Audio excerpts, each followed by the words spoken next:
What's going on, everybody? It's the Green Gamer once again.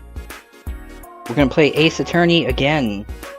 I do believe there's only like 2 more segments left, and then the game's done. We beat Ace Attorney. I do believe that's it. As far as I know, it's day 3 investigation, and then we move on to day 4, and we just go to the courtroom and we get it finished.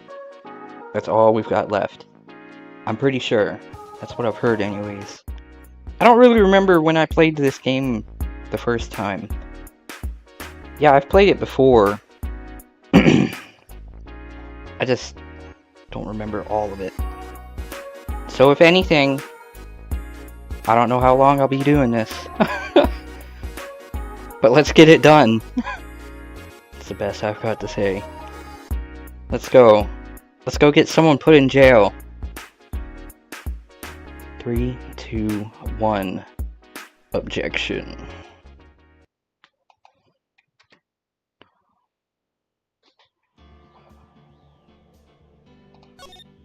I'm a defense attorney.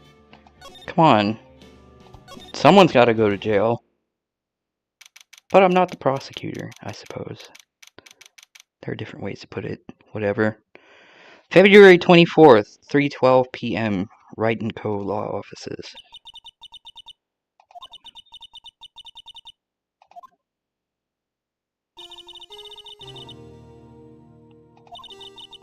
That's just the way it is. We did what we had to, in order for him to get the verdict he deserves. She's talking about Joe Dark, right? The whole SL9 incident? I think that's what they're talking about. Yeah, right there. Okay, it's just another name for the Joe Dark killings. I know, right? Wanted Dark convicted so badly. That's why she used me. Ew. What do you mean, what happened to you? The last victim was the prosecutor, Neil Marshall.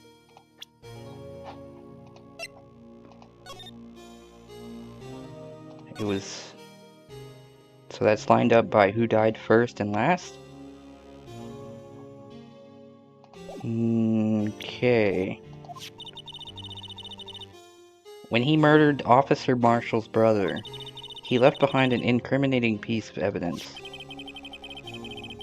But what did you have to do with those killings, Emma?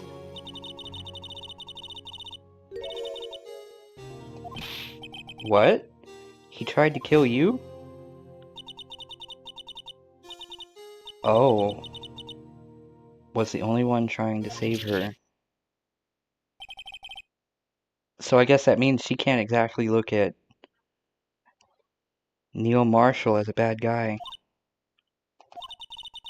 But that doesn't mean we can't look at Jake Marshall as a bad guy.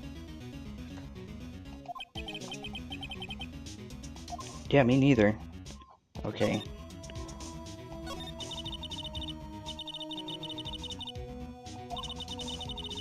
There was a terrible thunderstorm that day, unusual for the season.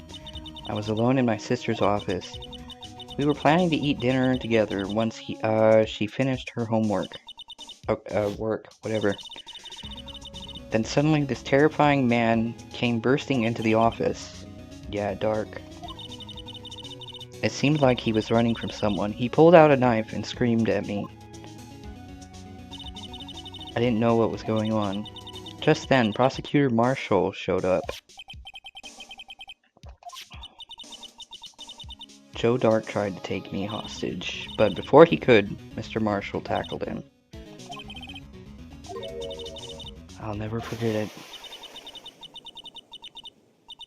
Oh my. Bolt of lightning flashed outside the window, lighting up the office for an instant. When I saw, then burned a permanent picture in my mind. I can still see it now. I don't remember the moment when Dark stabbed Mr. Marshall. No, I was only asked about when I was attacked. That must be why Lana made up the crime. The prosecutor's office wanted that guilty verdict so badly. Lana forged the evidence and Mr. Edgeworth used it. Of course he did. But I'm sure he didn't know anything about it. He couldn't have known he was being given false evidence. Even so, that's when it all started. It's all my fault. If I could have just testified properly, none of this would have happened. Even though he may not have known it. Oh, poor Edgeworth. After that case ended, Lana was never the same. She became cold, like she is today. Huh? Oh, hello. Prosecutor Eno? Yeah. Hello, Mr. Moderino? Yeah. Okay, what did you see in the instant that crime happened? Okay, it occurred. Whatever. Dark knocked down Mr. Marshall and raised his knife. Then, yeah, he was stabbed right there. Hmm?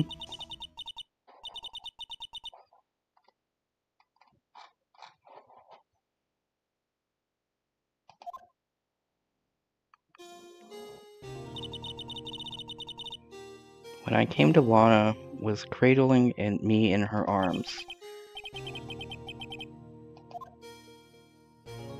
Poor Emma.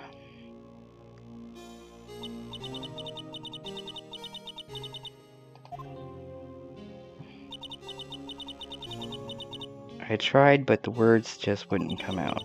I drew a picture, but it wasn't any good.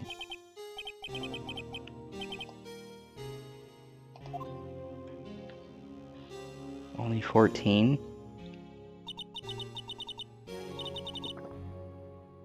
Once it was all over, I made up my mind. I decided that when I grow up, I'd become a scientific investigator. I want to be able to fight crime with my testimonies and find the evidence to make an airtight case. That way, Lana would never have to forge anything.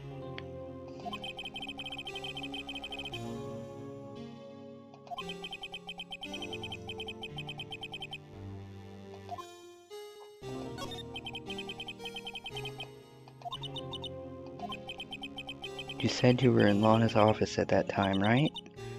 That's right. Then why would a serial killer come running in there?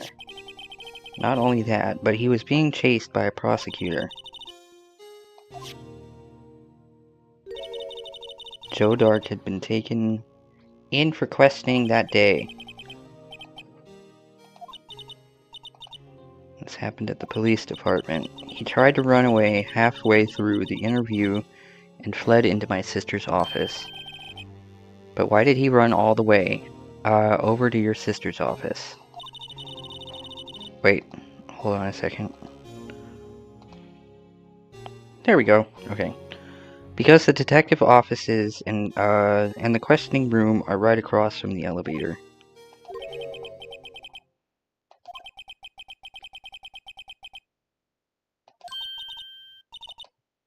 Didn't I tell you? 2 years ago, Lana was a detective. She was? Yeah, what the hell? Tell me that now?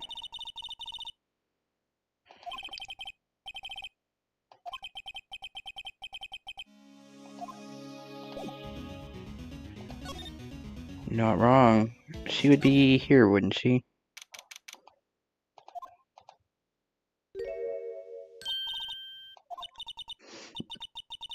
It seems I keep causing you trouble. Falsifying evidence. I didn't think you were the type.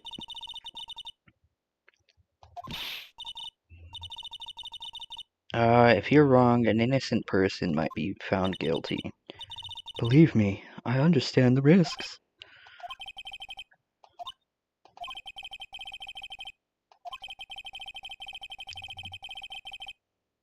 Is that right?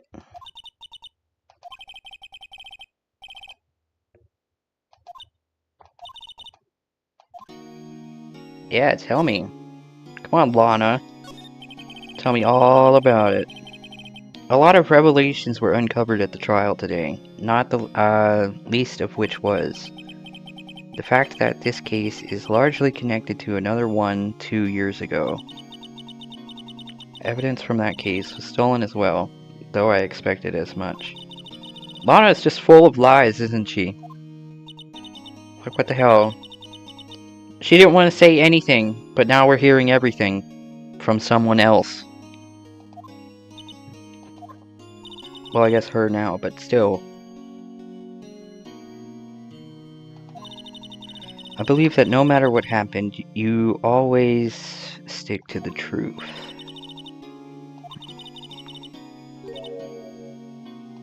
She sold her soul? All drama aside, the fact of the matter is, at 5:15 there was no murder at the police department.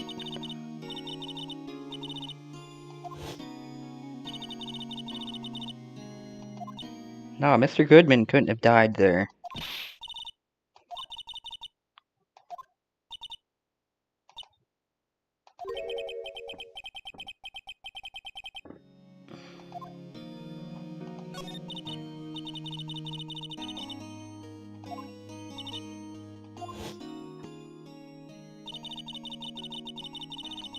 How evil does that look? Look at that. It looks like maybe like Ganondorf working with... I don't know.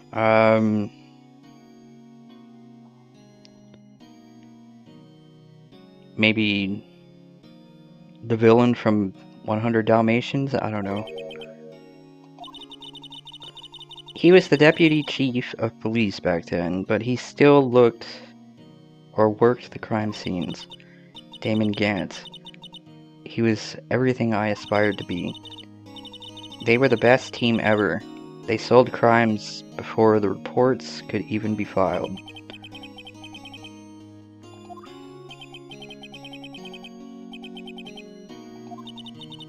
Cruella de Vil, that's what I was thinking. Yeah, that's right. Okay. Okay. To gain experience investigating crime scenes, so you could use the experience in court.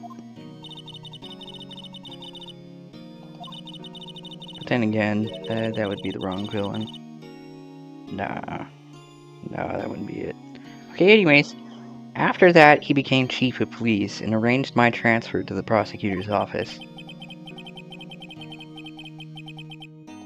Yeah, maybe we need to talk to, Damon Ganondorf again. 2 years ago, I was second in command of the detectives investigating Dark.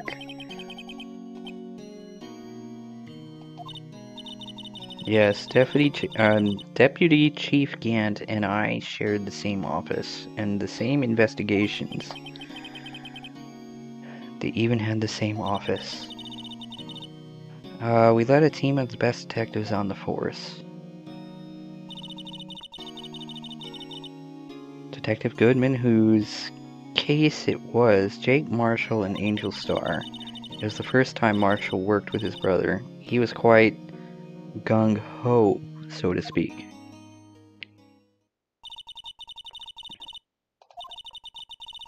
We asked him to come in for questioning. We were desperate for evidence.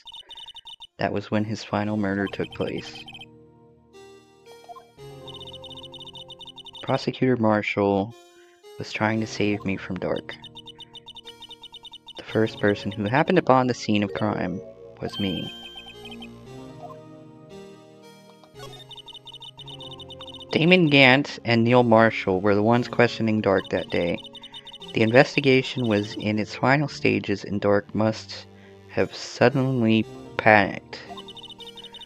So he waited until Gant and Marshall let their guards down, then fled the room. From there he ran straight to shared by Deputy Gant and myself. That's where he found me.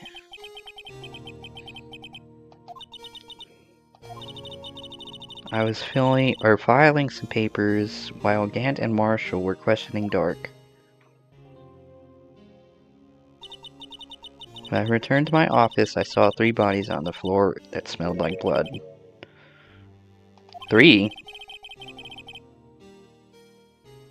Marshall, the victim, Emma, who had passed out. Right.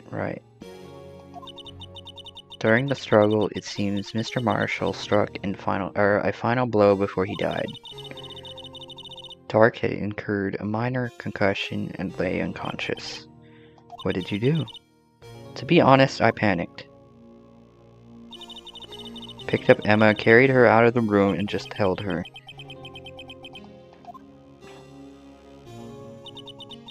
After that, I placed Dark under immediate arrest.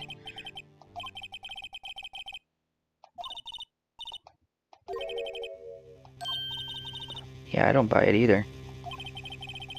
There's no way everyone involved in this trial was also involved in that incident.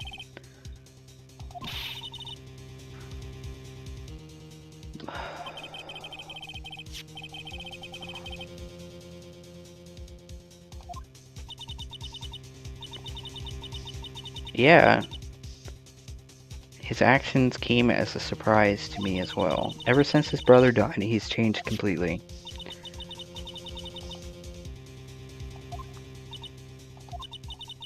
Yeah, maybe he did something else. Life doesn't end with the closing of a case. Everyone has to live the rest of their lives with their memories. Emma was assaulted by Dark at the police department, right? The office that Mr. Gant now occupies himself. The chief's office. Maybe we should have a look at the chief's office, the site of the final SL9 murder.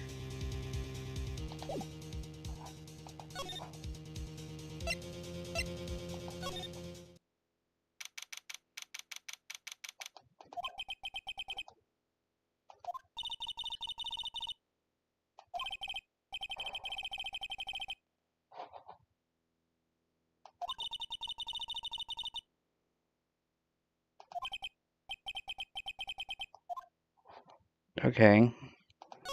Yeah, no one's there yet. How about here? Well, if it ain't you. Never thought things turn out this way. When I woke up this morning, I don't know how to pronounce that. You never know where life will lead you, eh, Bambina?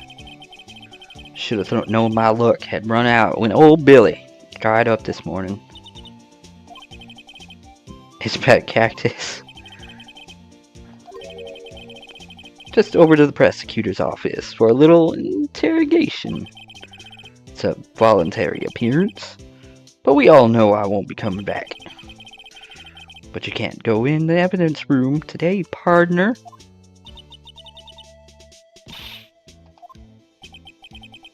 Why do prospectors head west? If ever there was a case I needed to know the truth about, it was that one. Would you mind telling us exactly what happened? Really? Something was fishy about that trial from the beginning. It wasn't just me either. All the detectives thought so. Some of the facts reported were inconsistent with the evidence we found. For example, the murder weapon. That was Joe Dark's, all right. But in the initial autopsy report, a question was raised. The blade of the knife was not a perfect match with the wound the victim sustained. It means there is a good chance that knife was not the murder weapon. However, in the report that was finally submitted, that possibility had been erased. One second. Refresh. Okay, there we go. That case left behind scars on all of us.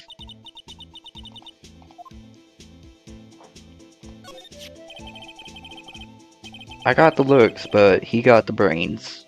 He was one of the best prosecutors around, had just made detective when it went down.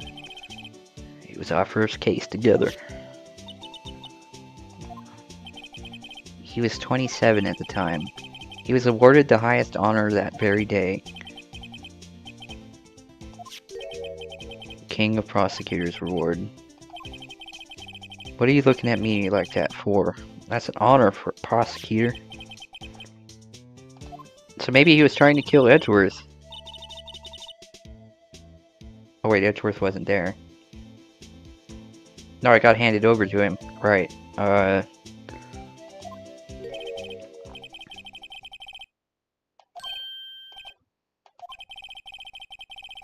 It was drizzling that morning, and by nightfall there was thunder. Can't believe 2 years have gone by already. Tried to steal the evidence so the case wouldn't die.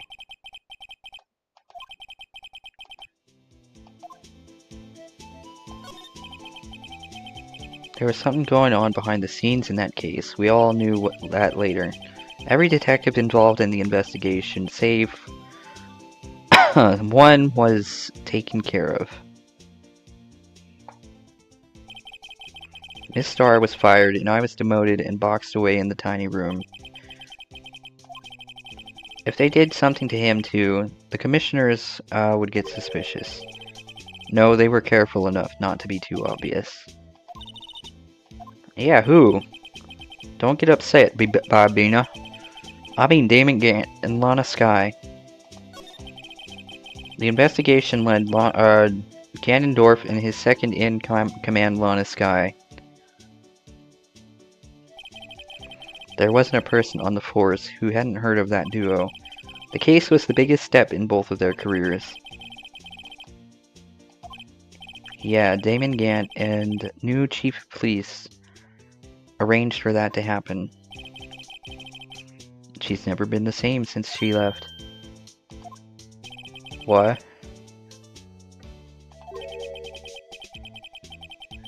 Prosecutor Skye was totally different when she was a detective.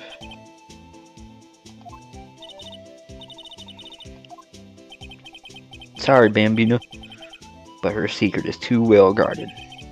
I never found out.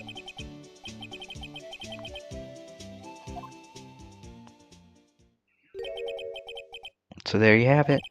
That's my story. Did you enjoy it, partner? It's certainly something. There's one thing for sure I found out in court today. That boy Edgeworth isn't my enemy. He was the one who used falsified evidence to get a guilty verdict.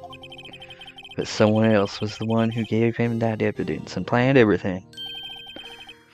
That someone is Damon Gant. Don't believe me? Well, I don't blame you. I won't even be a patrolman after today. Maybe I've got this wrong. Maybe it's not Marshall.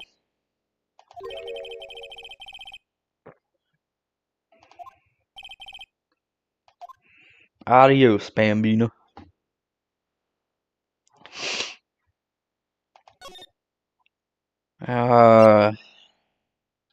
Maybe I can go here now?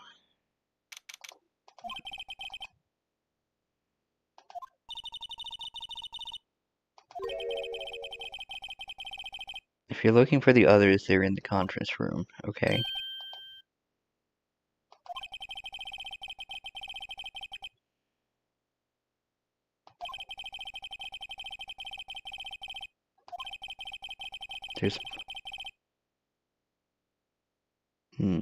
There's more chaos going on than Thanksgiving and Christmas put together.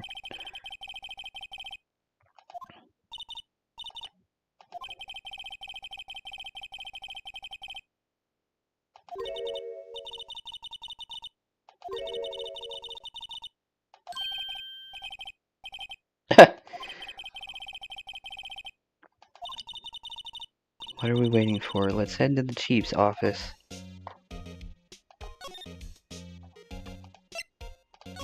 New area. Oh my god. It even looks like Ganondorf's area.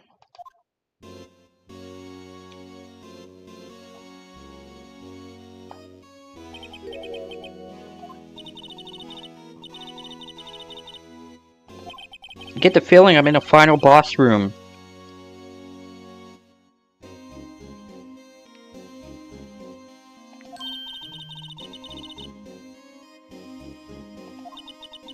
No, I completely forgot about this place. But for reals, it looks like a boss room. Anyways, they used to call me Little Miss Batch? I don't know. Thought I was a genius until they tried snitching me. Snatching me? Ah!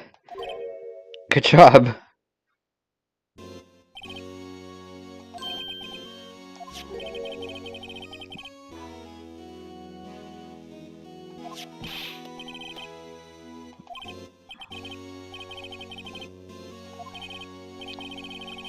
I've had my hands full too with Mr. Marshall's misconduct and Lana's provocative statements. 2 years have passed since their incidents. My, how time flies. See that big picture on the wall over there?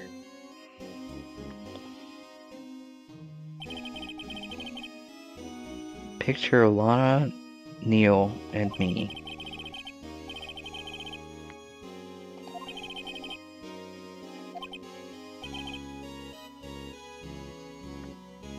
Something's not right with it. Wait. Yeah, here's two things that are similar. Well, not similar, but,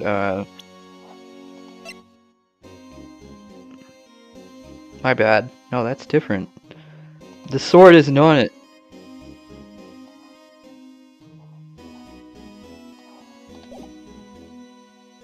And then the jar. Yeah, right there. Yeah, where's that part? The sword. That's kind of broken.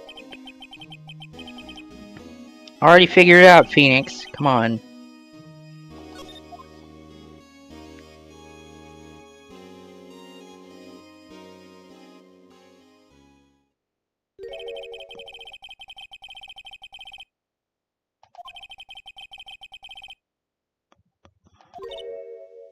Let's go out together. Oh man, I'm flattered, but the trophy in the photo isn't broken yet.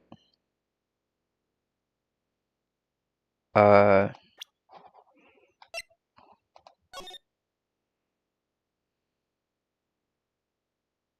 it looks broken. Or not, no. Oh, in the, yeah. No, I've established that. It was a crime scene 2 years ago, wasn't it? That case has long since been over. There's no need to investigate it anymore. All the same, we'd still like to have a look around. No need to investigate it anymore.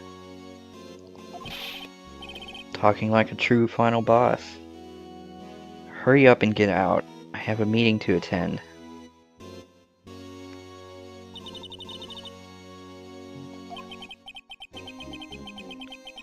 It seems that case isn't over with yet, after all.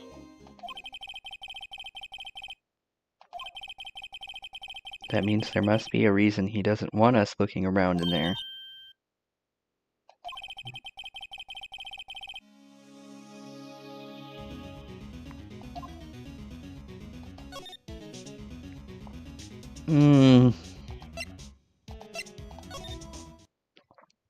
Maybe there's another way in.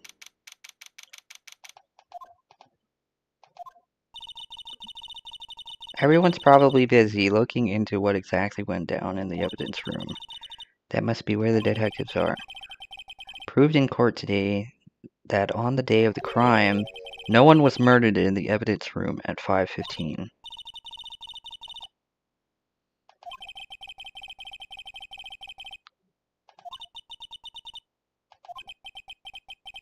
I thought we were supposed to be making her look, innocent, Phoenix. Come on.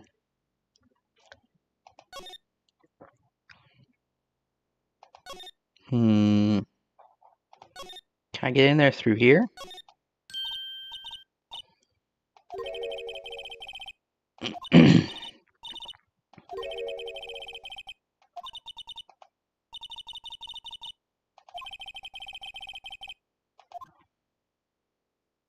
Didn't I get into Edgeworth's office through here?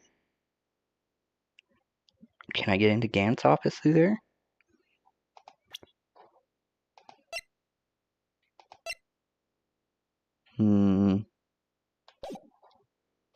I don't think there's a reason to be here right now.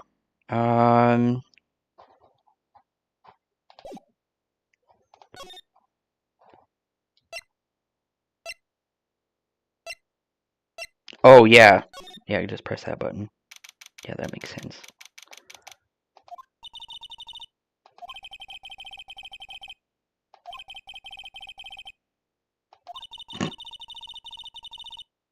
With Lana admitting to falsifying evidence 2 years ago, I guess we'll just have to come back later. Right.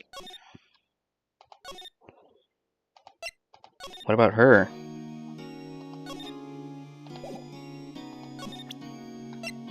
Oh, yeah. Maybe, yeah, I could use that. Alright.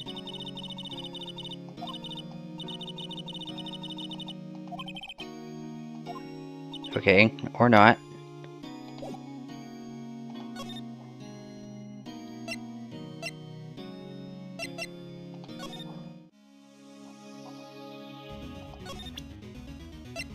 Wanna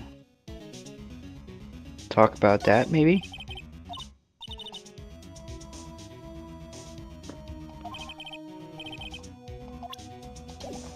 I guess not. Oh, wait. Oh, okay. Or not.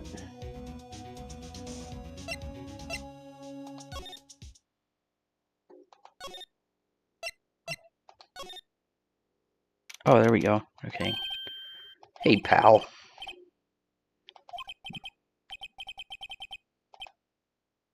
His feet hurt? Yeah, he's quite the detective, isn't he?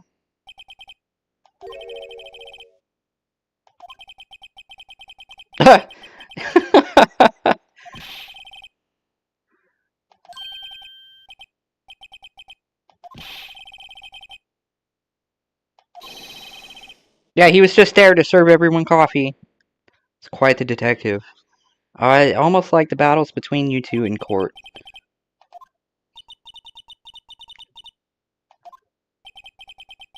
That's basically what it all boils down to. That falsified evidence 2 years ago. Now Mr. Edgeworth has the whole world after his blood.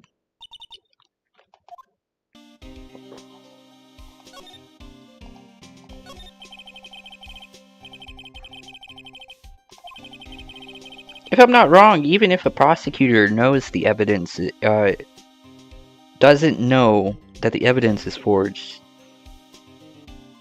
can he get, like, have problems, I suppose?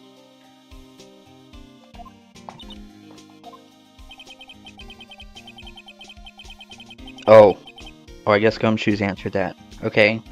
A prosecutor is responsible for the evidence they present in court. Not only that,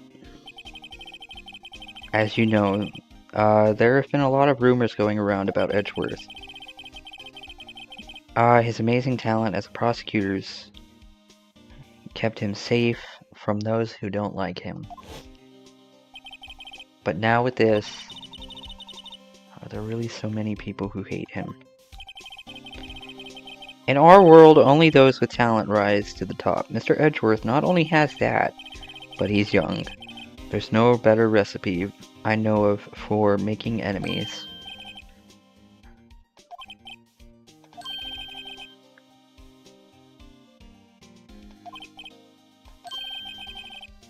You gotta take me back to that joint sometime, okay, Dick?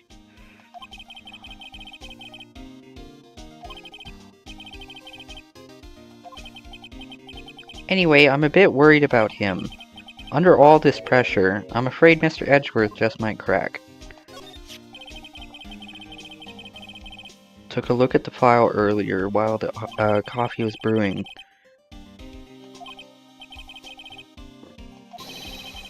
The only evidence Dark left behind was during his final attack.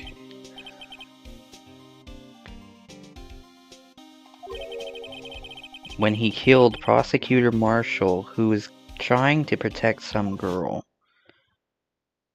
If a lawyer or prosecutor presents forged evidence, they can still be disbarred. Yeah, I can see why. Yeah, if it's all fake, then yeah, they're screwed. they're still, like, making the case look bad in some way.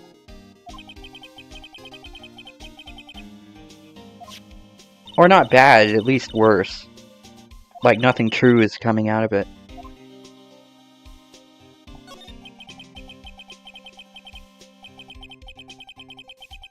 Joe Dark was 42 at the time of the crime. He was just your run-of-the-mill businessman.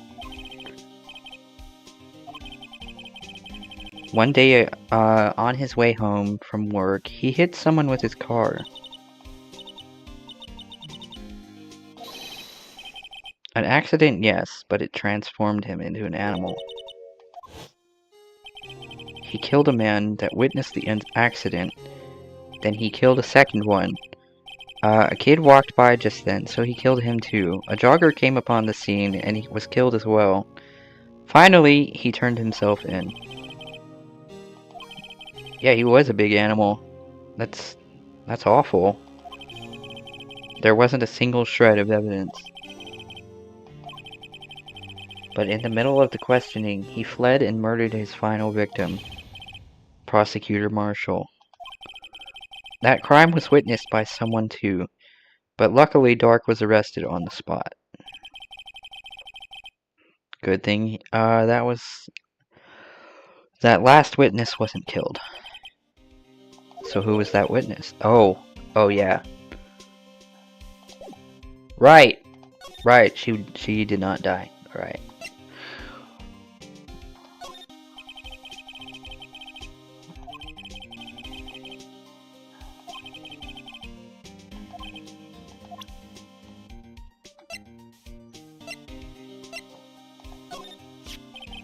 I've been studying up on those files. There's nothing wrong with Mr. Edgeworth's presentation. To think people are accusing him of injustice. I, for one, ain't buying it, pal. Yeah, it was a pretty big deal while it was going on, you know. After all, a serial killer was on the loose.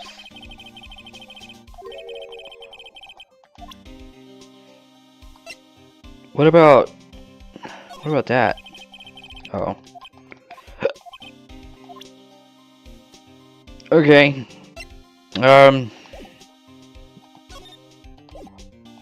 Moving on. Where could I possibly go next? Maybe he's in here now? No. No, I didn't think so.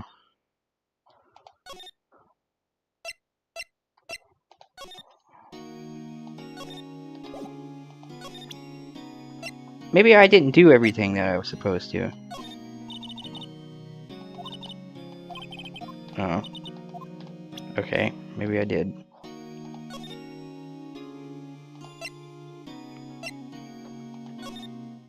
Maybe I'm missing something with him?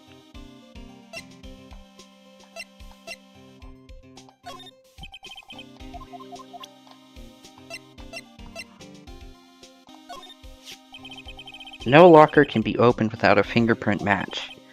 Besides, there's no reason for the murderer to touch his own locker.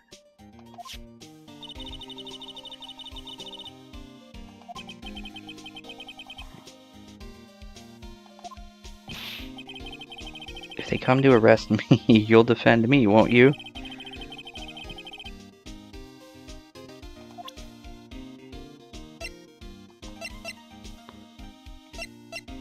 He thinks that Gumshoes would do better than Edgeworth. That's one way to do it, or put it.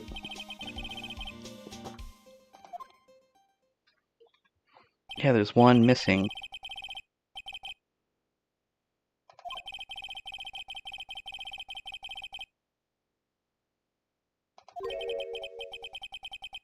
Someone with an executive officer number.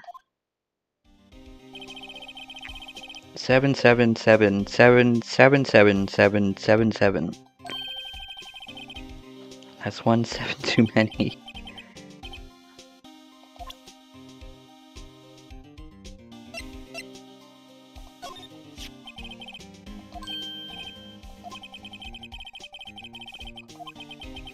believe this would be the broken murder weapon you were speaking of. What are you doing with that? Ever since that case was closed, that knife's been locked away in a locker. It was found in Mr. Edgeworth's car muffler. Now I remember what that incriminating piece of evidence was. When you showed me that knife, it all came back to me. Come on, good shoes. Or, I mean, gumshoes. Tell us.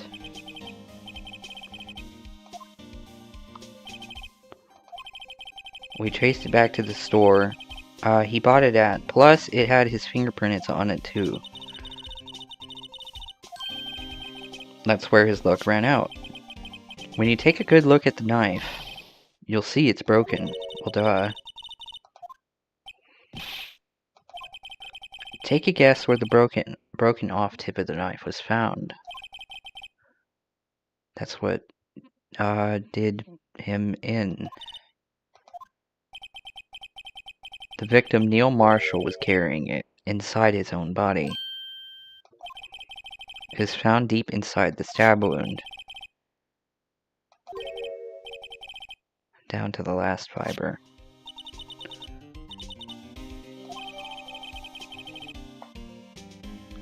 Stabbed in the back, died from a punctured heart and lung. A knife tip was in the wound. What? Oh, right. I was about to say, why did he get updated twice? But no, it was the knife. Right, that's all I know. If it's money you need, you should ask Chief Gant. It's not money, but it does concern the chief. His office is a crime scene, right?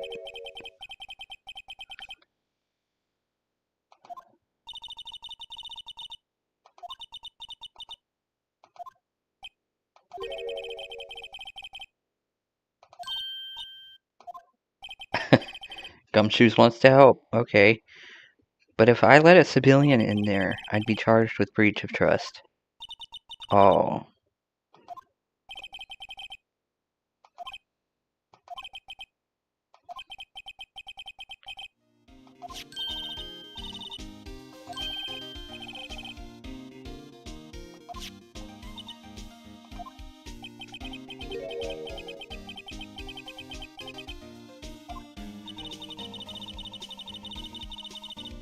Oh, poor Gumshoes.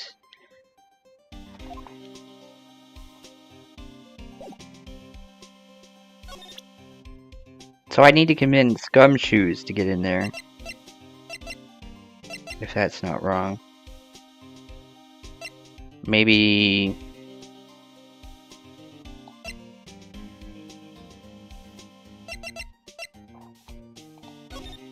Oh, wrong button. Okay.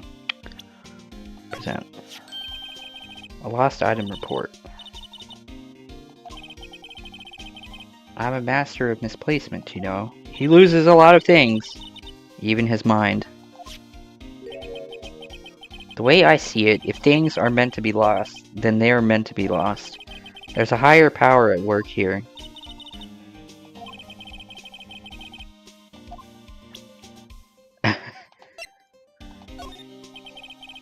Oh.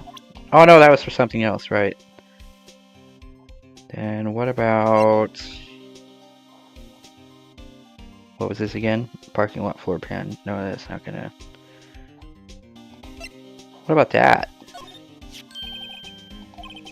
That's the King of Prosecutors Award that Mr. Edgeworth got the other day. Of course, pal. I got an award for diligence myself. I was wondering why is the award a shield? Yeah, why is it a shield? Oh wait, it's broken, right. No, I could see how that would be a prosecutor's award. Getting people sent to jail. They're not protecting you.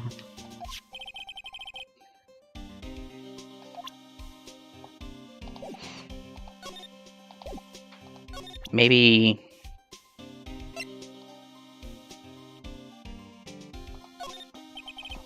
No, he doesn't have an answer for that. No. What about... No.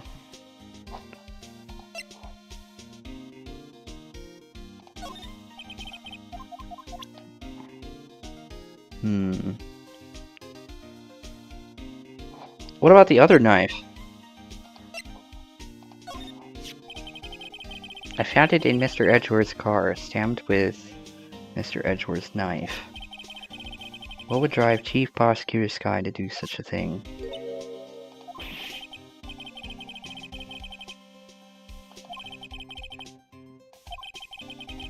Someone who must have a grudge against Mr. Edgeworth.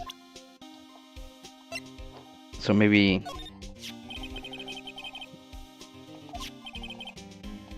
Oh, he's just saying the same thing. Right, okay. What about Goodman's ID?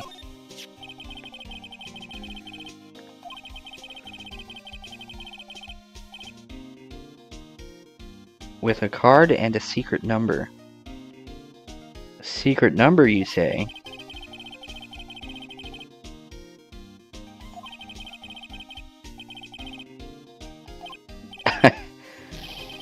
But I'm me, after all, and what could be wrong with that? Yeah, let's not talk about that. A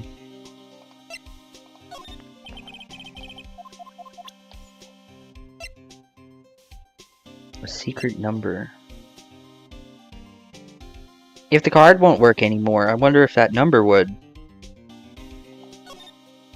Is there a...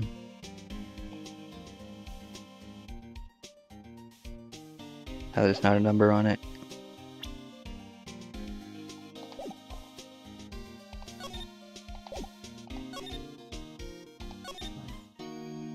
What if we used hers?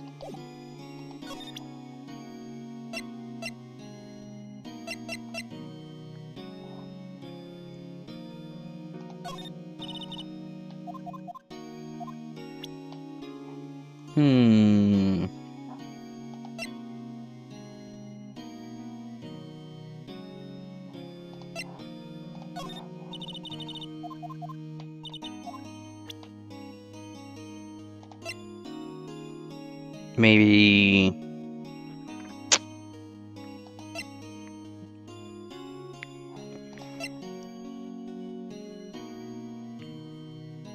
Oh, that wasn't updated. Didn't I just get a tip of the knife? Where the fuck did that go?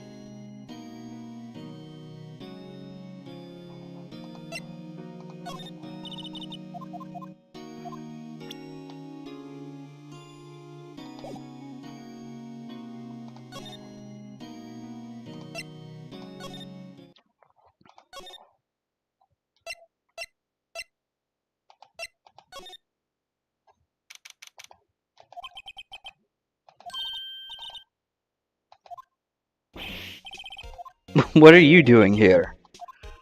Oh, come on, Edgeworth. Yeah, tough day. We had to live the past 2 years with rumors flying around. What's another allegation to me? Yeah. So, what do you want? Unlike some people, I don't have all day. Oh, come on, Edgeworth, cheer up. We just proved you wrong in court. There's no excuse for what I've done. 2 years ago, I used false evidence to obtain a guilty verdict. That's what it all breaks down to, and nothing I can do to erase that fact. Yeah, he didn't know. The police department and the prosecutor's office share a bond of trust. If that bond is broken, we stand to lose everything. The police department's error is my error. My responsibility as the prosecutor in charge. That fact remains the same no matter what excuses I might have.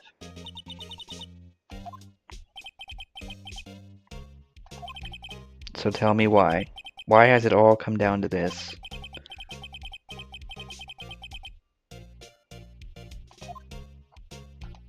Come on, Edgeworth.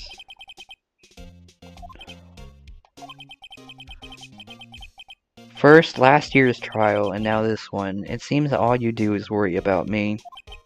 Hey, come on, I got you proven innocent before. Come on. Getting on my nerves. Tomorrow is the last day. It's too late to change prosecutors. I'll bet that's what my superiors are banking on. Never thought that case would come back to haunt me like this. The list of evidence. It seems too short. Most lists run twice as long. It's only half as long as most lists. After Neil Marshall was murdered, I became prosecutor for that case. I may not have been part of the investigation, but I knew what I had to do. Use the evidence I was given to prove the suspect guilty.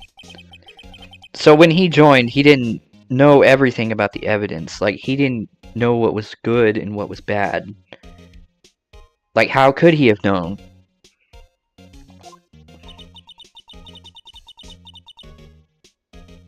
He was just kind of handed it over on the last time, or the last day, and then he went along with it. Like, okay, I don't know shit about this, but let's do it anyways.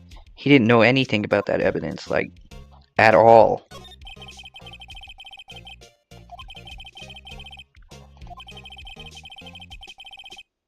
Like, how could he be, like, why even find him why find anything bad about that? He didn't know shit. I've never cared for ceremonies, but I had to attend that one. Those receiving awards can't exactly skip out on the ceremony. I finished up at the office in the morning, then drove over to the police department. Yes, just odds and ends, clerical stuff. I didn't plan on returning to the office that day. That is, until I was asked to take something back.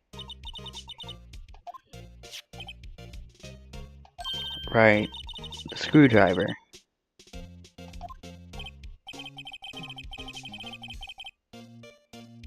It was a piece of evidence in a case that was closed half a year ago. He asked me to bring it back to the prosecutor's office.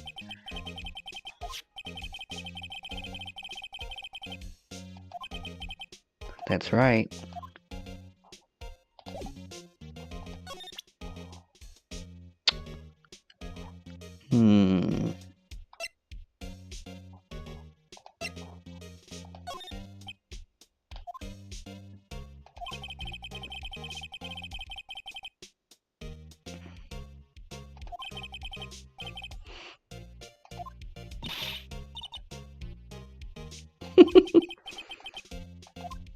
Yeah, come on, Emma. We gotta make this guy crack. No, not drugs. Okay.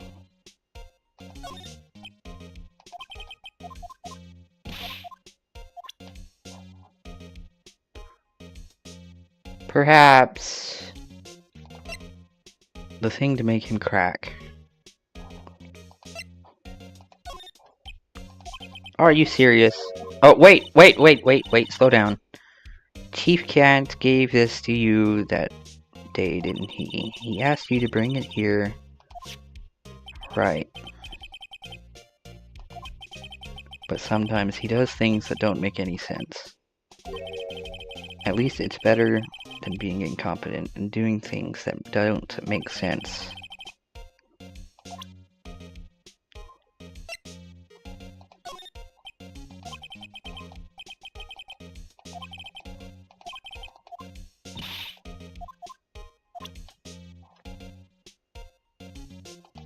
Maybe... it seems that everything in this case is designed to cast doubt on me. Yes, I went into the evidence room on that day of the crime. Chief Gann asked me to do something.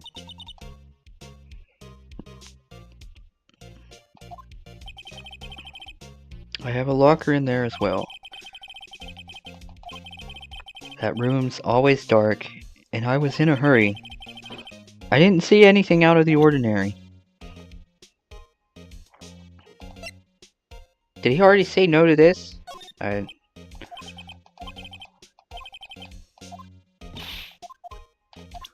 Okay. Did I already present this? Okay, it didn't matter anyways. Maybe... Oops.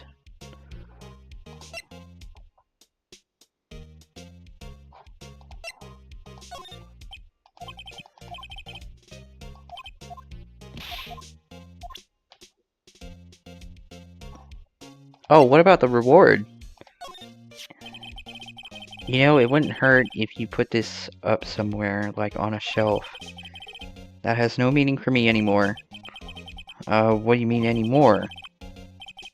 That's who I was last year. What good is it to dwell on the past?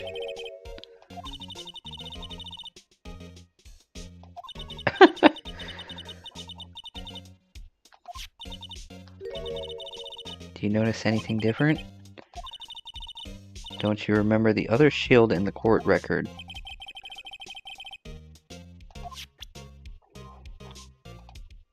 Oh, now he wants to look at this. Come on.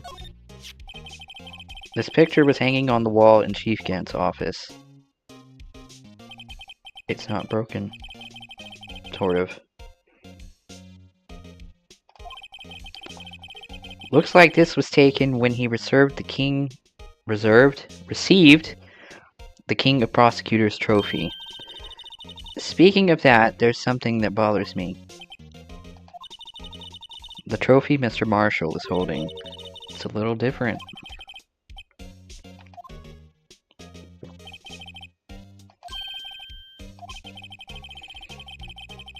That was what the official prosecutor's trophy looked like until 2 years ago. There's a story behind its design. Dude, it's already been an hour? And I've been reading all this? Would you mind telling it to us?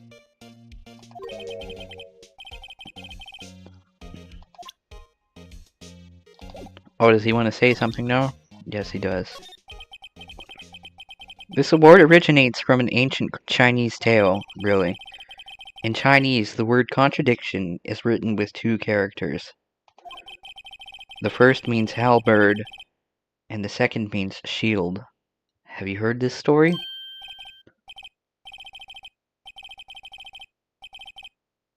That's one way to say it. Very well.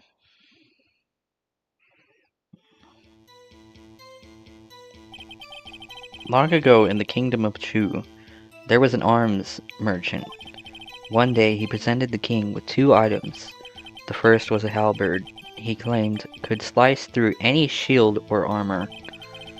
The second was a shield he claimed could withstand any weapon.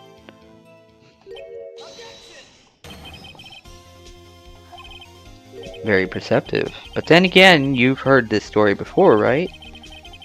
Anyway, as you mentioned, the very description of these items discredit them both. When the king pointed this out, the merchant was left speechless, and thus the Chinese word for contradiction was born.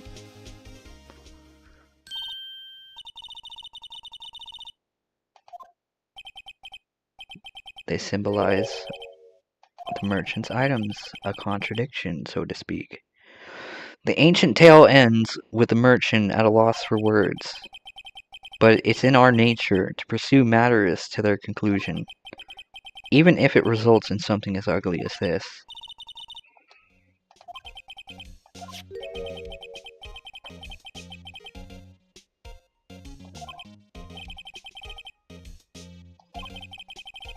Two years ago, he had the halberd part of the award abolished. Okay, I think that's all Edgeworth can say right now. Uh-oh. Oh god, it's her again.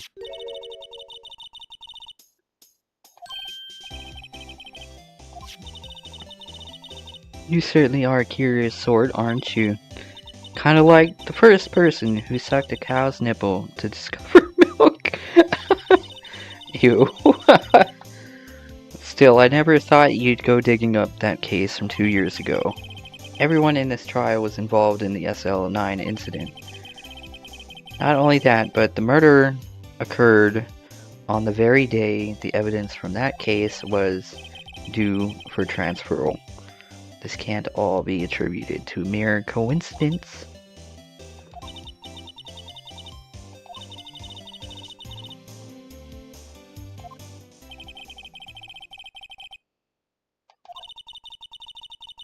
No matter how much you see, how much of the past you dig up, it won't change what I saw. Roast beef is meant to be savored when eaten. Right.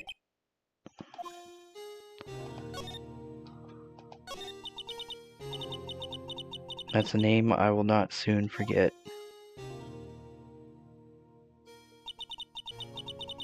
We trailed him for half a year. Oh, the pressure. Still, I don't think I was ever more alive than I was then. Those days were steamier than a bowl of hot gravy. Poor old Jake Marshall, though, must have been going through hell. They were close, those two. After Neil died, something took over Jake. He became obsessed. Seeing Jake like that made her all the more desperate.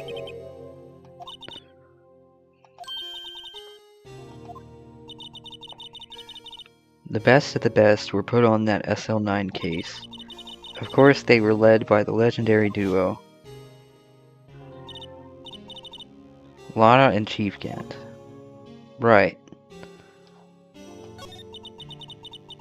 That legendary pair was the reason we were able to keep up our investigation.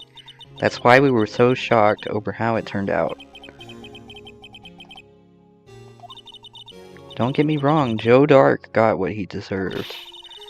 Still, it was obvious the evidence produced in court was being manipulated. Items our team never found would suddenly appear, while other items were kept secret. Maybe we need to find those secret items. I'm proof enough of what happened. Well, maybe we need to object you. After that case, all of us save Goodman were relieved of our duties. What? After that case, all of us save Goodman were relieved of our duties. Is there a grammar? That looks like a grammar error. All of us save Goodman were relieved. That doesn't sound correct. Anyways, most without even so much as an explanation. Then Lana Skye transferred to the prosecutor's office and became chief prosecutor. Nothing's quite as simple as it appears. Lana Skye was merely being used as a pawn. That's my take on the matter. Damon Gant and Lana Skye. Gant led the investigation, with Lana second in command. They were the best. Damon Gant's magnetism, in particular, was almost unreal. Magnetism? By that I mean his ability to attract evidence. Excuse me? He'd produce the most incredible evidence in the cases he handled.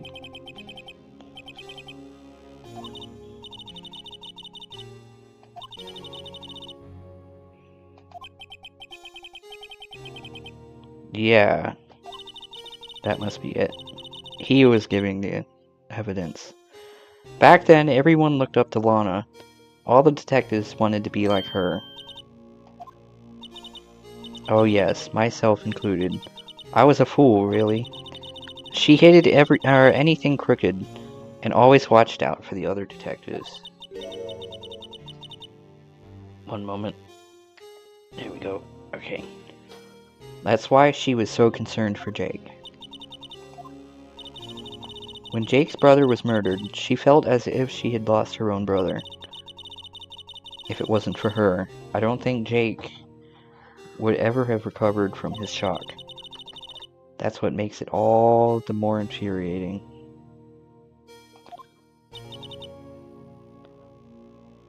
Miss Starr. That's why I'll never be able to forget her. Or forgive her, not forget.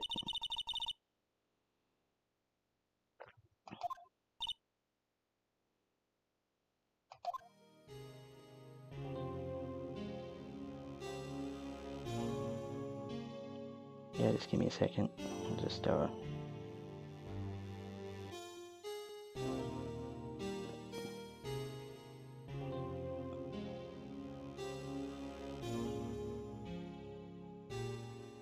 Okay. Being used. Let's see. Lana transferred to the prosecutor's office 2 years ago, didn't she? Yes, thanks to Chief Gant's powerful influence. That's right. Having solved the SL9 case, his position as chief was secured. There was only one thing left for him to control. And then no one could stand in his way.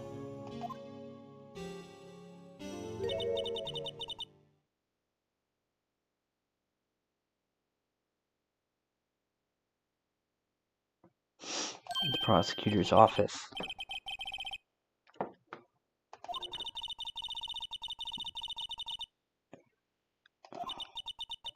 That must have been his goal all along.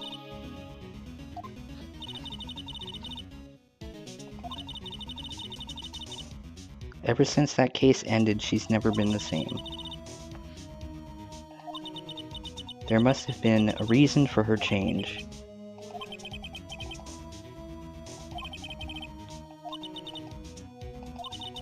Rookie? Bitch. It takes more than just ingredients to create fine cuisine. Hope you turn out to be a better chef than I've been. Is there anything I can present to her that'll... Ugh, almost sneezed. Present her that'll make it right. Have anything else to tell you? Okay. No, I don't think so. Alright. Move. You got anything to tell me? What got updated again? Broken tip was found in the victim's body, belonged to the murderer Joe Dark. No, it must have been Joe Dirt. No, I don't think it has anything to do with Lana, except for the whole crime itself.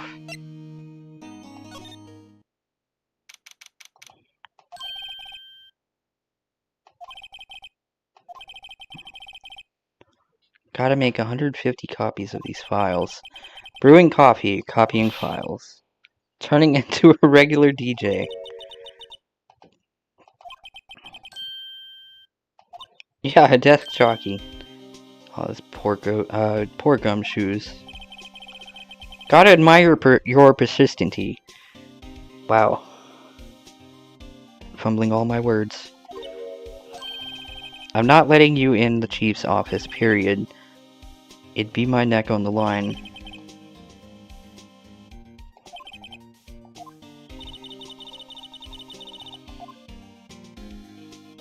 Come on, gumshoes. Help us get in there.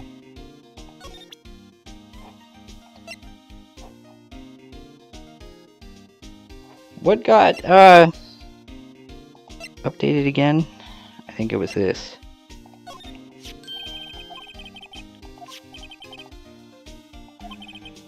Nah, he's just repeating himself now.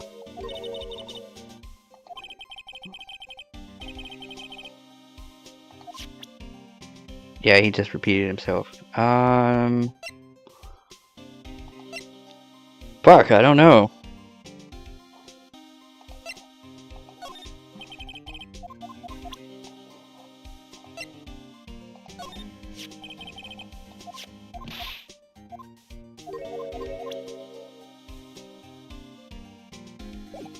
Maybe...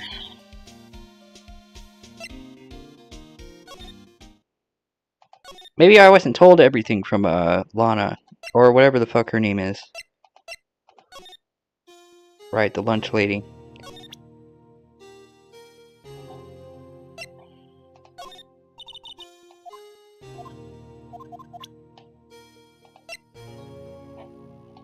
Anything to say about this? No. How about that? No. I don't think she's got anything to say about that. Evidence locker? I mean, she is a detective.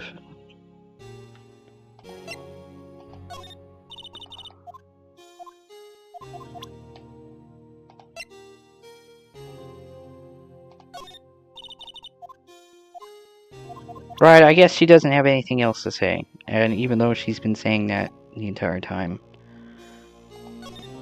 Maybe Edgeworth? Anything else to tell me, Edgeworth?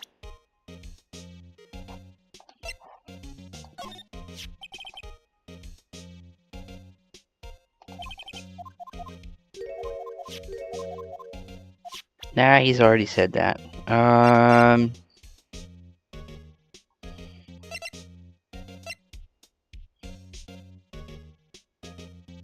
What about that? No, don't look at it.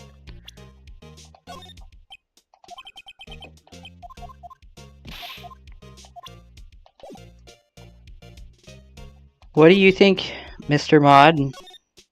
Any ideas? Maybe go back here? No. Yeah, maybe she has... King of Attorney's Shield. Yeah, I'd imagine that be true. Like, defense attorneys, they don't really seem like they would be getting much awards.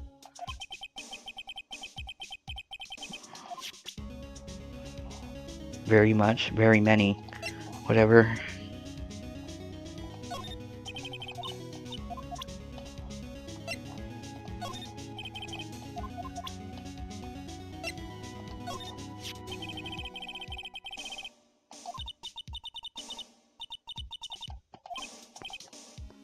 The name of everyone connected to this trial is listed here. All that's left is to figure out just what role everyone plays in this case. Search hard enough, I think we'll find our answers.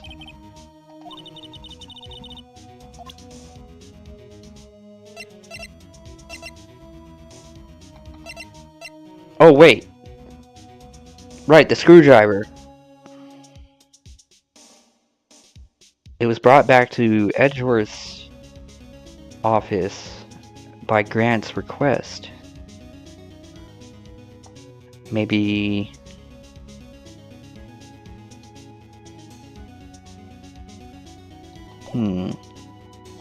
Yeah, hold on. No, I got an idea.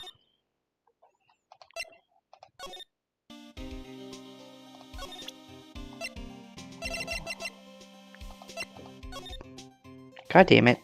Come on. Oh. Well, alright then. I guess that didn't do it.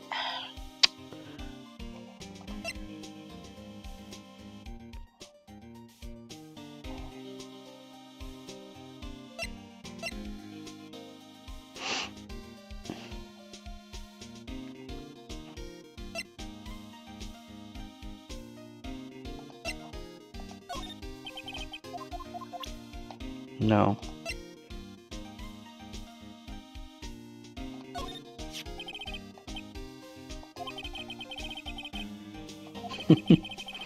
Real men show their police badge, enough said.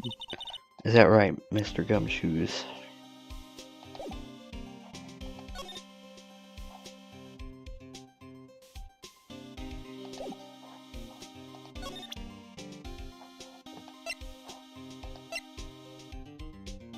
No, I can't get into Gant's office now. I'd imagine I would have to convince Gumshoes.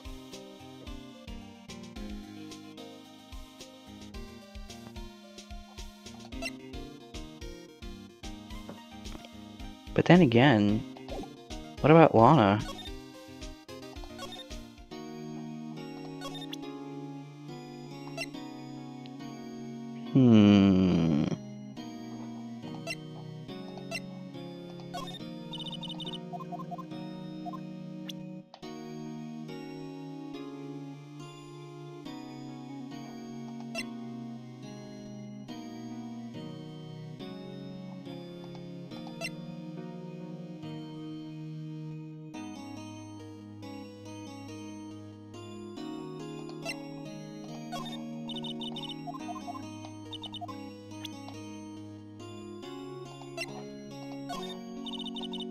Aw. My badge isn't evidence. Come on.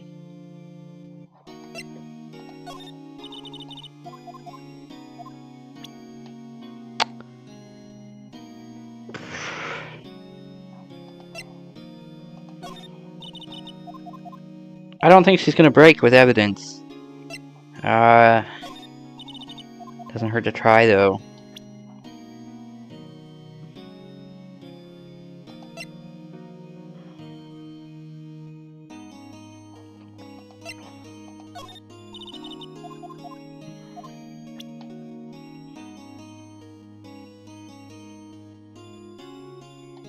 Wait a minute.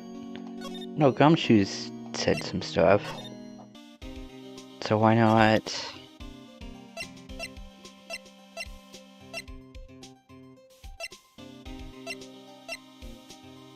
No, not that. It was, found in the victim's body, belonged to the murderer Joe Dark. No, not that. I think it had something to do with the autopsy. Oh, that one. Knife tip was in the wound.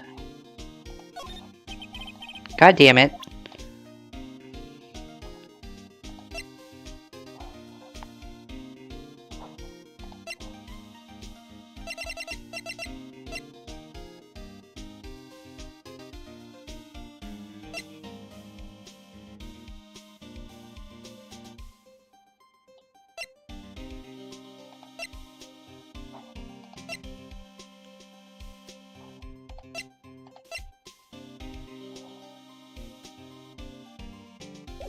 Maybe I'm missing something.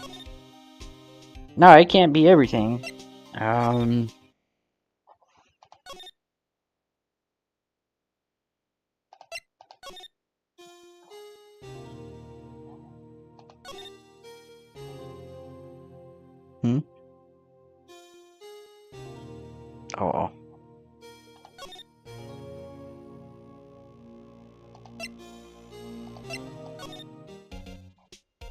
Edgeworth. Maybe...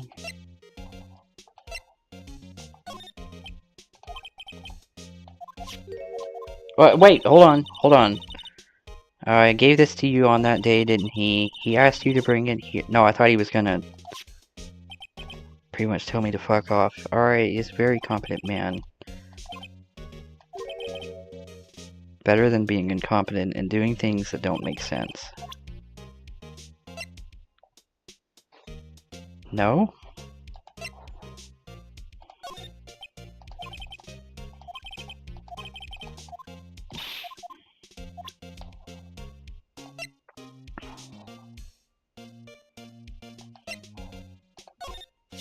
Did I ever... Yeah, I did show him that. No, I already did that. Yeah, don't repeat the story, come on. Knife tip was found in the wound.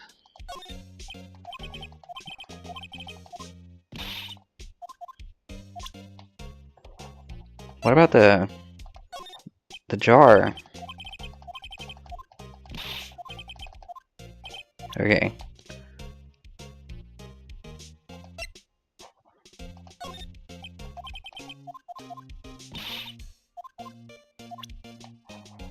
Dude, I have no idea.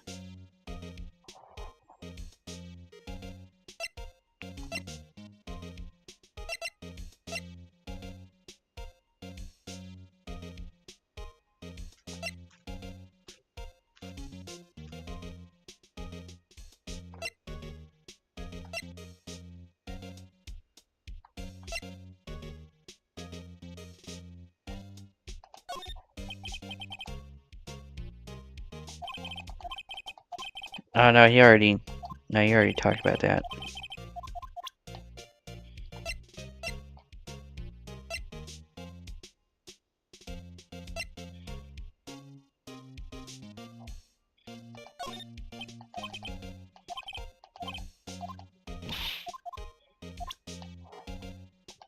Dude.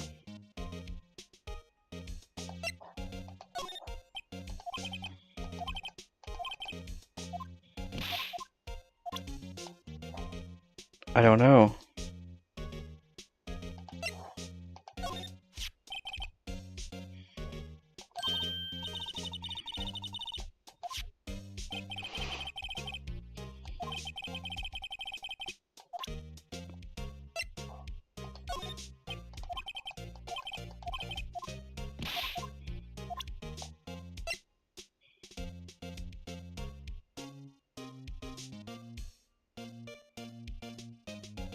The halberd was removed at Gant's behest, giving it its current form. Right. So then...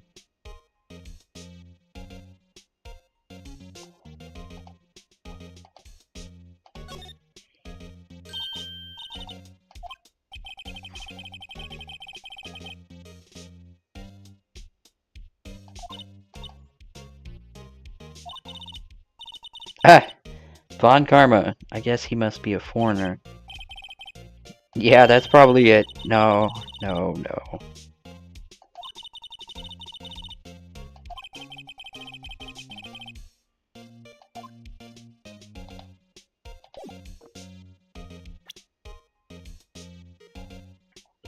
Okay.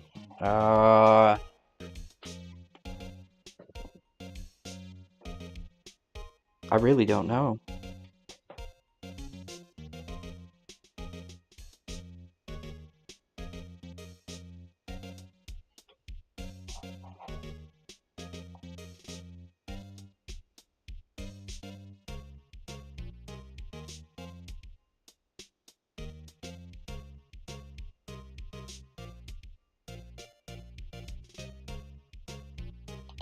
Maybe he has something in his desk?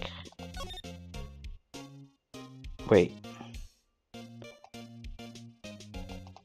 What's that?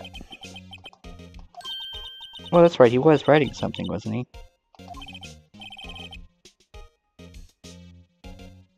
Are you crazy? Edgeworth is sitting right there. Just distract him, I'll check it out.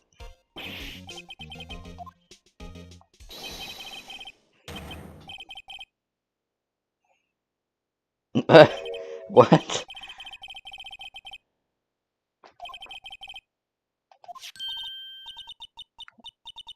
Letter of what? Aw, Edgeworth, come on. Don't be like that.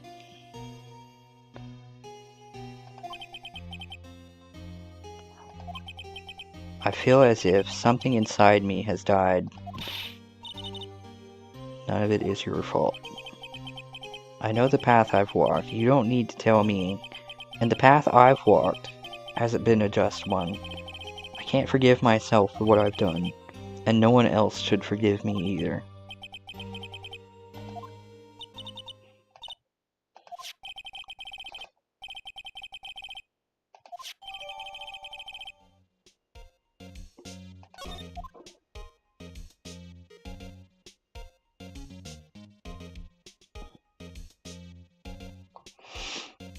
I think that might be it. Unless he wants to talk about something. I guess not. What about the letter of resignation? Nation, whatever.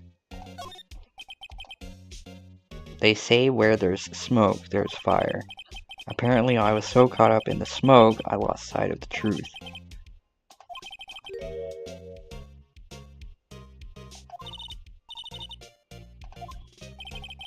Come on, Edgeworth. Always made my own decisions about what I can or cannot do. That hasn't changed. Forgiving myself is something I cannot do.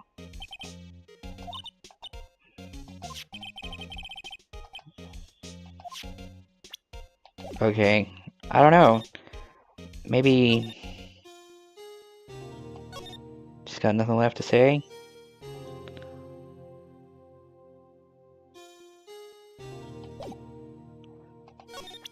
Maybe she wants to take a look at this.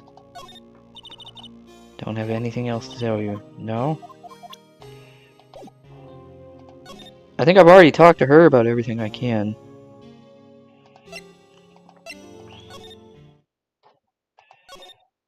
Gumshoes want to say anything else now? Got ourselves some resignation. Resignation! Not resignation. God damn it. Already talked to him about everything.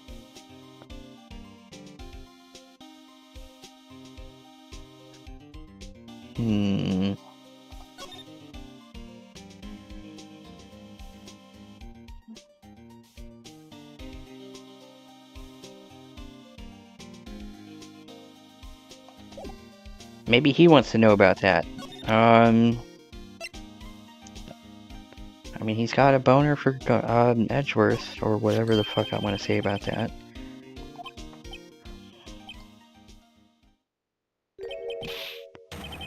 Mr. Edgeworth can't be serious. I can't believe they pushed him this far. When I first met him, I thought he was as cold as ice too. But I know different now. He trusted us detectives to provide him with sound evidence. But we betrayed him.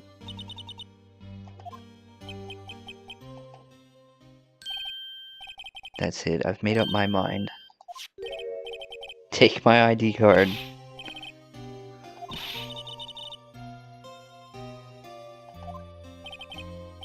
Look at me, it's no secret I'm already out of the loop. After all, I'm friends with Mr. Edgeworth. Depending on how this case turns out, I may already be as good as terminated. Oh, gumshoes.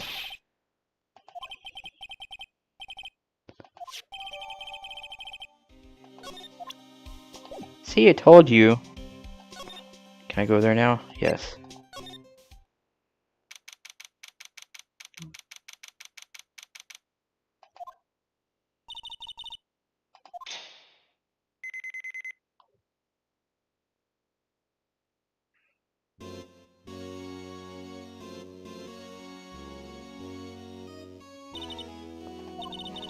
If anyone finds us now...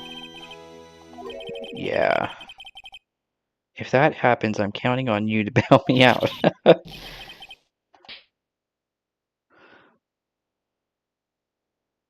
What? I didn't even know you could slap a ghost.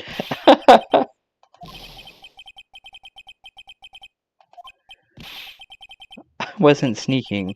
I was just worried something might go wrong. So I came too.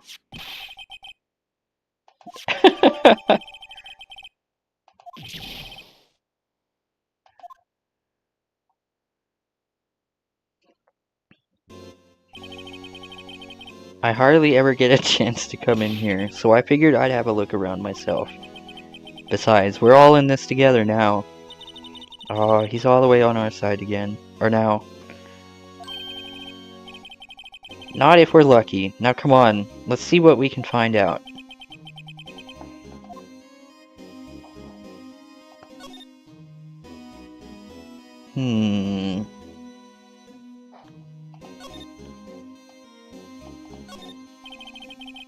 Shelves are mostly empty. Lana must have cleaned them out when she transferred over to the prosecutor's office. Small picture frame on the left shelf.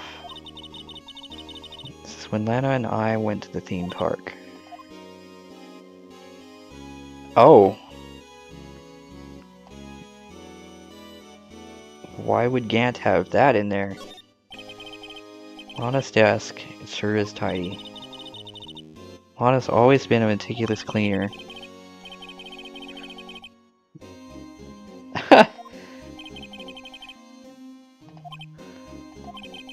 Chief Gant must still keep it clean in memory of their partnership.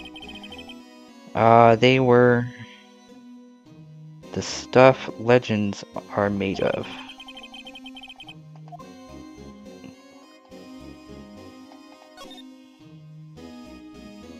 Let's see. taken on that day 2 years ago.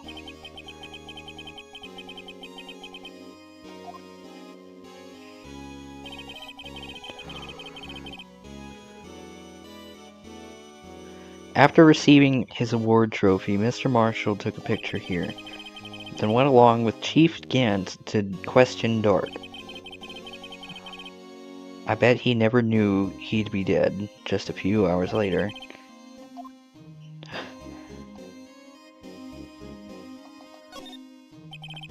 The Chief's organ sure is a sight to behold. Occasionally we hear him playing it from the Criminal Affairs Department. Yeah, I would definitely think that's what Ganondorf would be doing if Link wasn't there. Or I mean Chief Gant if Phoenix wasn't there, right. When a detective screws up, the Chief calls them to his office and makes them listen to the organ for hours.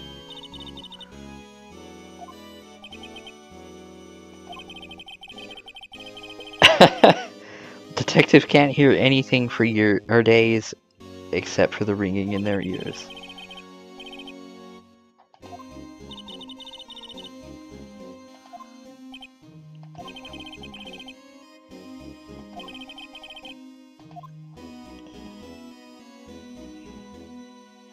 So it's just a window. A safe?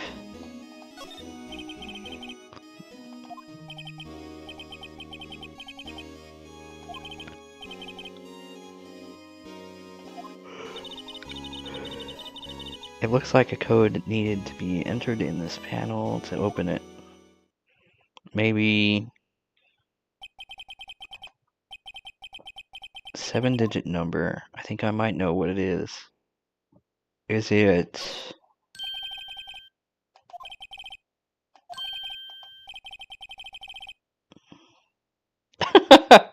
Why would we want to try your birthday? I think I know what it is.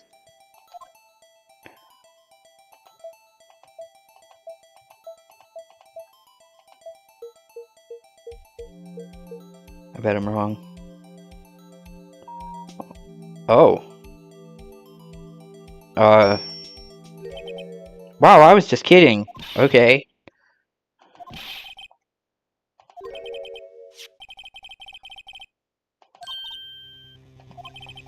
The number of the mysterious executive officer who entered the room that day. 77777777. That ID number. I think you're 1 7 shy this time. This can only mean one thing. The Chief Gant's ID number.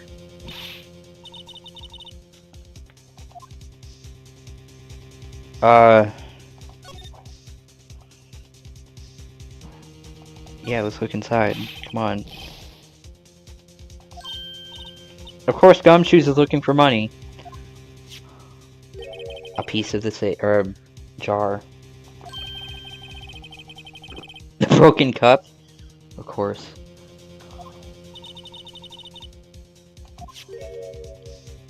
A handprint.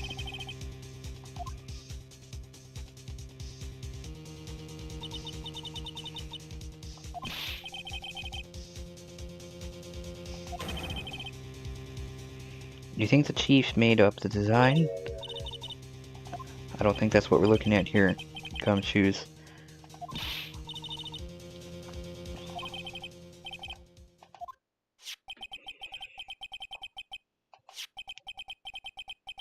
And a broken shard from a cup. Ah! Okay, they both said cup. Maybe it is a cup. Who knows? Piece of the jar. I'm afraid I can't just let you take them. After all, it's my neck on the line here.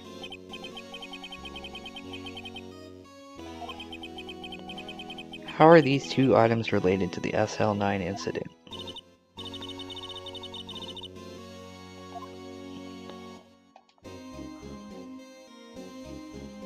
Maybe look in his desk?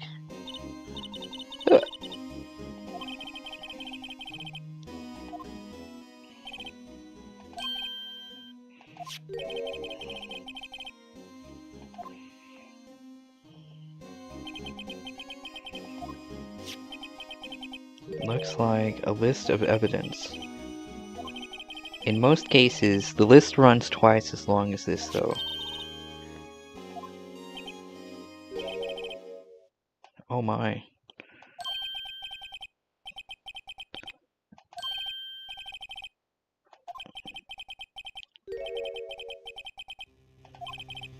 That's right. I guess there wasn't a lot of evidence.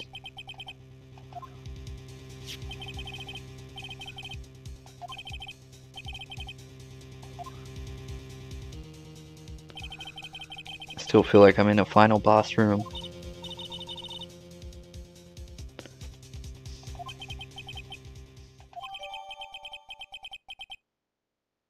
List of evidence in the SL9 incident was ripped in half, so this part is all we got.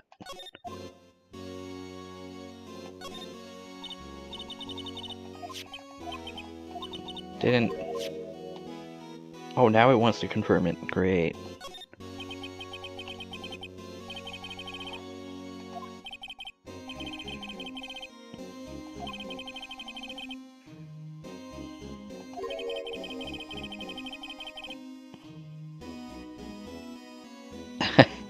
Yeah, yeah, blame taxes, of course. You mean we're paying for this? That's it, I'm not paying 1 cent of my taxes.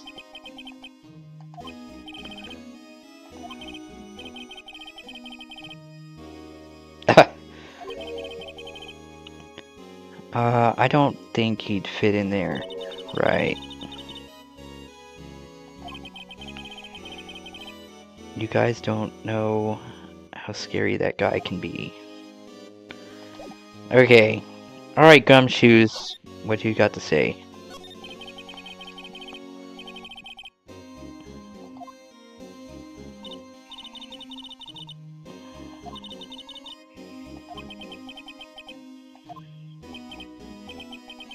This is entirely Chief Gant's office now.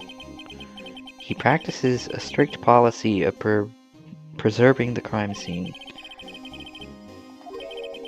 He leaves it as a warning to everyone else. He wants us to always be alert. He told us himself at our New Year's party. Of course, he was pretty intoxicated at the time. I see. So ever since Lana left, no one ever touches that desk. Cleaning lady.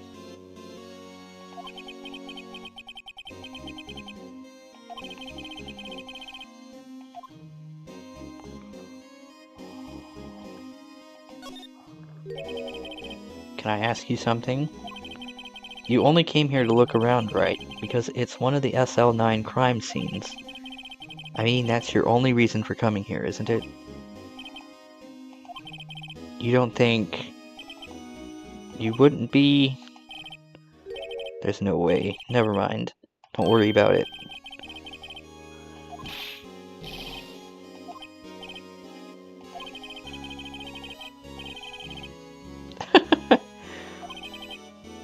You don't just let it go at that. Oh, Gumshoes, calm down. You two don't think the Chief Gant might be a suspect. I'm gonna go ahead and admit it, I thought it was Jake Marshall.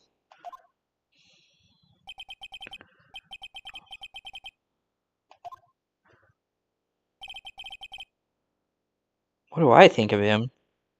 Oh.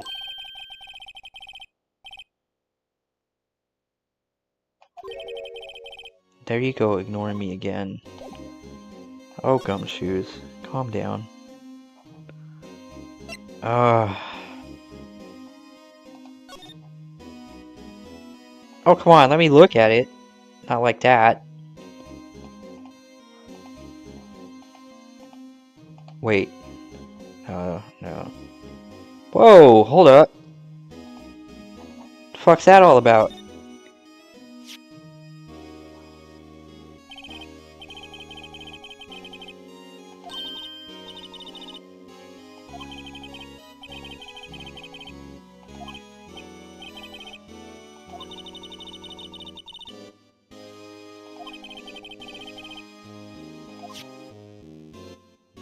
That, okay.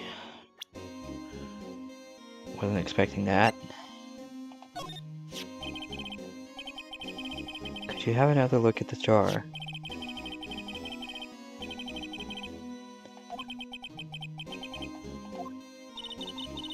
Wasn't this jar a piece of evidence from that case?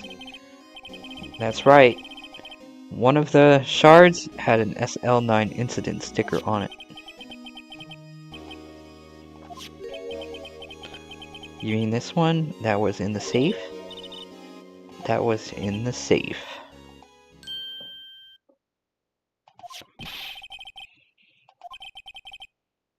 Let's see if it fits. Assemble the fragment. Come on. Come on, gumshoes. Let's get your boss fired. Go ahead, pal. Show us what a rookie can do.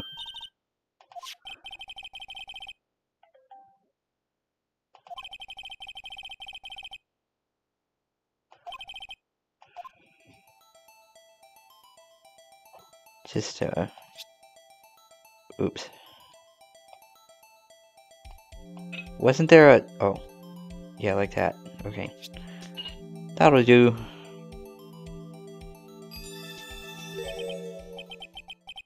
Fits like a charm.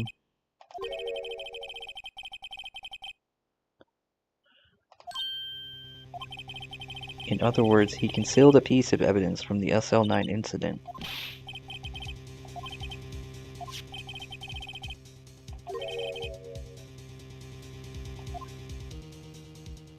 What's wrong with it?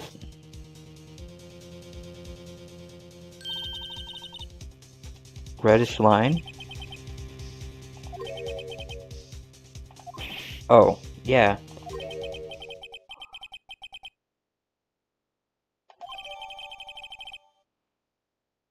The final fragment found in Chief Gant's safe. It has blood traces.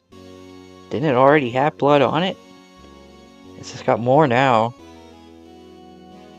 Oh. Oh yeah. That's probably why it was broken. Duh. Alright, now I need something to give to get the cloth.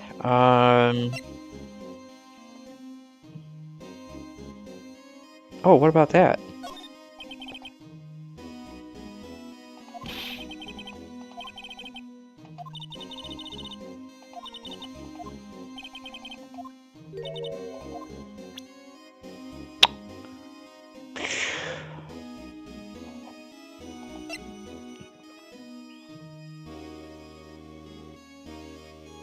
Yeah, I need to find something that, I don't know, gets me the other piece of evidence. Maybe this? Oh no, why would it be attached to that, right? Note to self, Detective Gumshoe talks to a cactus. Hard to believe he's just a patrolman now. Someone ought to trade places with him. Why are you looking at me like that? Oh, gumshoes.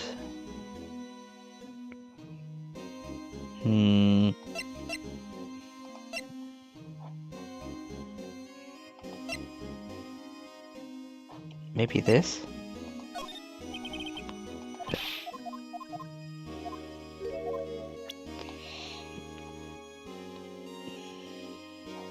What had no prints on it again? Oh, it was the knife, right. Maybe it has something to do with this.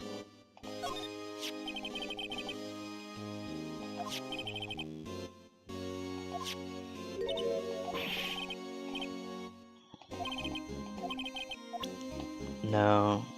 No, it's got nothing to do with that. Cloth fragment, but it had... It's got prints on it now.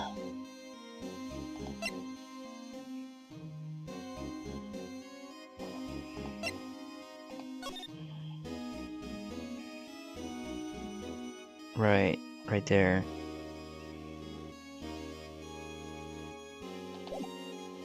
Wait, does Gumshoes want to say anything else? No.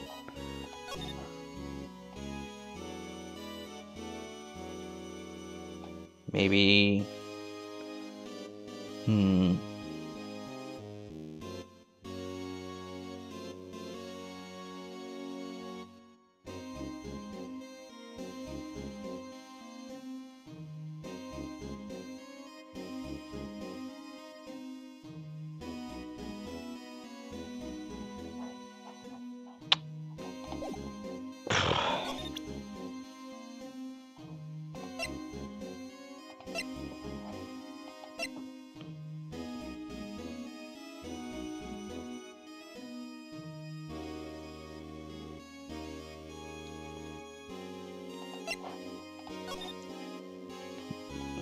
Was there anything on this?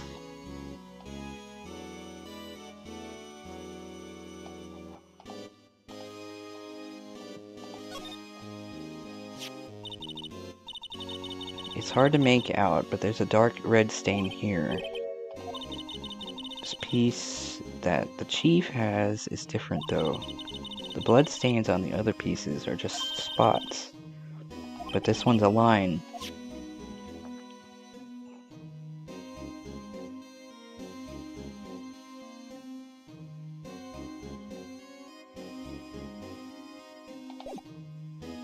I don't know.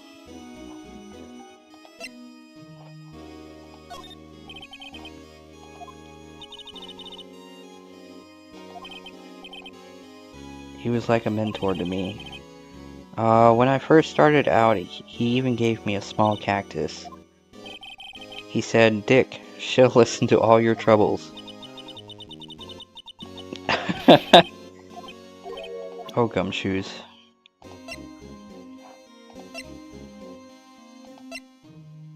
Wait, since it is fingerprints, what about this? I'd like you to have a look at this.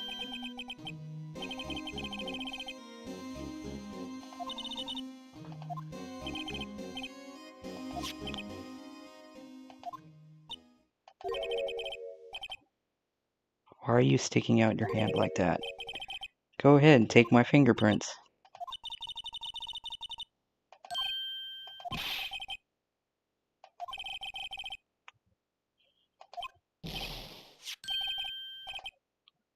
The one with the handprint on it, right? Sheesh, where's your sense of humor? Well, we didn't want yours. Okay, let's check for prints. Sprinkle the powder on the cloth. Once you've been absorbed, once they've been absorbed into the prints below, the rest away. Alright, let's get this over with.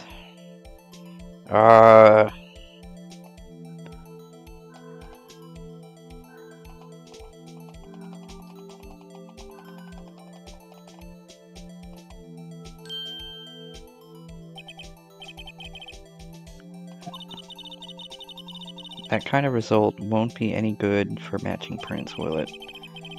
But it doesn't look like we'll get a clear result from the print. Try a different finger.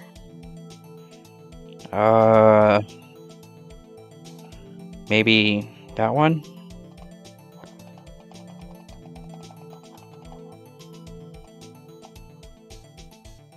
Well,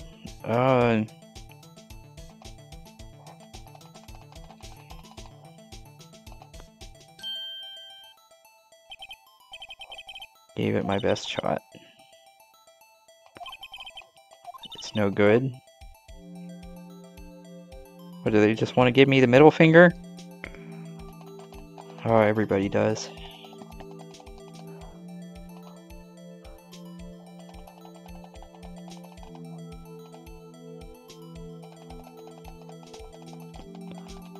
Who am I kidding?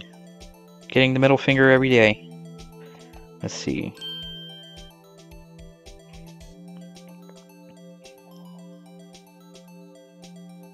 No, it's not Gantz. No. No. No. Still no.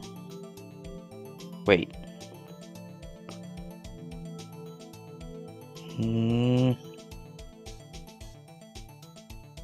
Maybe? I don't think so. Wait, they're Emma's? Yeah, they're Emma's. Okay.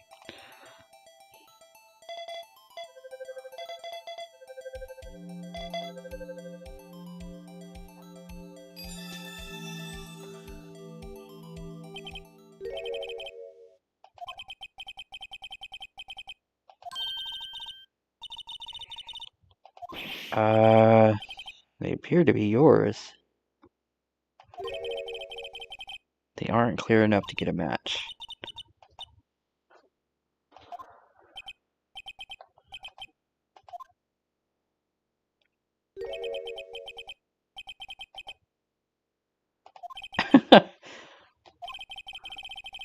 What gumshoes? No.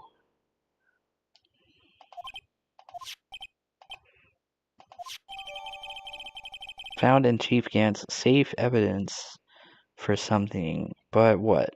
Bears Emma Sky's prints.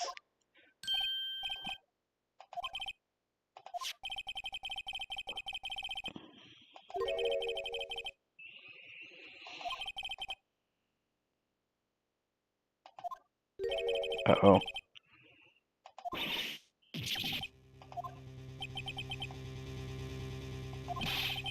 Unfortunately, I'm a man who believes in signs. As I was walking to my meeting, I happened to look out a window and saw a stray dog run into a pole. Just then, I thought of a certain detective. Now then, I'm afraid I'm going to have to ask you all to leave.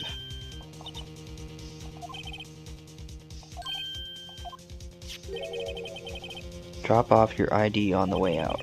You won't be needing it anymore.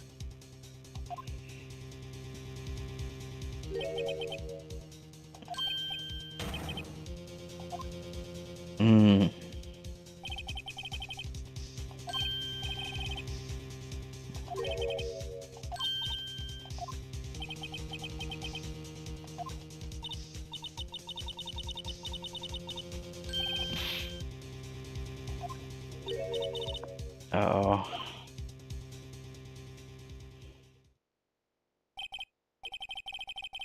If I've told you once, I've told you 1,000 times. The chief's office is off limits. But no, you just had to go sneaking in there like that, didn't you? Yeah, but if I knew it'd be like this, I never would have said it.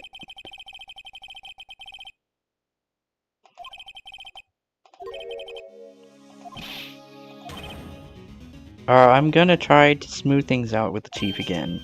Later, pal.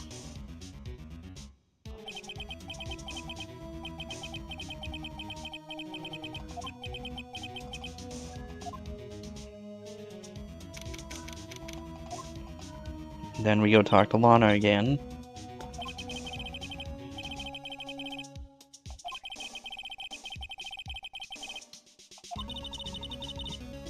But I've already told you all I can. What you've told me over these past couple of days is absolutely nothing. Not a single useful thing. I believe I did mention something quite important. Something I told you right at the beginning. I said that I was the one who stabbed Detective Goodman. You know, I think I finally figured it out. I know who it is that's lurking behind your words.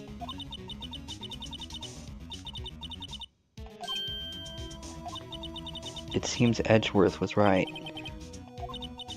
Once you are convinced you know something, no one can persuade you otherwise. Thick-headed is the term he used, I believe.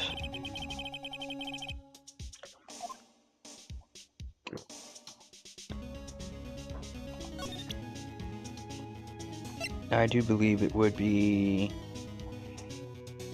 that one.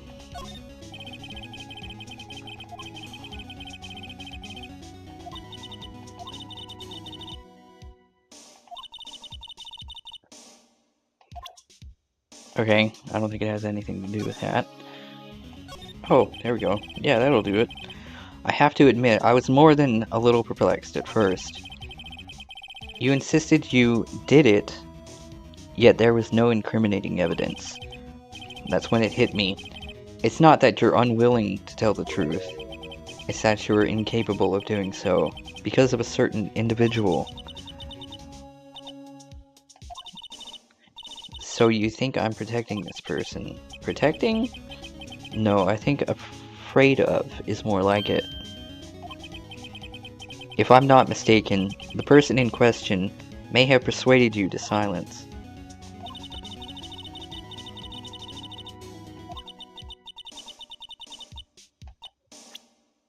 It would be Mr. Gant. You're scared of Ganondorf. Mr. Wright, you are addressing the chief prosecutor. Do not forget your place.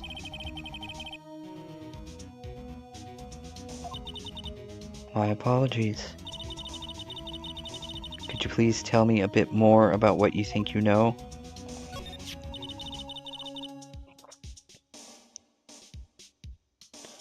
We were partners until 2 years ago. I respected him as a detective. Assuming he was respectable, then tell me something. Why would he try to hide his crimes? Both you and Edgeworth will be brought before a board of inquiry for what you did. Specifically, hiding and forging evidence. Why is it, though? The Chief Gant's name was never mentioned. Edgeworth didn't know the truth behind the forgery. The only party who could have possibly tampered with the evidence, yes, was you. I had access because I was second in command of that investigation. But also one other, Damon Gant.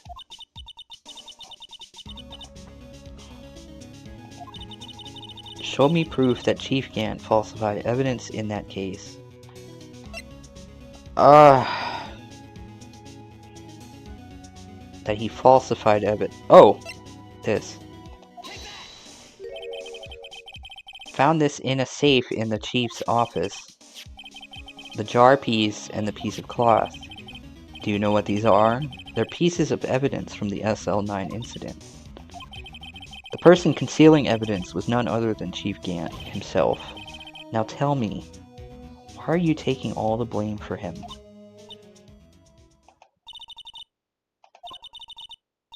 It's as you surmised. I cannot disobey the Chief's orders.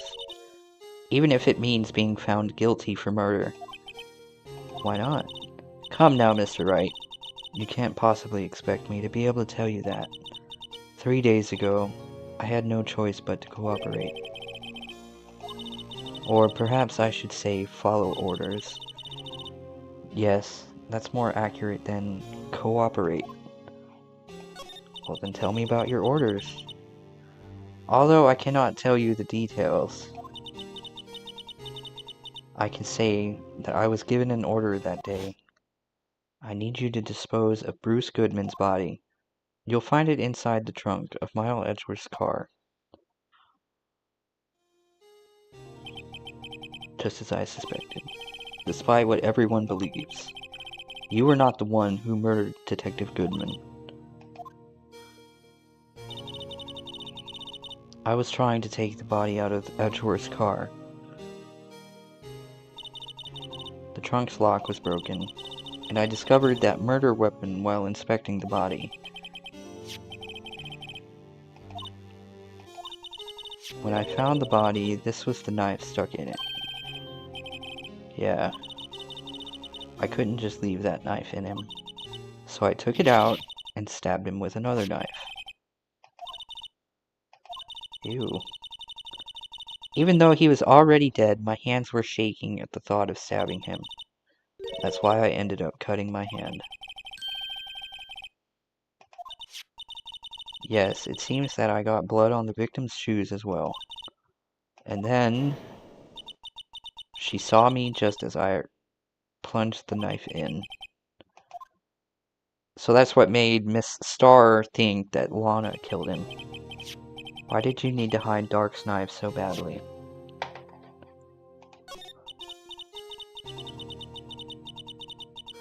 It took a lot of work to finally close the Dark case 2 years ago. It was over with. I didn't ever want it to be opened again. My intent was to prevent that, by whatever means possible. So you hid Dark's knife.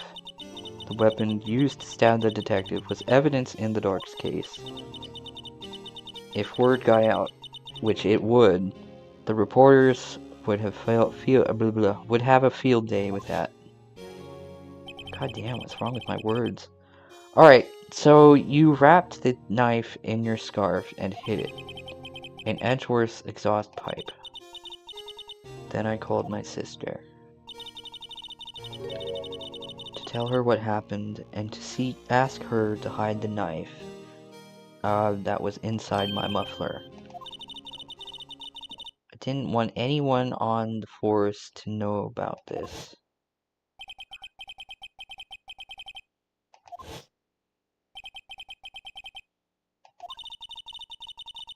speaking of phone calls, I had a bad feeling about one of them that day. The truth is, after I received those orders from Chief Gant, the first thing I did was make a phone call to Patrolman Jake Marsh. Marshall, not Marsh. No, he's not Jake Marsh. Okay, why on earth would you call him? The lead investigator for the SL9 incident had been murdered. I wanted that fact to be kept hidden, and I needed help. He was the only other person I could trust. Or at least, I thought I could trust him at the time. However, it seems that after I spoke to him, he went off on an escapade of his own. Not wanting the case to die, he decided to take things into his own hand. Disguised himself as Goodman and tried to steal the evidence. That's right. He had already stolen the ID card, but it seems he still hadn't made up his mind to break into the evidence room. After my phone call, any remaining doubts he had must have disappeared.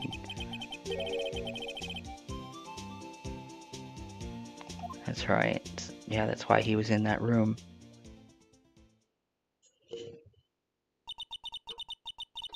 I'm afraid that's all I can tell you. You've earned my respect, Mr. Wright, both as a defense attorney and an investigator. Now please, don't pursue this any further in the courtroom.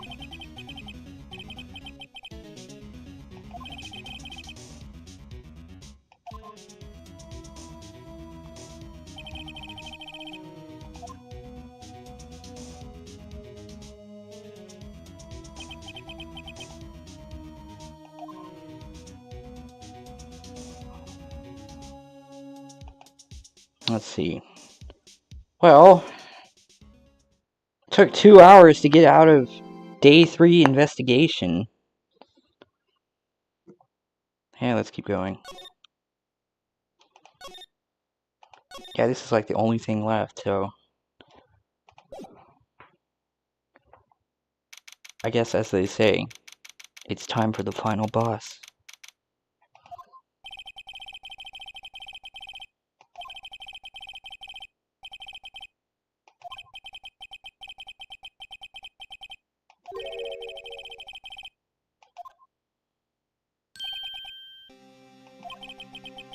Knowing you, you've already figured it out. Who the owner of the ID number is, that is. Well, I have a pretty strong hunch.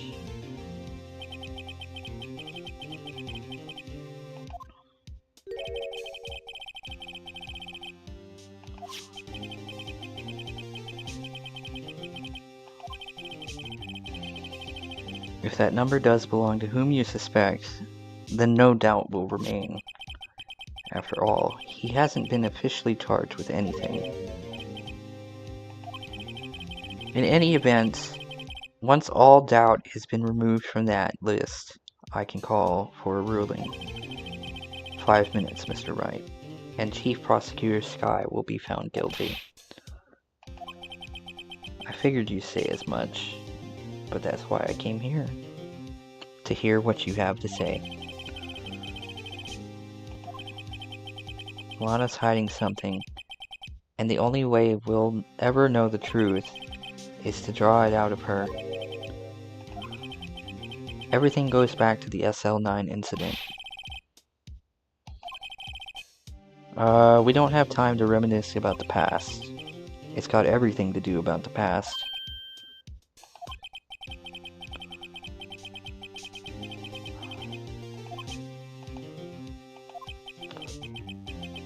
See you in court, right?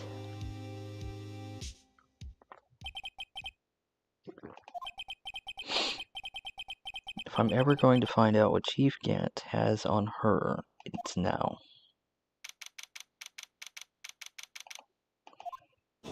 Here we go.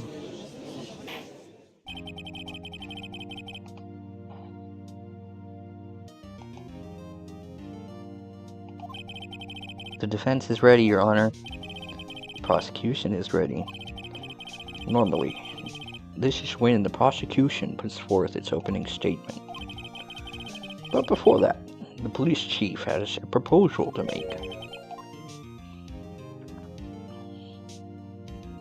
Is it stern silence? How's everyone doing? Hey, G. Been back to the pool yet?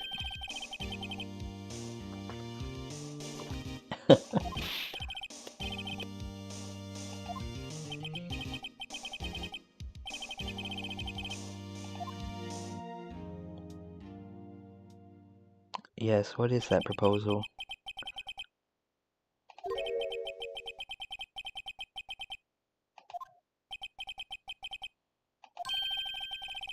Having heard what she intends to say, I feel she should be granted her request.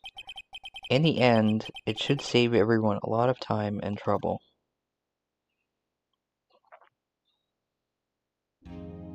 What do you want to say? I'd just like to make one simple request, and I'll be finished. Your Honor, I'd like you to put an immediate end to this trial. Gross. I confess to all charges against me. On February 21st of this year, I murdered Detective Bruce Goodman in the underground parking lot of the prosecutor's office.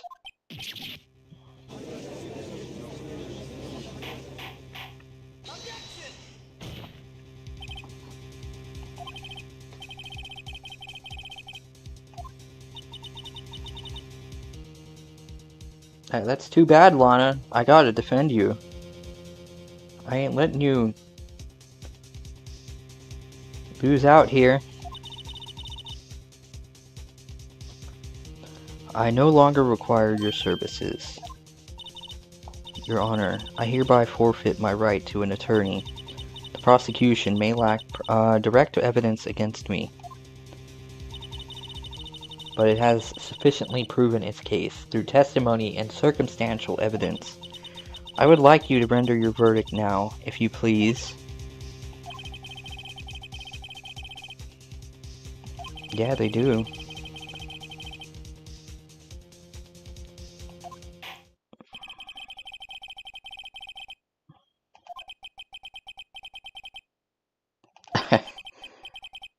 Not even giving Phoenix a chance.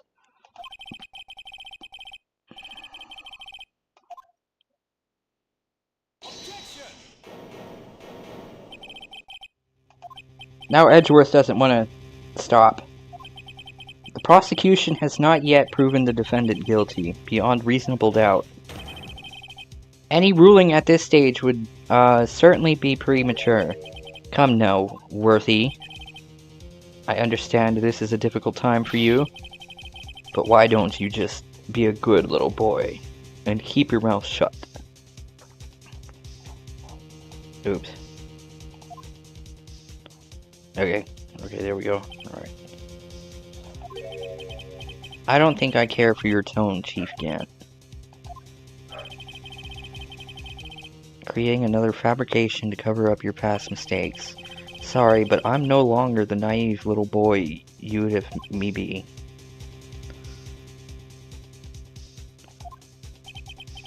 With this sudden confession from the defendant, it's obvious to me some kind of deal was struck behind the scenes. Not everyone operates as you do. The prosecution would like to change its first witness. I request the court hears her testimony. I am exercising my right to self-representation. I don't think we need to continue. I don't care what you think, Miss Skye.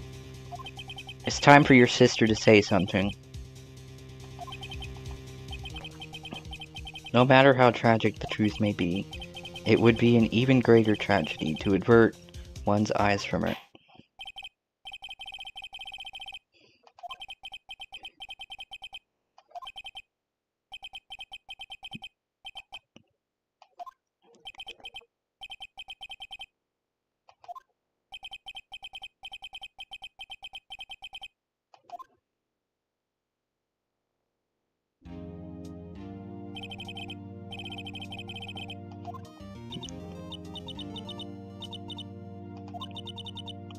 Her occupation. Okay, yeah, that works. You encountered the serial killer Joe Dark of the Joe Dark killings. Is this correct? I'm sorry, but I'm afraid I'm going to have to ask you to recall those events one more time.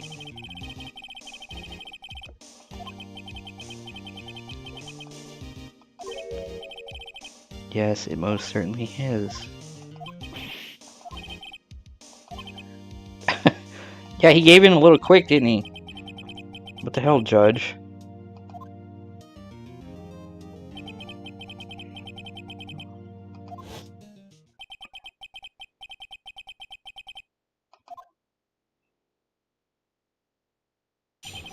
Okay, 2 years ago. I was waiting in my sister's office that day. A man came running in and took me hostage. Neil Marshall rescued me. But I'll never forget that what I saw in that instance. The man raised up his knife and stabbed Mr. Marshall in the chest. It's a good thing you weren't harmed. I passed out. I don't remember much.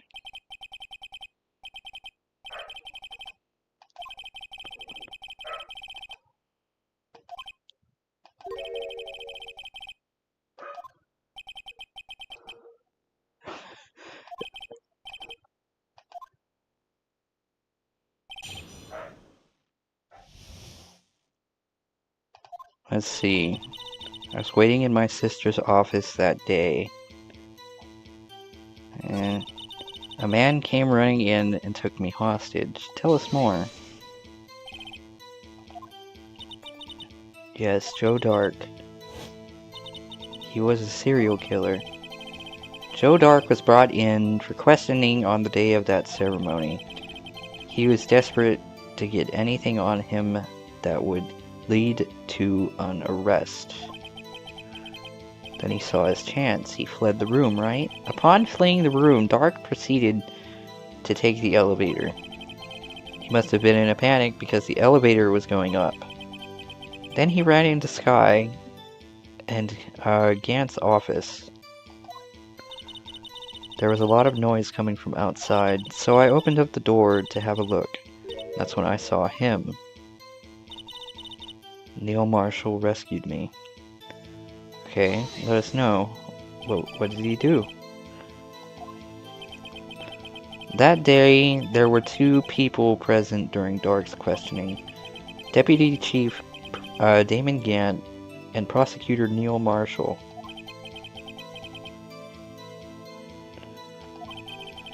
Neil Marshall had just received the King of Prosecutors Award. Young and dedicated, he went straight to the questioning room after the ceremony.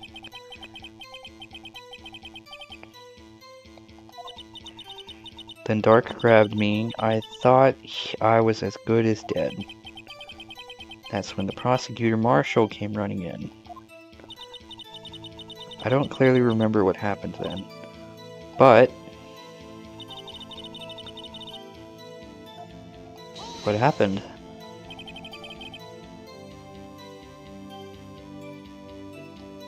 Can you tell us about that? Mr. Marshall jumped on Jake just then, or Dark just then. The lights went out. It was just about this time of year. There was a terrible storm going on and lightning struck nearby. Sounds like a typical horror movie. So the electricity went out. If it was pitch dark in that room, you shouldn't have been able to see anything, right?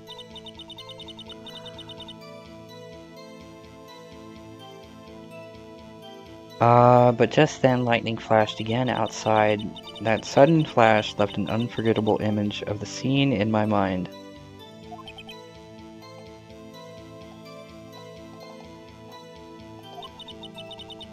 I told the detective about what I saw then.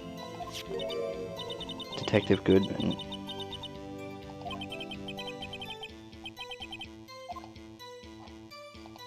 I want to hear more. Come on. So you spoke with Detective Goodman about this 2 years ago. You told Detective Goodman about what you saw. At the time, the words just couldn't come out. That's why I drew a picture. Well, Mr. Wright, have you heard enough? Oh, tell me about the picture, come on. I believe it has a very important meaning. List of evidence I was given 2 years ago didn't contain a picture.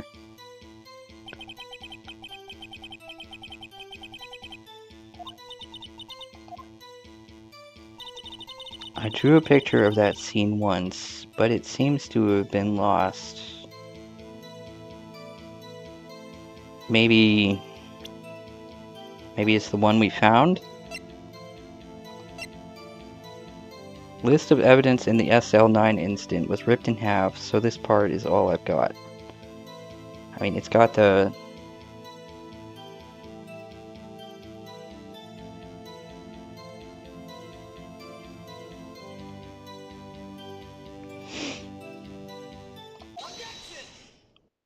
So it does. Okay. Mr. Edgeworth. This little girl put all her heart into drawing that picture. She wanted to just be an artist, even though she's doing scientific stuff. And yet you would insist on denying its existence. All I'm saying is that as the prosecutor for that case, I wasn't handed such a picture. But that doesn't mean it doesn't exist. Yes, it's the evidence list.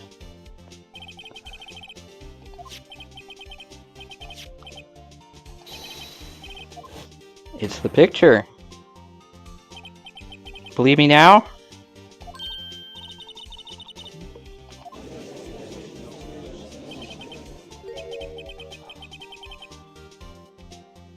Indeed, two men appear to be wrestling here. That's not wrestling. That looks like a knife.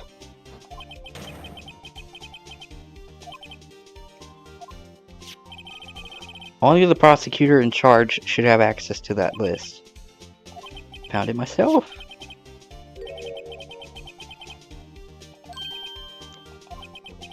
It would appear, Mr. Edgeworth, that the evidence list you were handed 2 years ago was incomplete. These two lists fit together to form one. You can see the marks here where they were torn apart from each other. It's quite obvious what happened. 2 years ago, only half of the evidence in that list ever reached you. It's true. You didn't get all of the evidence. You only got half of it and some, fake evidence. Why did you draw your picture on the back of such an important list? That's what Detective Goodman handed me in the questioning room, Your Honor.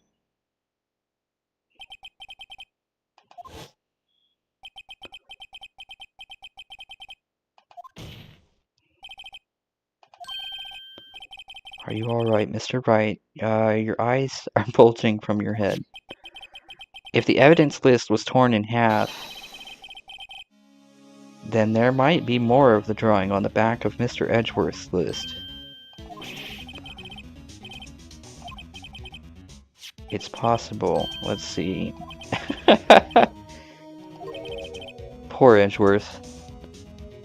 He's losing a battle he doesn't want to.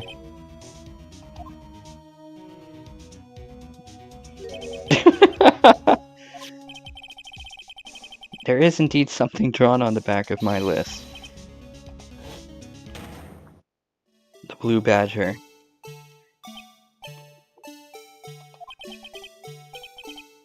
That thing!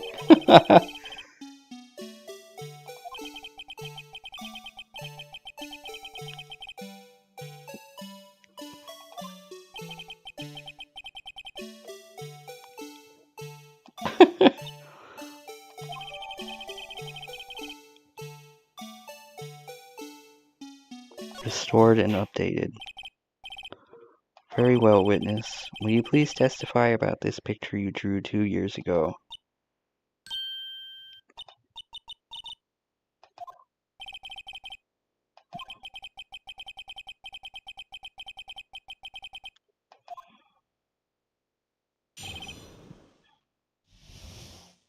Emma's picture.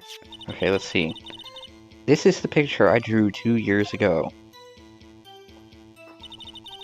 The flash of lightning was so bright, all I could see were shadows. After that, I must have fainted. This picture shows exactly what I saw in that instant. To think a flash of lightning could burn such an image in your mind. Well, I don't see any contradictions here. This clearly shows Joe Dark about to murder prosecutor Neil Marsh. The defense may now begin its cross-examination. Okay, read it again. This is the picture I drew 2 years ago. Hold on a second.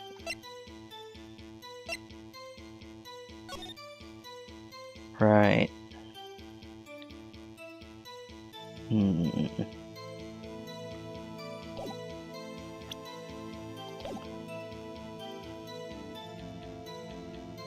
Okay.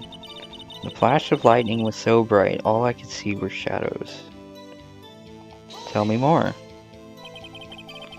So at the time you didn't even know it was Mr. Marshall who had come to your rescue. So she didn't know. The lightning was so bright and I was knocked to the floor. Dark had a tight grip on me, but when Mr. Marshall jumped on him, I was knocked away.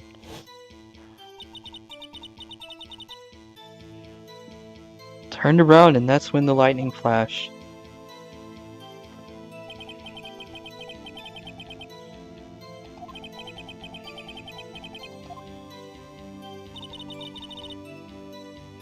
After that, I must have fainted. I don't think that's credible. This picture shows exactly what I saw in that instant. Does it?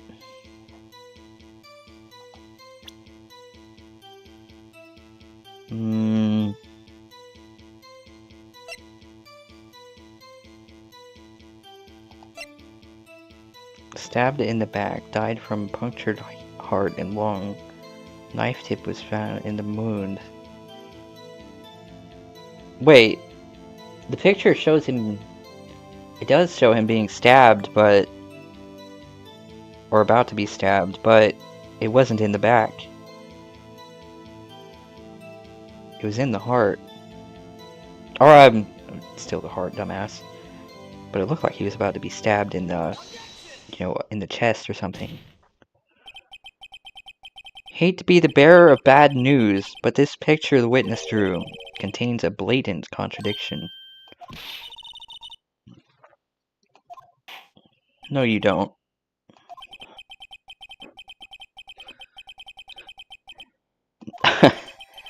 What part of this picture contradicts the autopsy report?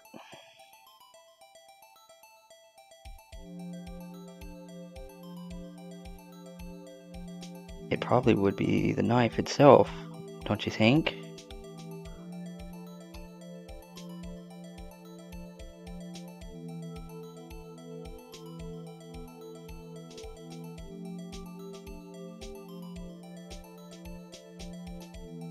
Oh no, it couldn't have been anything with the chest. No, he was stabbed in the back. With the way he's positioned, yeah, it could like, boom, like right there in the back. But it still must have had something to do with the knife.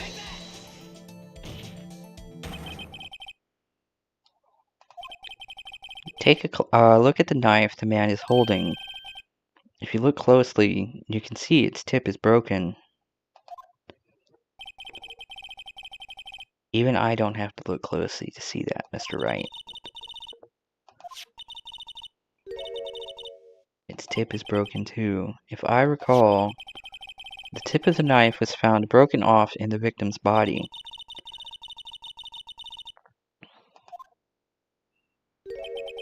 I'm afraid it's not so simple. And where, pray tell, could you possibly see a problem? Wasn't the blue badger standing outside? I think you might be thinking of a different time. It's obvious, really. The victims suffered a single stab wound to the back. If the victim was only stabbed once, then the murder weapon should not yet be broken.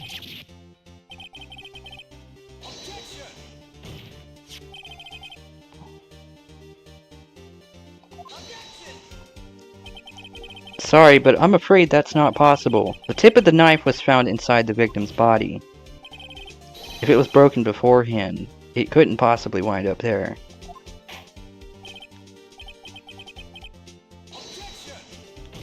Yeah, the blue badger seemed to have been outside maybe, but...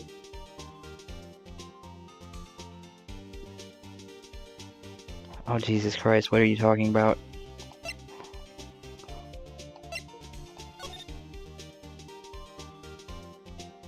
No, it wasn't. Oh, hold on. With how they're standing, it was on the ceiling?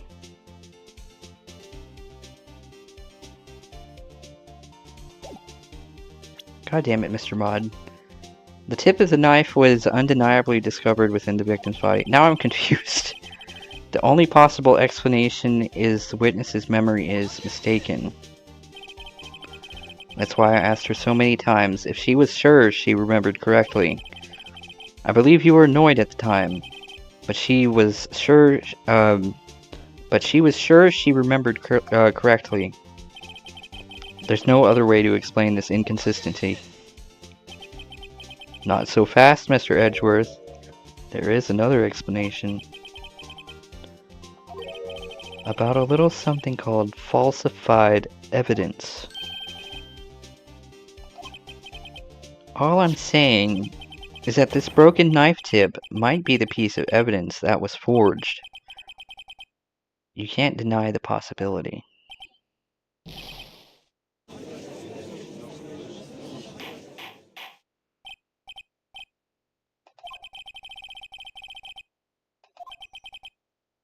Your Honor, please allow me to once again go over the events that took place the day of the murder.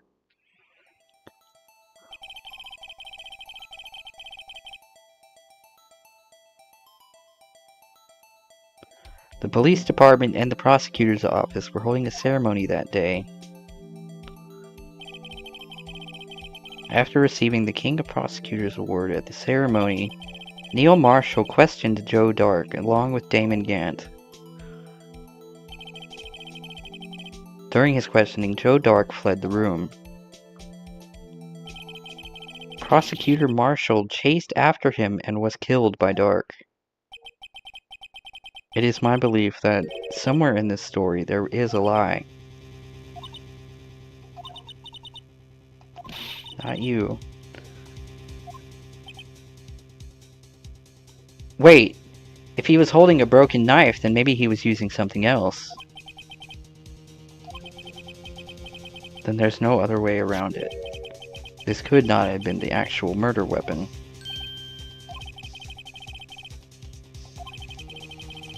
What are the chances of there being two broken knives?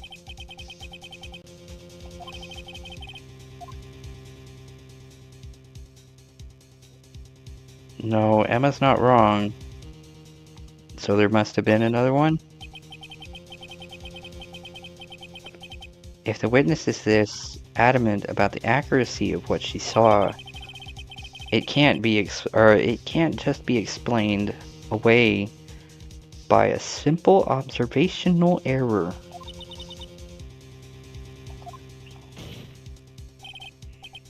In that instant, Emma really did see a broken knife.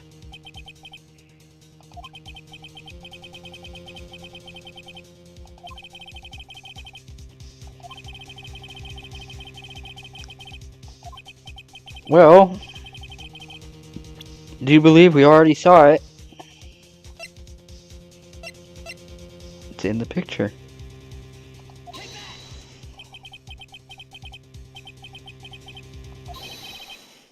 Right here inside this picture, there is a picture of the award ceremony.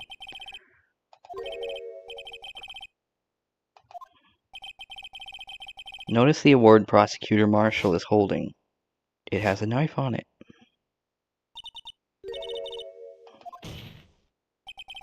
As we earlier concluded, the knife in the drawing was not Joe Dark's knife.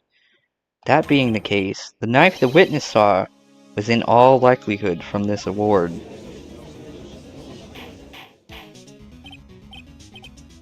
Order. Neil Marshall was awarded King of Prosecutors that day. As an award, he was given this broken shield and knife. Then he chased after Joe Dark. He pulled out this knife. Being a prosecutor, he did not carry a pistol. This broken knife was the only weapon he had in this dangerous situation. That can't be. And why not, Mr. Edgeworth? Then the murderer and the victim would be reversed. What do you mean?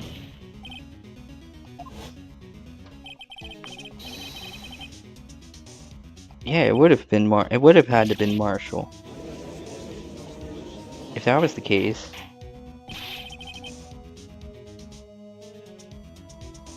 But the prosecutor was the one who actually died.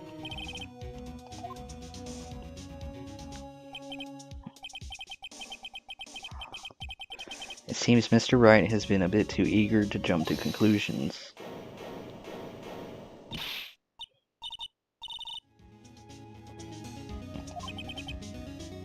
Does she remember everything now?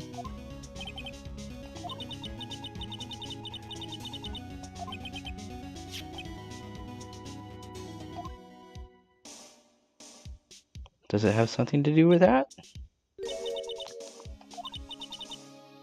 This picture. I'm the one who drew it.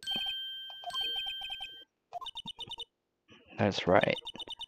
The list wasn't torn in half at the time I drew this picture.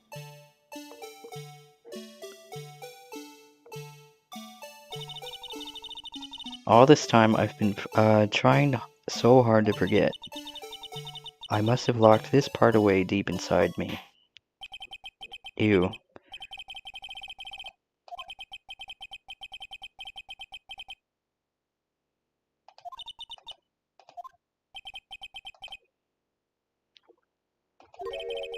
It's got so much to do with the blue badger.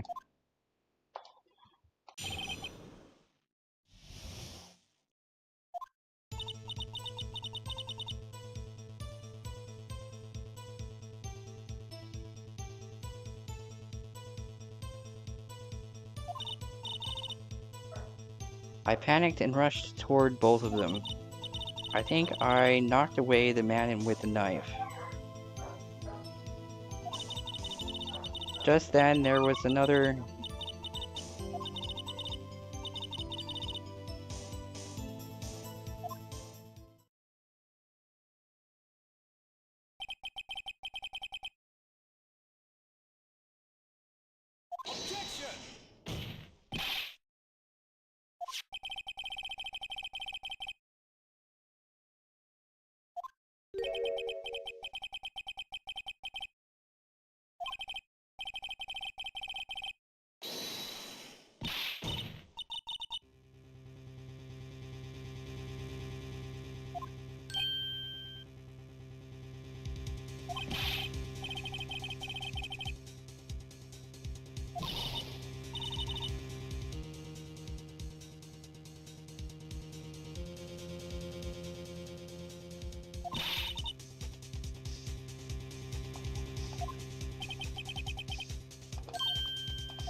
We've already come to this far. It's too late to turn back. Oh my god.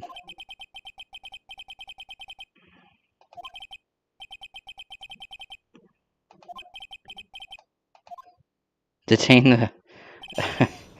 Okay. Okay, Emma's recollection. When I saw that man raise his knife, I panicked and rushed forward, or toward both of them. I think I knocked away the man with the knife. But then there was another flash of light, and that's when I saw the blue badger. I don't think that's what she saw. The blue badger hadn't existed.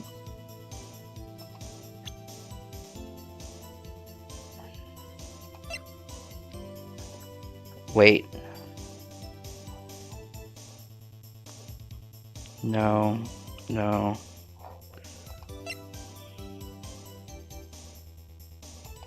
Maybe... Wait.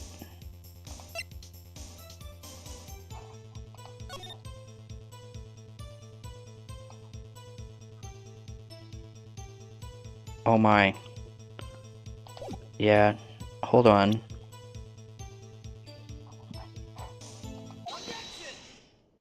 Maybe she was looking at something else. The mysterious blue badger was in fact this.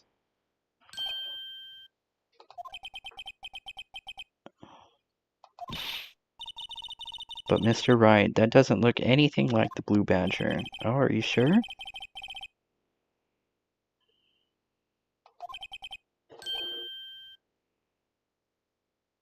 Phoenix sure likes his fancy pottery.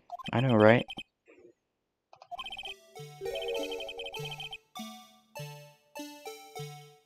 Let's see. It would probably have to be... God damn it. Maybe like that?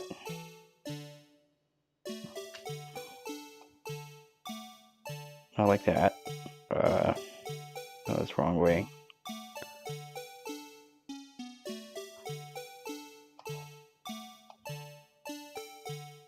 Maybe like this? Okay, hold on. I might need to use the keyboard.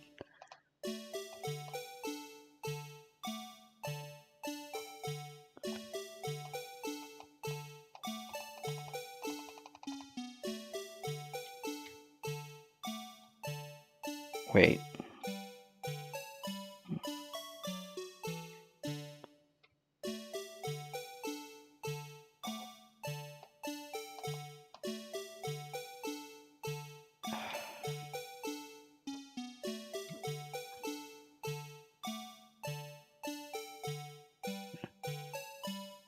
Come on. Oh, god damn it.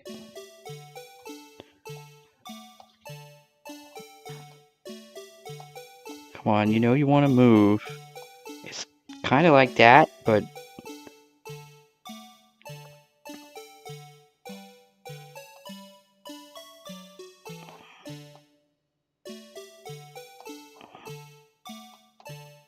Oh, wait. Well, that's not exactly wrong. Possibly...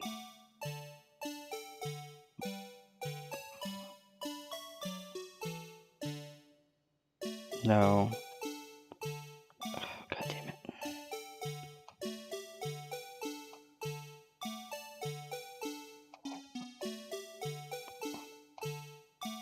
Wait.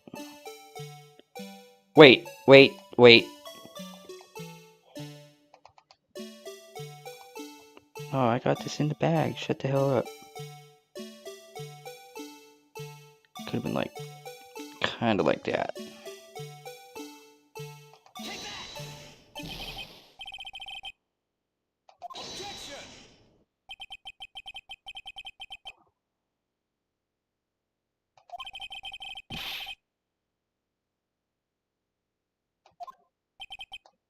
Did I just lose points?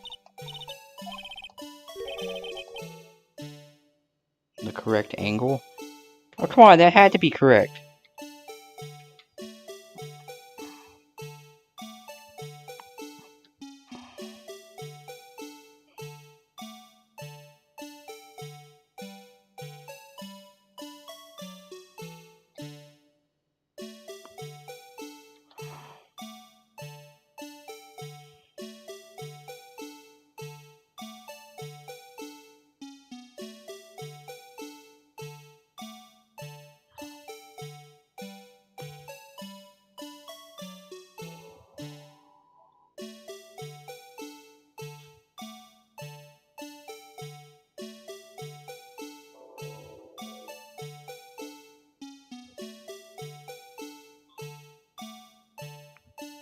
I mean...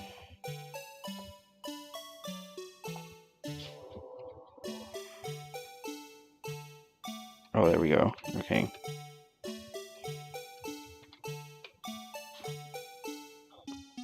That looks accurate! Oh, wait.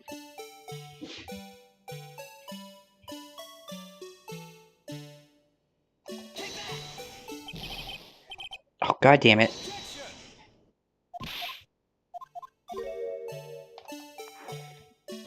Are you serious right now?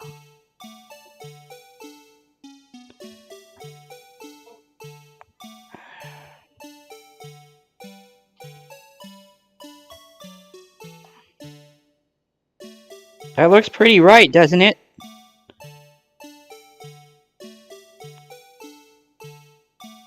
Oh wait, hold on. Maybe I am doing it wrong.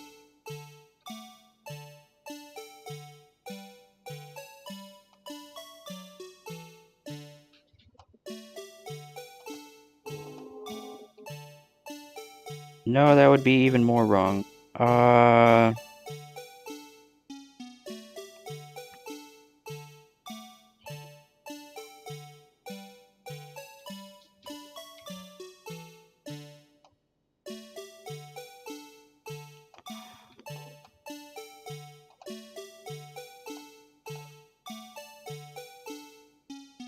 Wait. Hmm?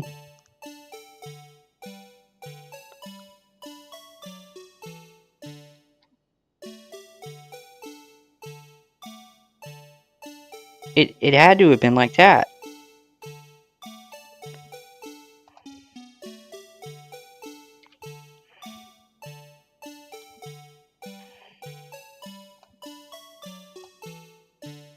Yeah, it looks exactly like it. Come on.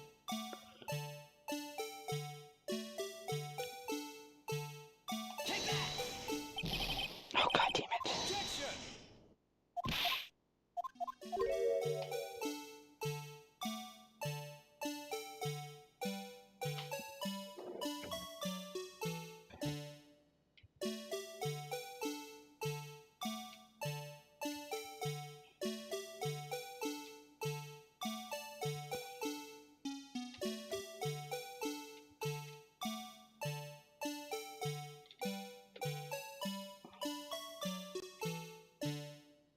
Maybe accepted like that? Oh, god damn it.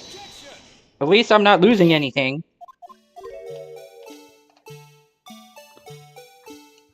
Ugh.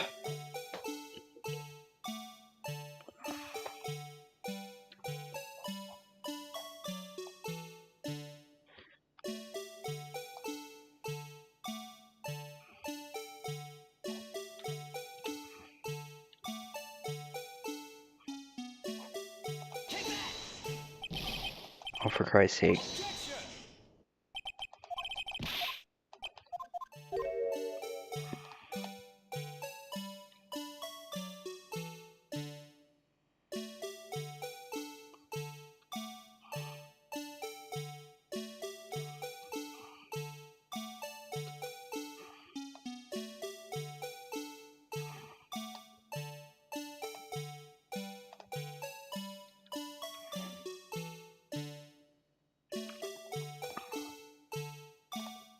Hold on. Okay, that looks a little more accurate. Oh, for Christ's sake. Why does it have to think I'm always wrong? Maybe I want to be correct too.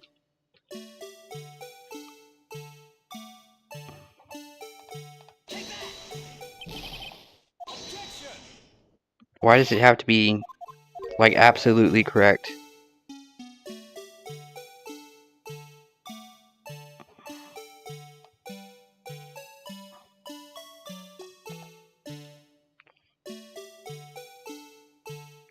Even though that does look absolutely correct.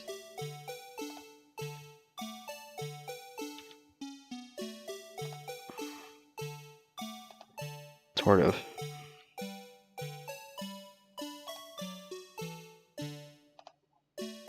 Actually, it looks kind of different. For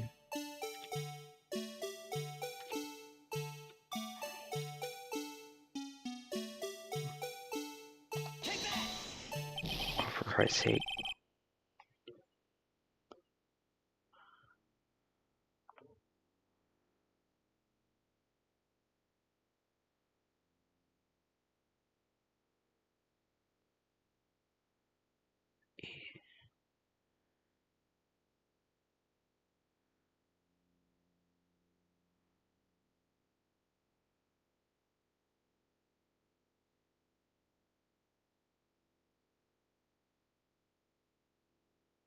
Dude, I've been doing it like that the whole time.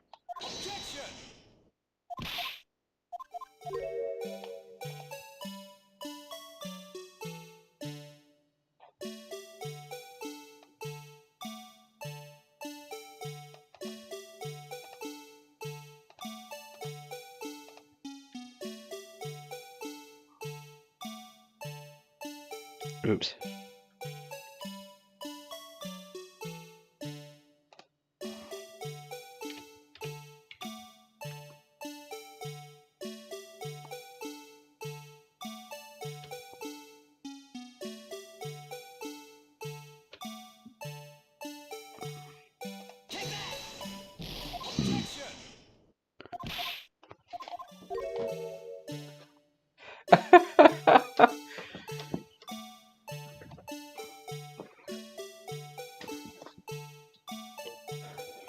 How fucking accurate does it have to look?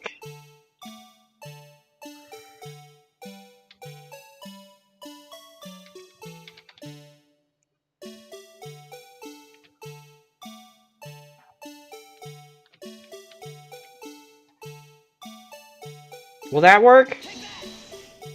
I swear to God.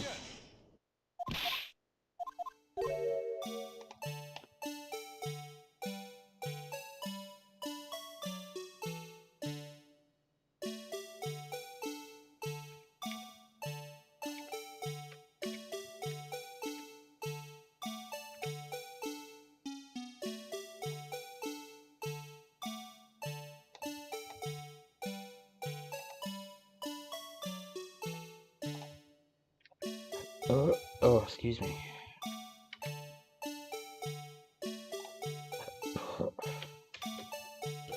Don't, come on, Mike. Don't do that to me now.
Okay, I gotta take that out. Okay, yeah, you played gymnastics. Let's see.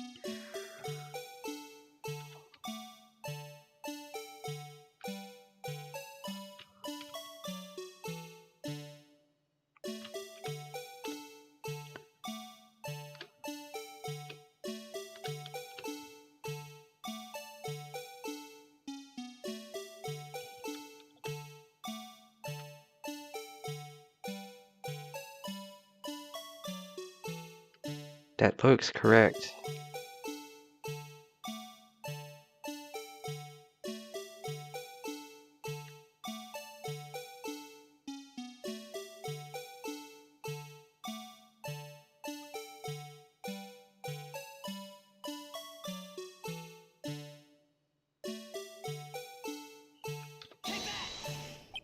Are you fucking serious? I'm not putting the backhand up high enough.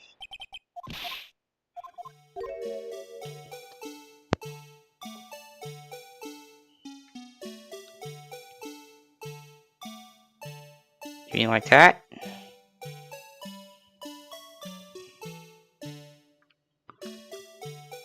Does that work? I don't know, it looks pretty good.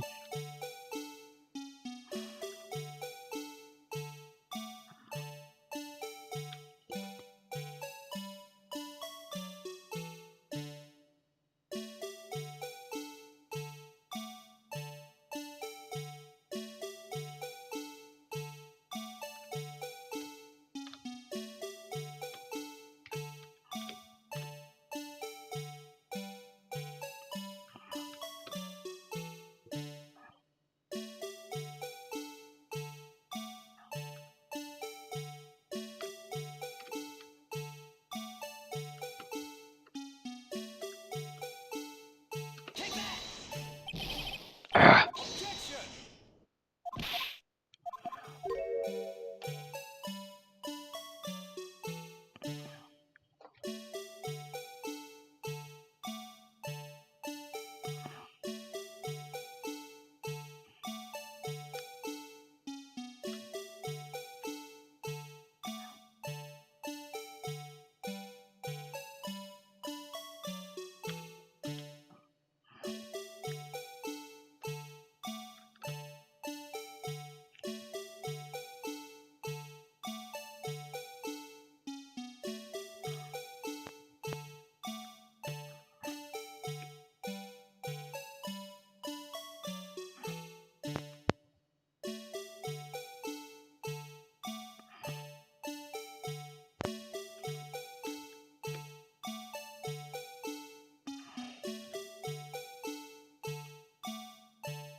No, that seems too high. Too low?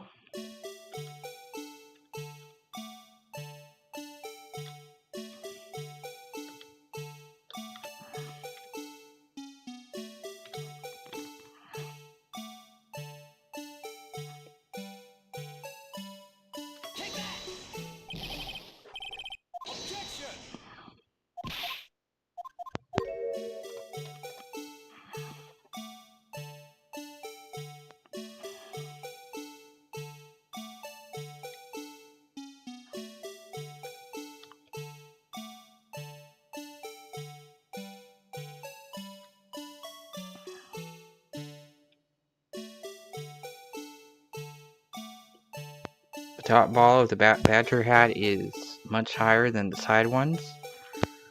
Yeah, I can see that. It's just not taking it.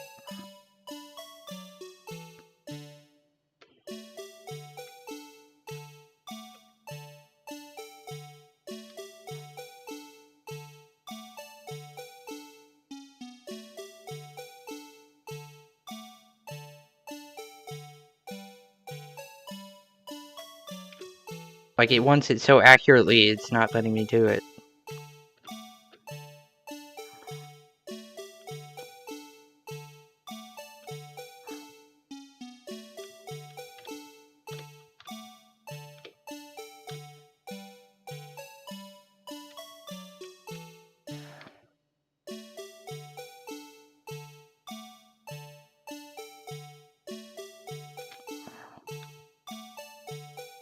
Wait.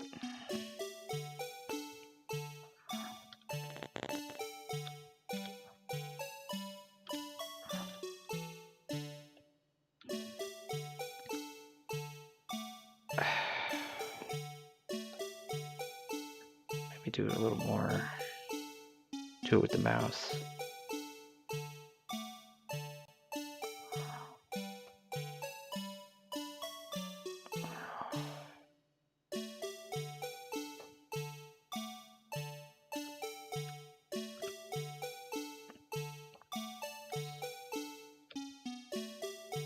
If I'm not wrong, this is like the part where a lot of people just give up.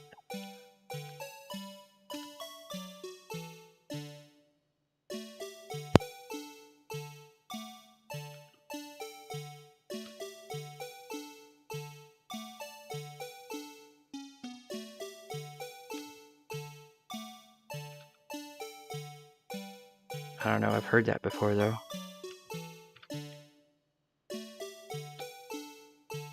Wait.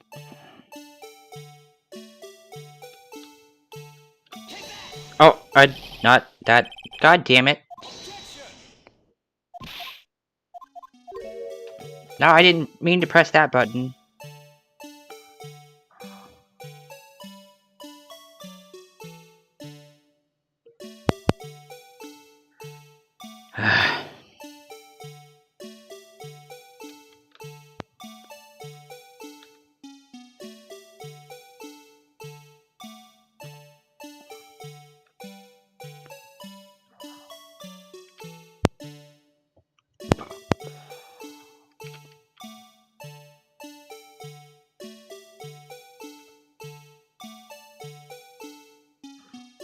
Okay. So, do it like that. Oh, wait.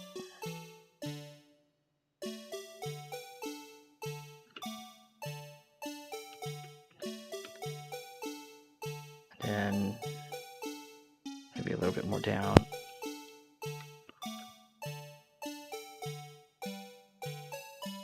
Okay. A little more up.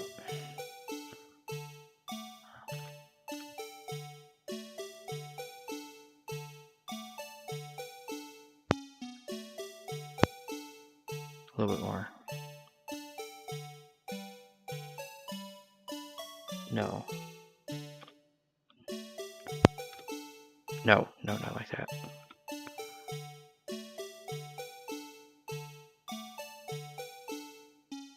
That looks about right. I'm gonna go ahead and admit it. I'm trying to cheat right now. I'm looking at a picture. It's not working.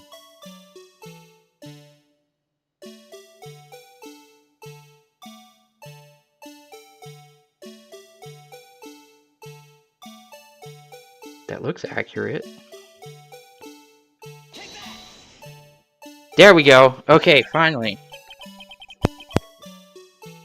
Is this a miracle or what?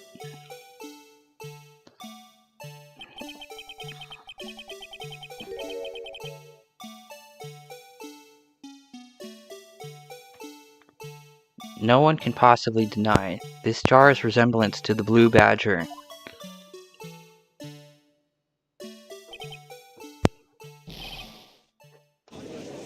It totally can be, Edgeworth. The defense has proven its claim. The mysterious blue badger witnessed on the day of the crime was actually this. Although we all enjoyed Mr. Wright's dramatic performance, one question remains. What's your point? What do you mean? So that badger thing was actually just a jar. That doesn't change anything. I'm afraid that's where you're wrong, Mr. Edgeworth.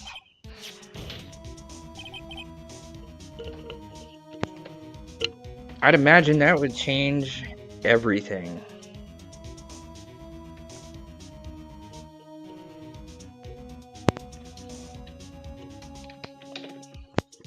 Hold on, my mic's acting up real quick.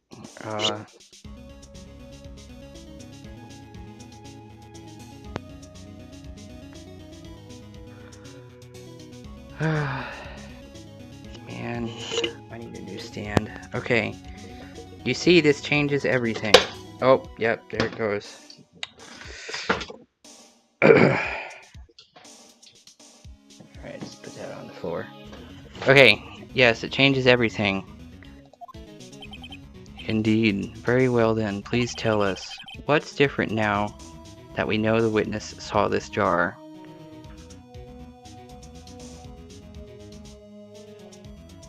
It must have been the location. Allow me to take these in turn.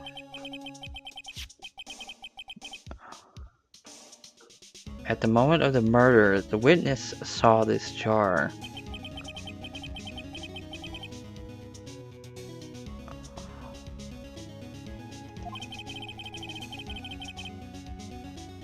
Yes, well, knowing this, where could she have seen this jar? The location of the jar is shown in that picture taken on the day of the crime. It's on the shelf in the office of Damon Gant. But the body was found lying near Lana Sky's desk. The witness testified to herself, or so herself. And it is these two facts that reveal what actually transpired. You see, the struggle between Dark and Marshall did not take place in Lana Sky's office. It happened on the other side of the room in Chief Gant's office. Are you implying the murderer moved the victim's body from Damon Gant's office to Lana Sky's office? Yeah. Why would he do that? There's no reason. There's plenty of reason.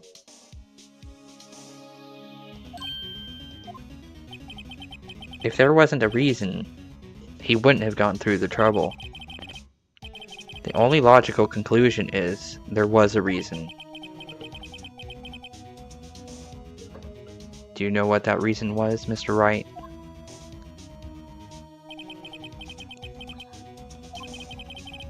If you did, Phoenix, and tell us, what did you figure out?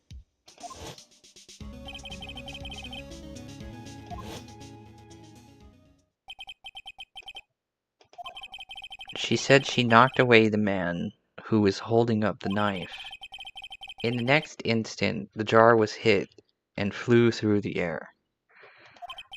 Now tell me, what could have sent the jar flying?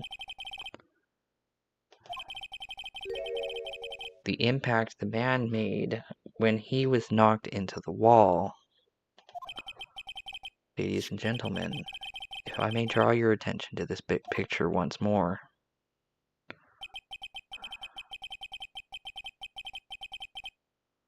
If the man was knocked in the direction of the shelf the jar was sitting on, what would he have hit? Or what would have he hit? The suit of armor, holding a very sharp and dangerous looking sword.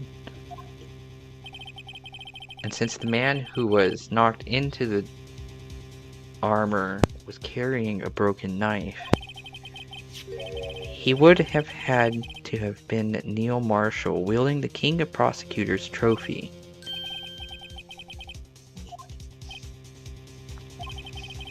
There is another possibility of what actually transpired in that room. He landed on the armor.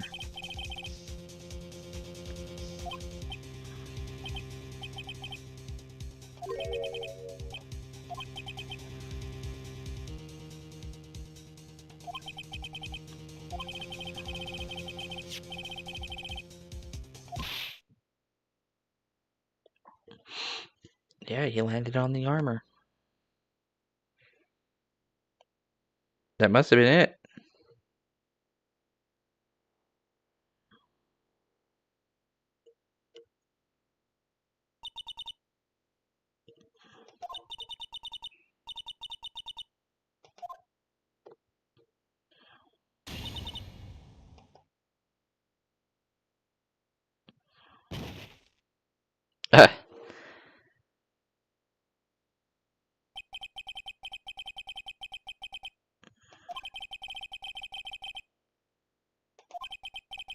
And then proved so with her own testimony. This is unprecedented.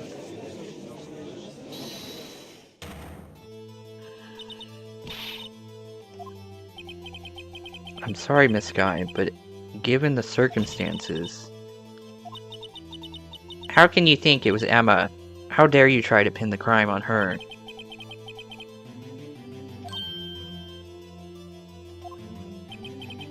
If you recall, it was you who admitted to forging evidence 2 years ago. The reason you moved Prosecutor Marshall's body was to keep everyone else from finding out about what Emma did. I assure you, Mr. Edgeworth, I have no idea what you're talking about. If you hope to have anyone believe your insane allegations, I'm afraid you're going to have proof. Tell me, do you have any conclusive evidence that proves my sister killed Neil Marshall? Willing to bet you don't. Oh, I've got something.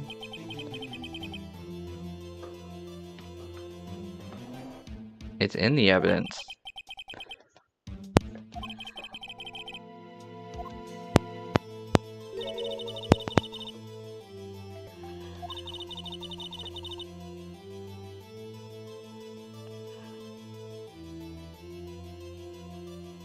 Both parties involved in the incident are dead.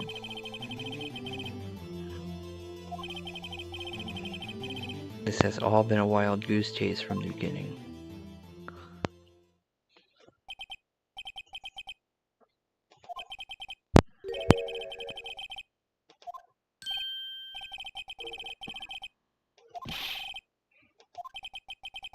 The possibility that the victim has left us a message. For better or for worse, Mr. Marshall did not die instantly. He may have left behind the name of the person who took his life, in one manner or another.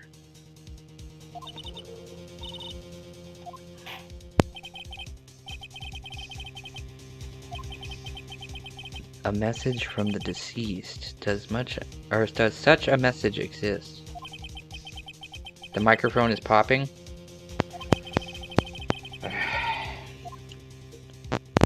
God. The real murderer's name that the victim may have left behind is in the evidence. This message from the deceased is already in our possession.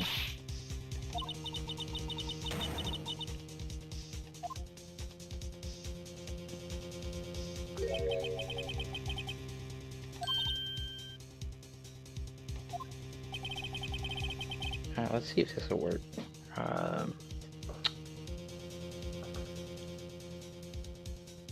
Now the microphone stand just yeah, there was a mishap with that. Now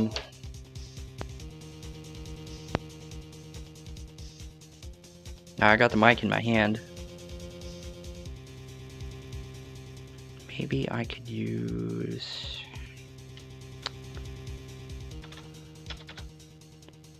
Yeah, don't let me use the keyboard. God damn it. There's only one thing we seek. The truth. No matter how painful it may seem. Now then, Mr. Wright, please show us the piece of evidence.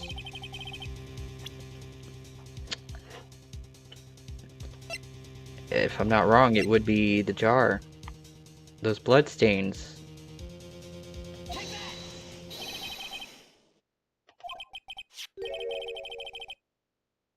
The blue badger from before, right?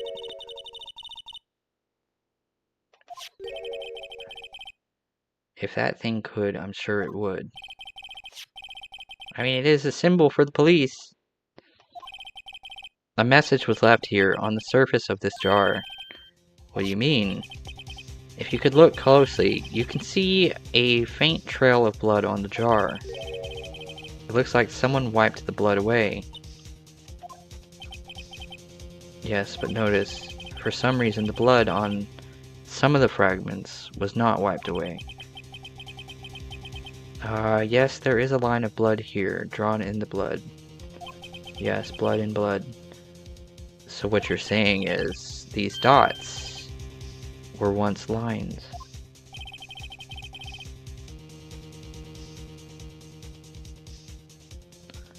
Prosecutor Marshall did not die instantly. He used the few precious moments left to him to leave behind a message. One that someone apparently wiped away. But blood has been, must have seeped into the jar where the lines changed directions. Precisely so. All we need to do is connect these points, and the victim's message will become apparent.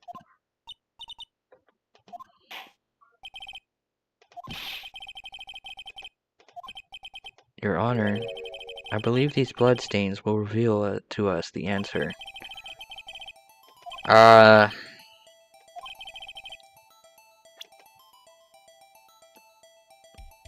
Shit.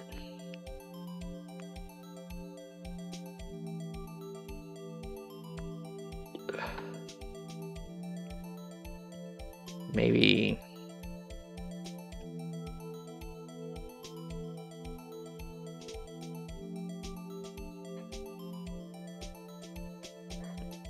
Maybe that one?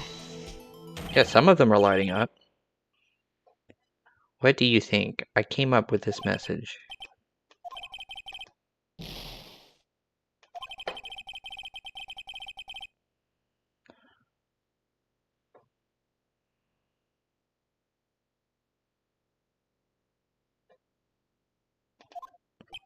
Really?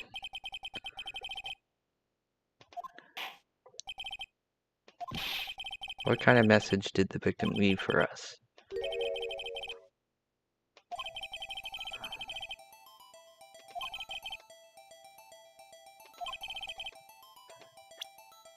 Well, what?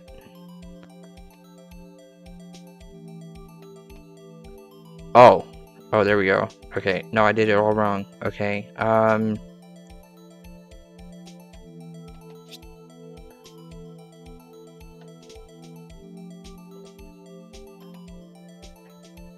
maybe...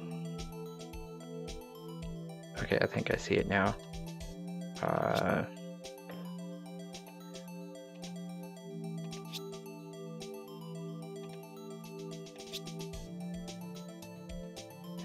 Maybe?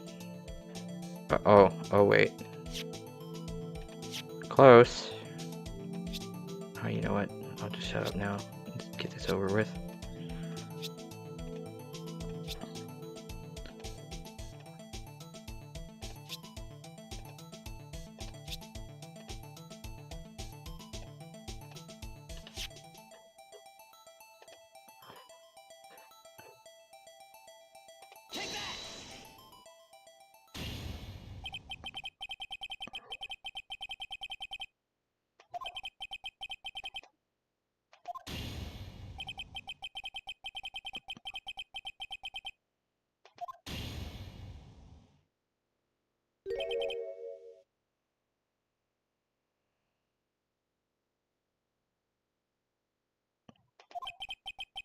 So this is the final message Prosecutor Marshall left behind.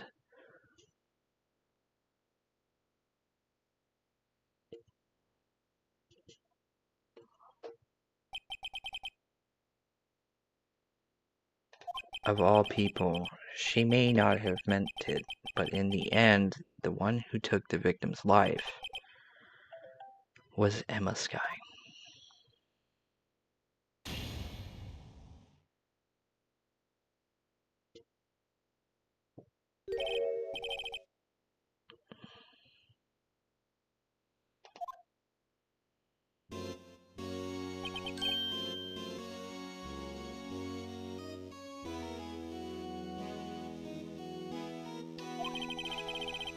Do you understand the implications of what you've done? What are you talking about? 2 years ago, Joe Dark was sentenced to death. He was convicted because of his final murder. I believe you were the prosecutor in the case, were you not? Yes, Worthy. Because of you, an innocent man was sentenced to death. Not only that, but you used forged evidence to ensure his conviction.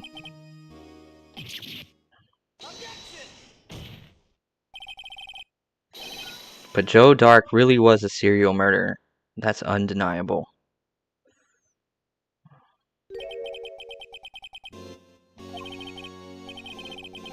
We aren't defenders of justice. Merely keepers of the law. Sentencing a man to death is no light matter, even if there wasn't any cover-up or evidence forgery. Ultimately, the responsibility falls on the prosecutor in charge. Despite what anyone may say, this fact cannot be denied.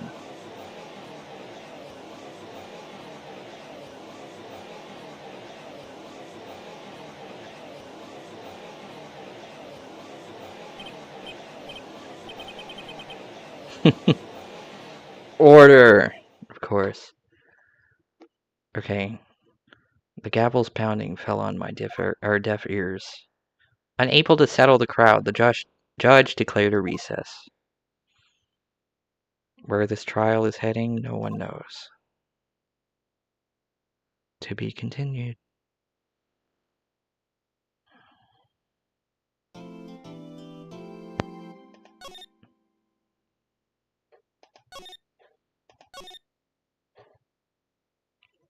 I think this is the last one. Yeah, final day.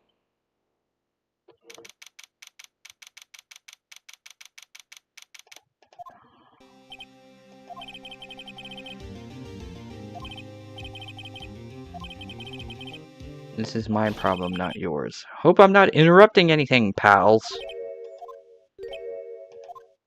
Yeah, hello, Gumshoes.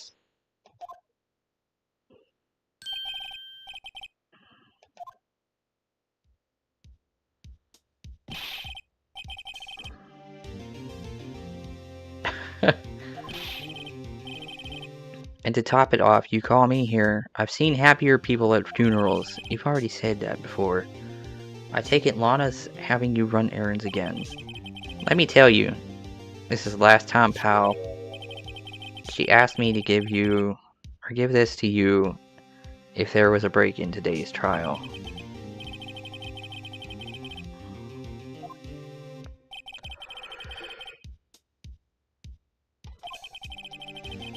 Rule 1. No evidence shall be shown without the approval of the police department.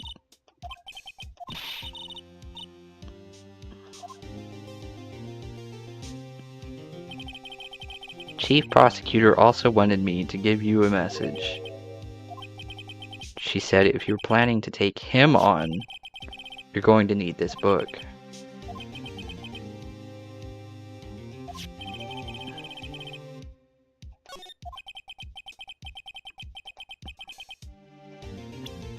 Well, let's take a look, I guess.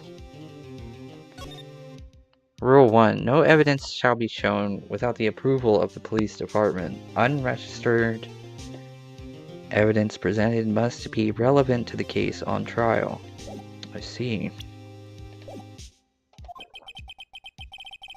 All that's left now is the chief prosecutor's sentence.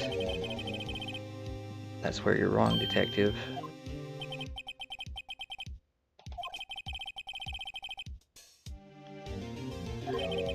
Despite all these allegations being thrown at me, Mr. Edgeworth, the real trial today hasn't begun yet.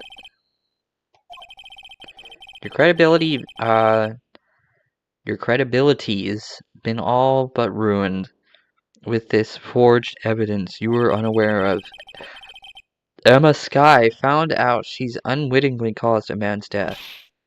And now you're telling me to want to do more. You've got to be kidding me, pal. You're missing the point, detective. Lana didn't murder Detective Goodman. She merely stuck a knife into his dead body. That means the real killer is still out there.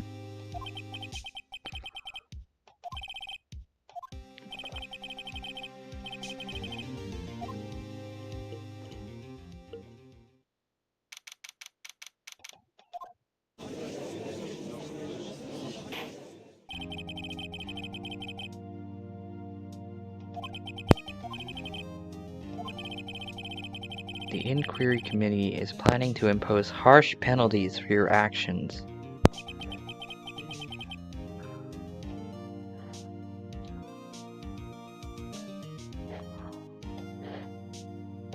Thanks for the news, Your Honor. Normally this is where the prosecution calls forth a witness, but let's ask the defense.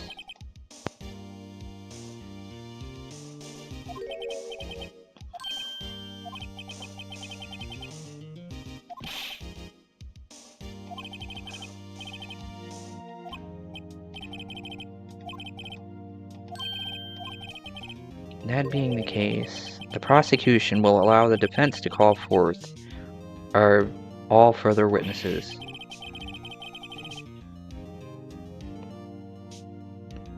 There's no precedent for what you were proposing.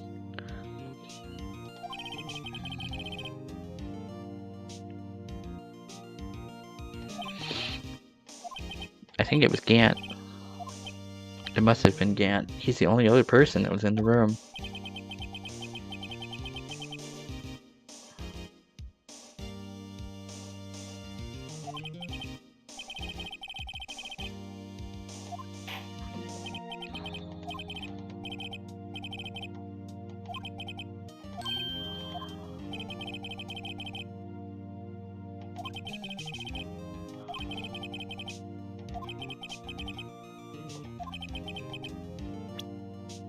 Yeah, it had to have been him. Nah, I'm just kidding. It was Meekins. No, really. The defense calls Damon Gant to the stand. Yes, tell us, Phoenix. What did he do? As defendant's partner 2 years ago, Mr. Gant, has first-hand knowledge of the crime. I feel we should hear what he has to say about it.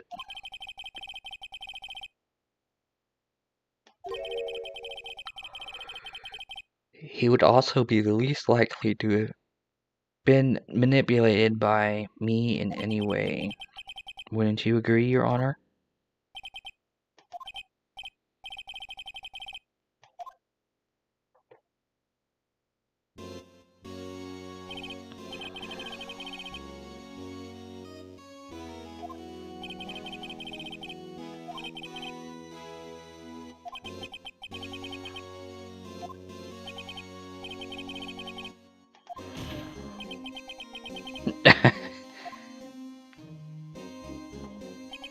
Even Edgeworth wants to know.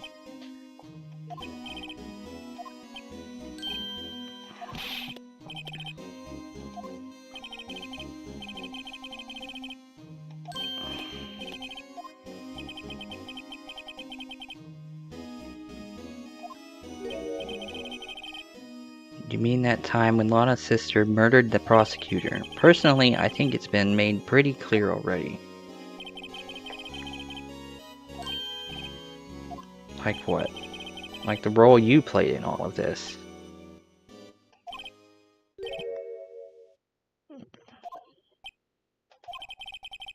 You are aware, of course, that a police chief has all kinds of weapons at his disposal.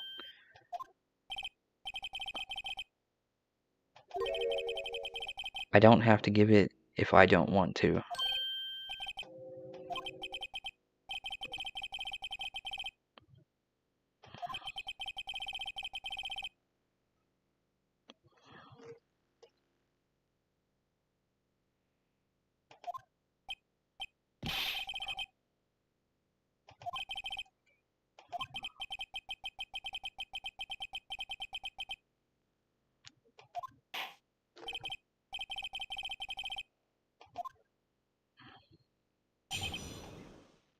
Okay.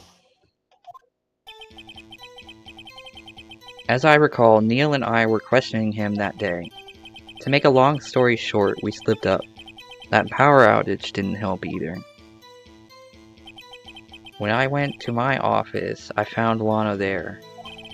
Apparently she had already arranged the crime scene. As you can see, I had nothing to do with the forgery.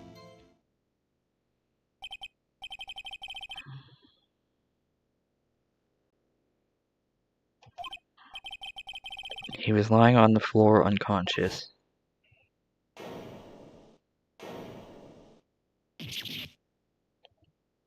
So...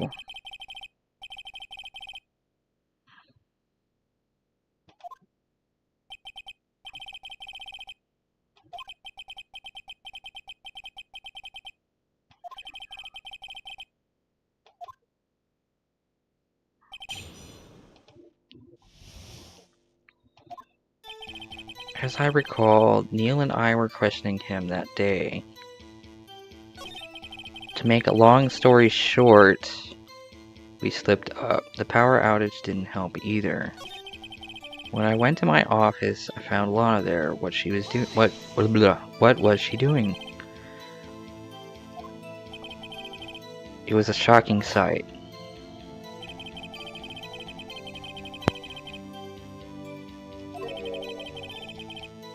Dark was also lying collapsed on the floor.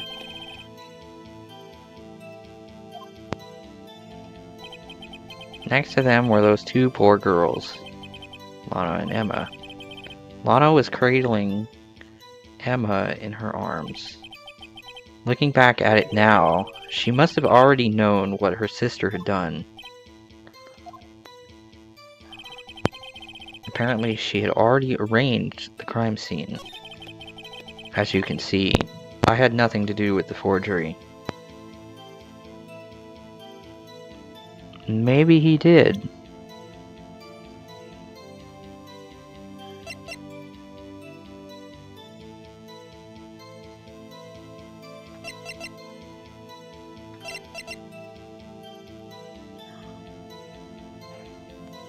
Maybe the jar? No, don't look at it, god damn it. Getting sick of that jar already.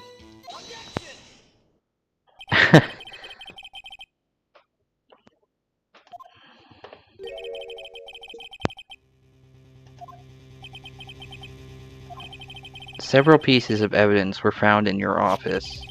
Take this jar, for example. A piece of this jar was discovered in your safe. Not only that, but the evidence list I presented earlier was actually found inside your desk. You see, Chief Gant, these articles of evidence uncovered in your office are both concrete proof that you also played a part in the illegal investigation.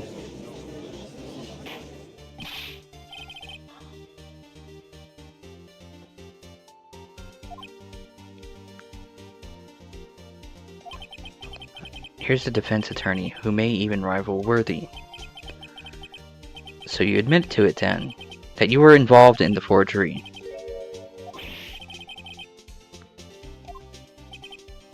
Well, you were the one who snuck into my office when you found this evidence. Prosecutors aren't the only ones capable of forging evidence, you know. Defense attorneys can do so too. Isn't that right? Righto. Detective Gumshoe was present during the investigation. Worthy, my boy. Not even detectives are exempt from the law. Rest assured, Dick will receive his due punishment.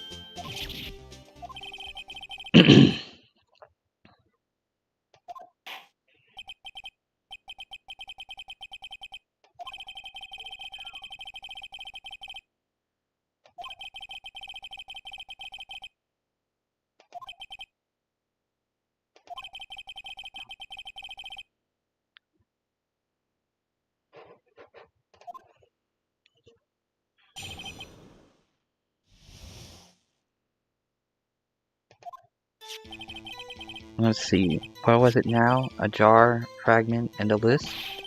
For all I know, you could have planted them in my office. Anyway, you can't prove when those pieces of evidence were discovered. If they were found after Dark was convicted, then they are worthless. There's no reason I'd participate in a forgery. Rearranging the crime scene wouldn't help me out in any way.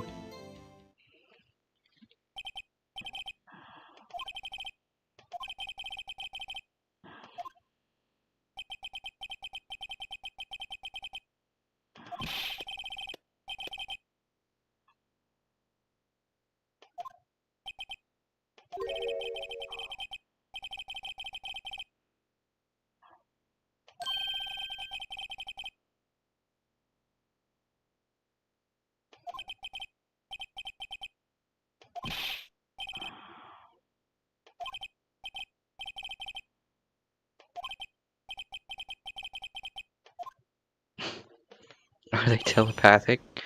Okay. Evidence and forgery. Okay.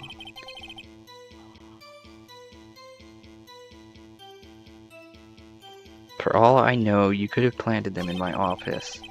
Anyway, you can't prove when those pieces of evidence were discovered.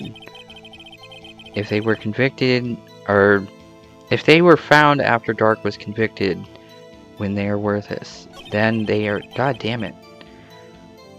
There's no reason I'd participate in a forgery. Rearranging the crime scene wouldn't help me out in any way. Wouldn't it? At the very least, there is one very large benefit you've reaped from all of this. What is this benefit? Becoming the chief of police.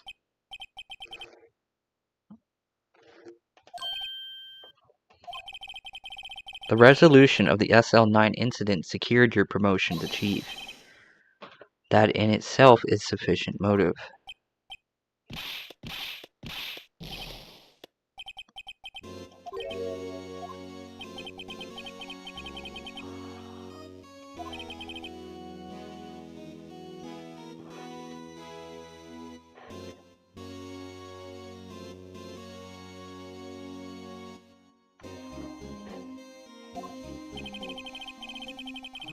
Even without that case, I was already in line to become the next chief.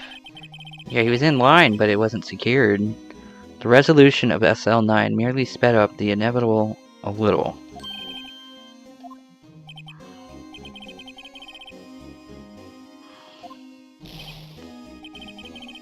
Be careful when pointing that finger, or you might wind up being the one pointed at. So that means there's only one possible motivation for you to commit forgery. If you didn't do it for yourself, then you did it for someone else.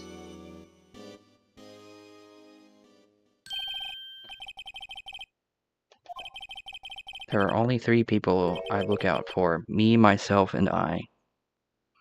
Well, I don't know. He did have Lana on the team back then. They were like an impeccable duo, weren't they?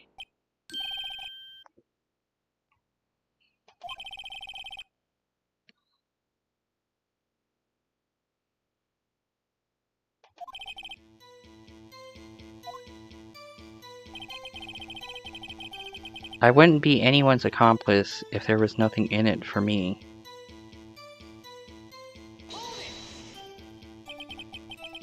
Nothing in it for you? Oops. Yeah, not looking to change any options. Okay, but the only person I care about is yours truly. That girl, Lana's little sister, was it? If you think I felt sorry for her, you'd better think again. You're right, you don't feel sorry for anyone. Be tough on crime, and tough on people. That's how I was raised. You seem to be lax enough on yourself, though.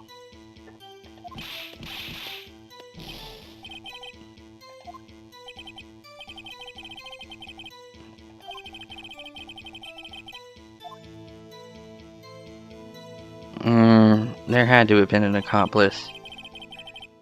You might not help out anyone for their sake, but if it would benefit you, you might decide to assist someone.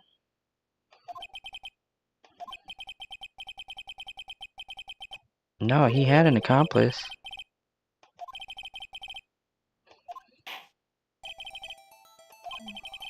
Who is this person you believe Chief Gant may have helped forge evidence? It had to have been Lana.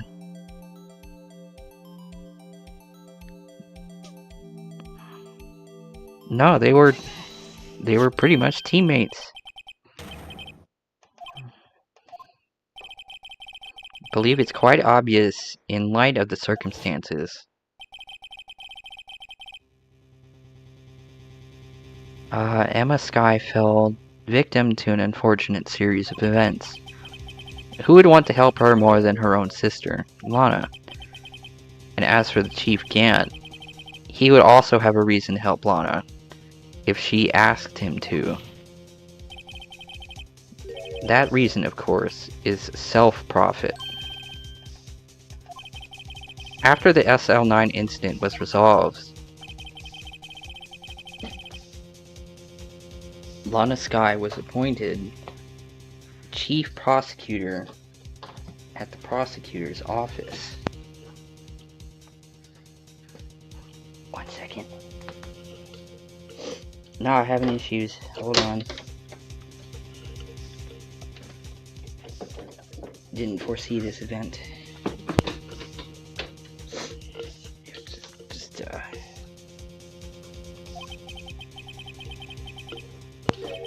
The person who arranged this job change was you, Chief Gant. How would he profit from all of this? He would be able to use the chief prosecutor as his puppet.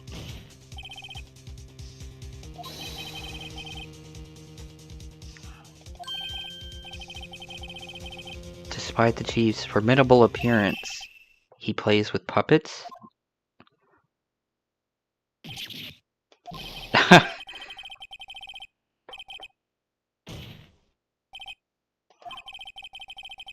You assisted Lana Skye in forging evidence. Your motive to appoint her as chief prosecutor so you could control her. Let me ask you something. Do you have any proof of this? That I controlled Lana? For example, is Lana testifying that I've done such a thing?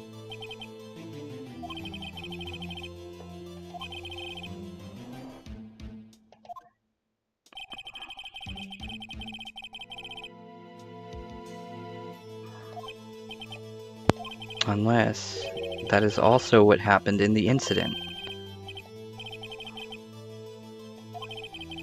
Of course, I'm talking about the murder of Detective Bruce Goodman.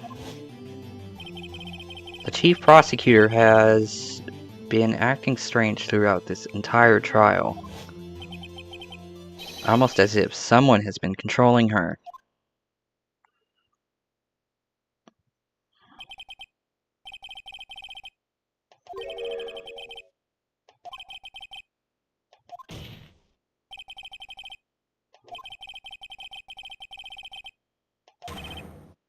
Not only that, but the chief is now making Lana take the rap to cover up his involvement. Yeah, Lana's taking the blame for something that he did.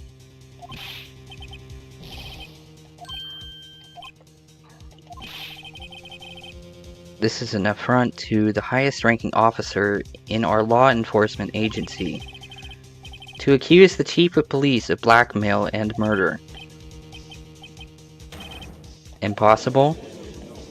No, it's very probable.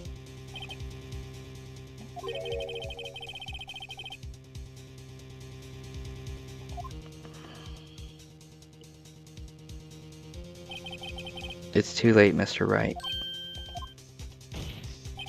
There's no turning back for us now.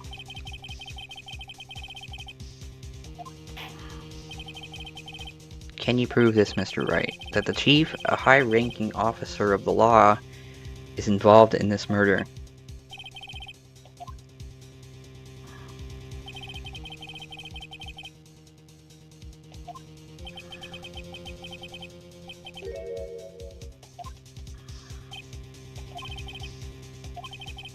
Let's see what Mr. Wright's got. And it better be good. Show us this evidence that ties Chief Gant to the murder of Detective Goodman. I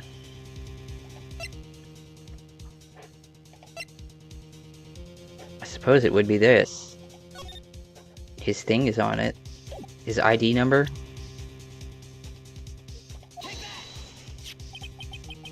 This is the ID card list. Yes, the one that shows who entered the evidence room on the day of the crime. There was one ID on the list we couldn't determine the owner of yesterday. 7777777.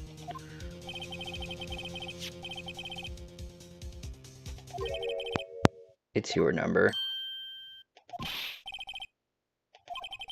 The safe in Chief Gant's office requires a code to open. A 7-digit code. I'm afraid so. The code was 7777777. The same as the remaining ID card number on that list. Chief Gant, you entered the evidence room on the day of the crime. Oh man, now he's freaking out.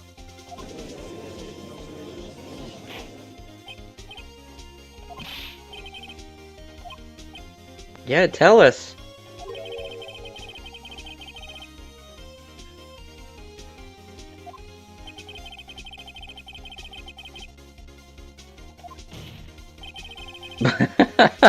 Oh, Edgeworth. But right now, this court demands an explanation from you about the use of this ID card.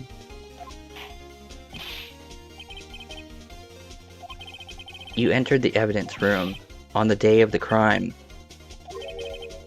What about it? I'm chief of police. Whether it's the evidence room or the bathroom, what's the difference? I can go anywhere I want. Tell us, Ganondorf, what did you do? I always go to the bathroom alone, as I do with the evidence room.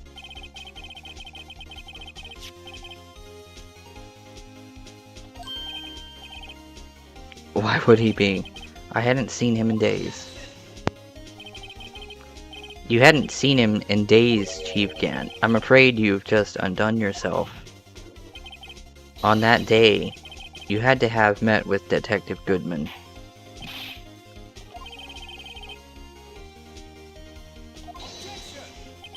Maybe we're proving the guilt of who really did it. This trial's purpose is to determine the truth. If Chief Gant met the victim on the day of the crime, then we need to determine one thing. What transpired during that meeting? Show us proof that the victim went to meet Chief Gant on the day of the crime. Uh-oh.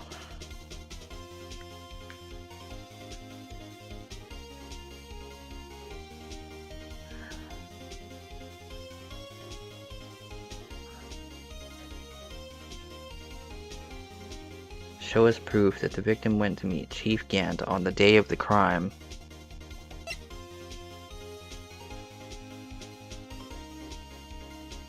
Two years ago, the hat was removed at Gant's behest, giving it its current form. I don't know. I really don't know.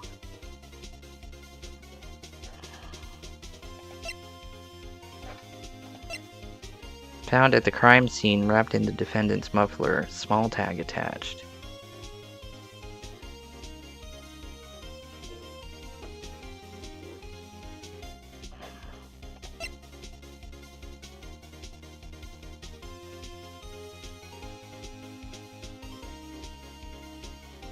Maybe... No, not that. No, not that either.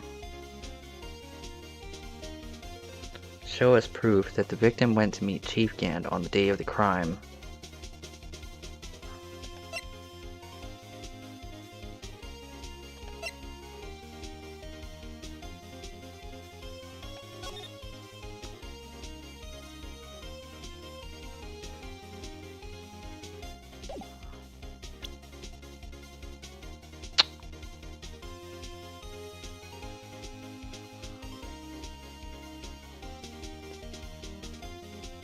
Maybe...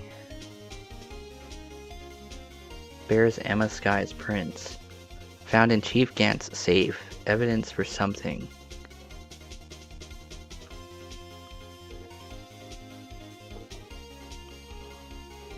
Maybe the jar?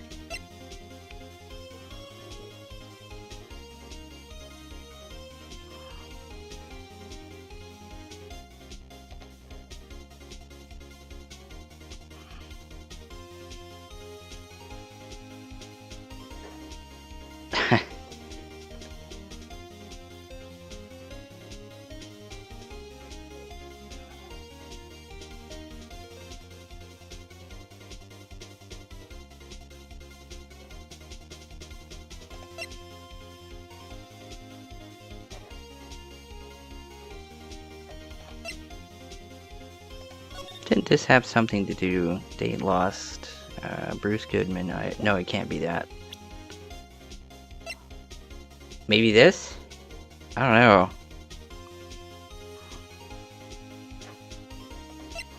Show us proof that the victim went to meet Chief Gant on the day of the crime.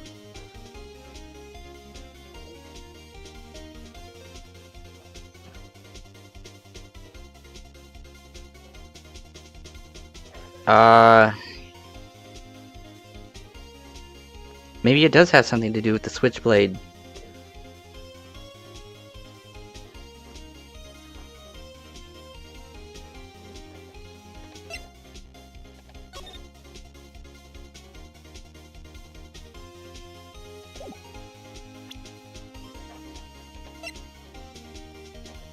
The victim went to meet with traces of victim's blood, no prints.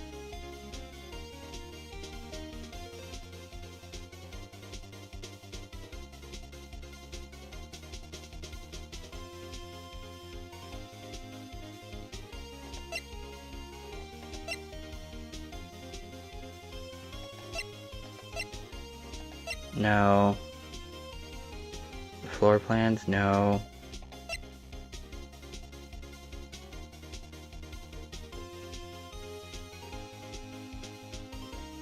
Wait. Maybe this?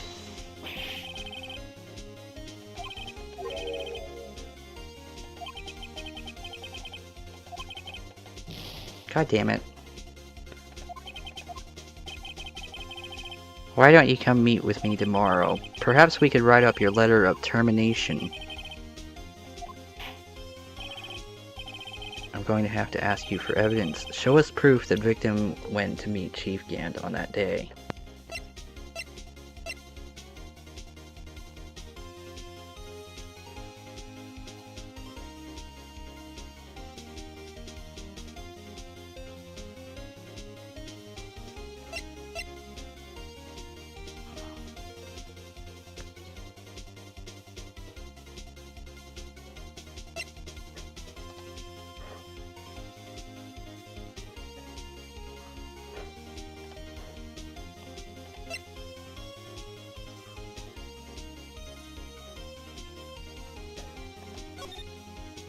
Let's see.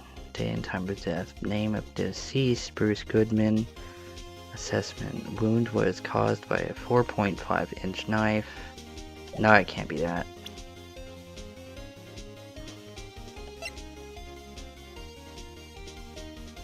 No, it can't be that either. Wait, no prints. He's always wearing gloves. Could it be that?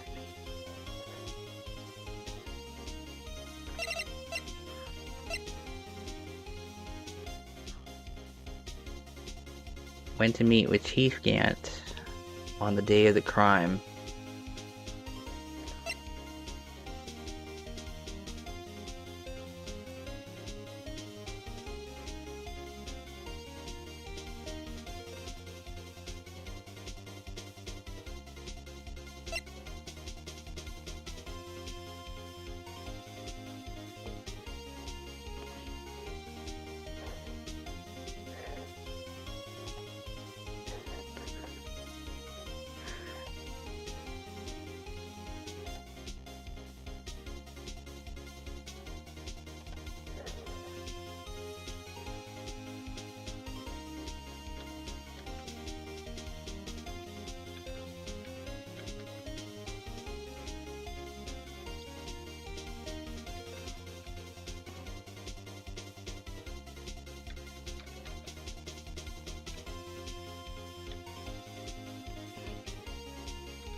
Maybe... I don't know.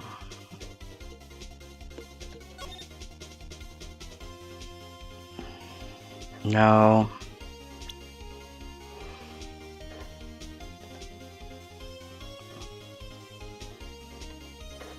Maybe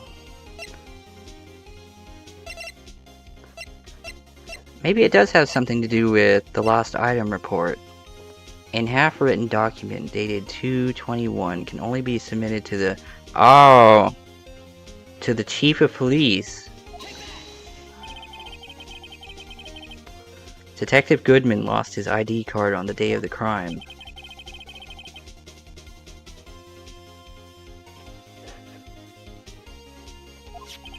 So Detective Goodman filled out a lost item report. He would have had to give that report to the chief of police. Yet, you are in possession of the report. Which means you can't be sure if he filled it out. He filled it out. How do I know, you ask? Because he needed to enter the evidence room that day.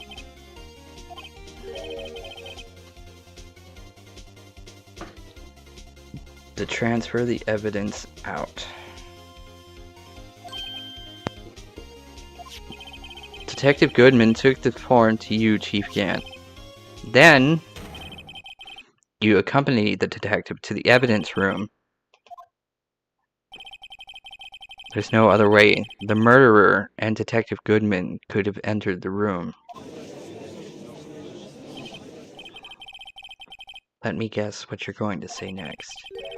I, the chief of police, murdered poor Goodman. That had to have been the case.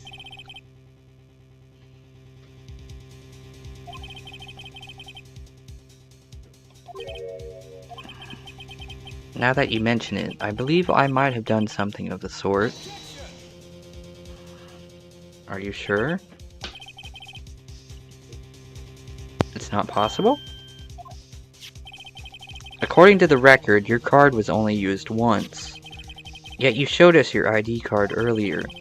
If you had really lent it to Detective Goodman, it would have been found on his body. Ah! Quite the reaction. The murder was most likely a spur-of-the-moment crime, for no one in their right mind would choose the police department as a place to commit murder. After the murder, you contacted Lana at the prosecutor's office. Why? To dispose of Detective Goodman's body, of course. I am? That the victim's body was discovered in the prosecutor's office parking lot. How did he manage to move it there? I was in the police department the entire day, you know. And everyone's aware that Lana stayed at the prosecutor's office after the ceremony. Still, you're the chief of police. You have an entire police force at your disposal.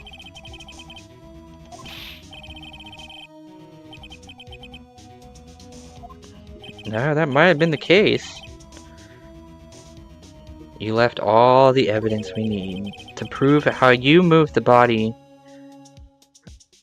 to the prosecutor's office. And all this time I thought it was a useless clue, just taking up space.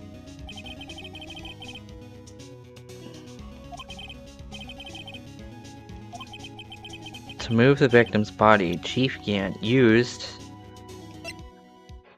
It must have been the screwdriver, brought back to his office by Gant's request.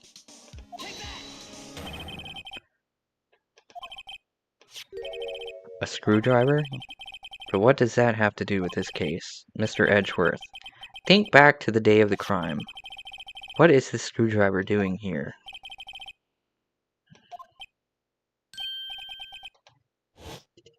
The body was planted.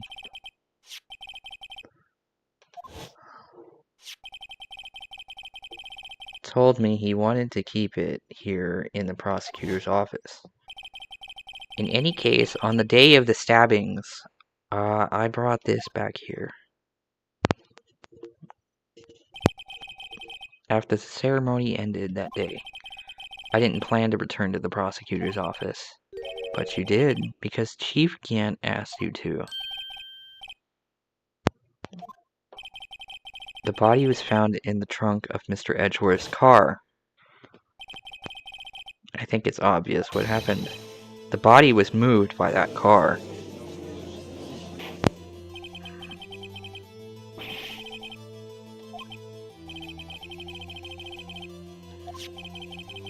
Why else would you have asked Mr. Edgeworth to transport evidence from a closed case?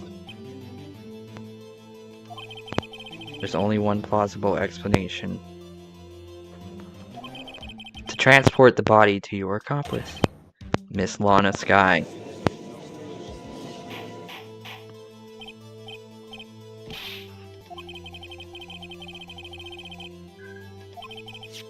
Think back to the photograph Miss Starr took at the prosecutor's office. This was not a photo of the body being stuffed in the trunk to be taken away. It was exactly the opposite. It is a photo of the body being taken from the trunk.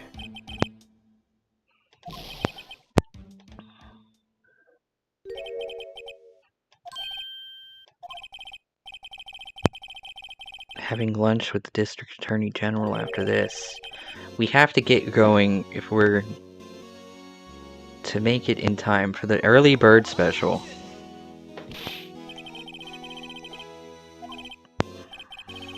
What I told you earlier, a police chief has all kinds of weapons at his disposal. Yeah, he can refuse.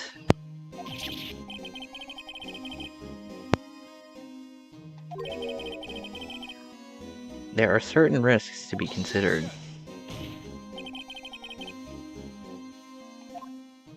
Yep, he's bailing.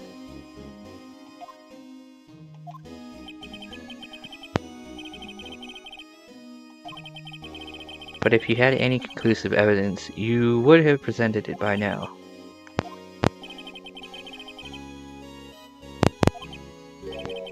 If so, then show your proof and get it over with. Damon Gant is the current chief of police. This court will not tolerate any accusations against him without concrete proof.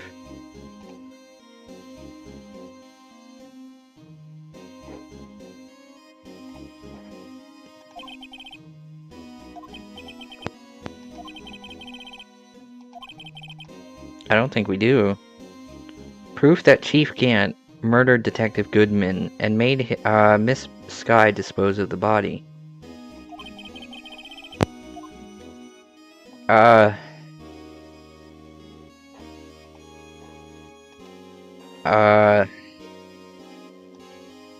Maybe? I don't know.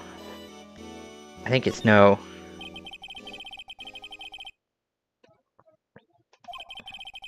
No, Your Honor. At present, I have no conclusive evidence.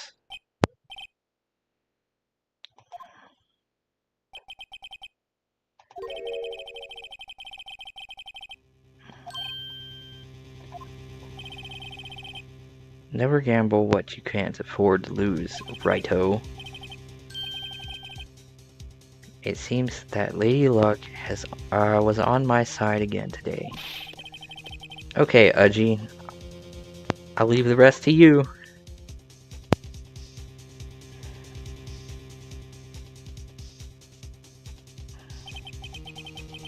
Warned you earlier, Mr. Wright.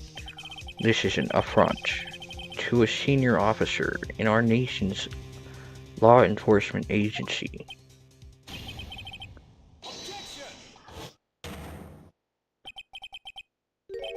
Lady Luck? Maybe we should have a word with her.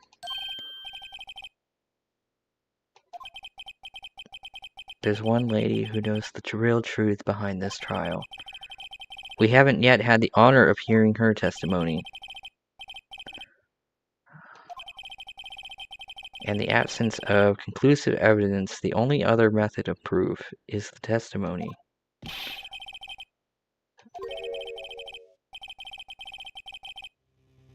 One more witness who can answer all the questions. Someone right in this very room.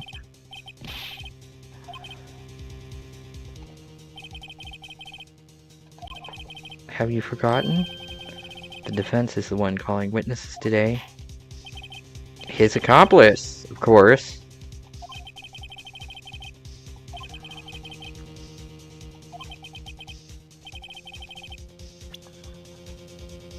There was only one other person that could have been doing that. Or holding Gant or whatever. It was Lana. She was in the underground parking lot at 5:15 p.m. on February 21st.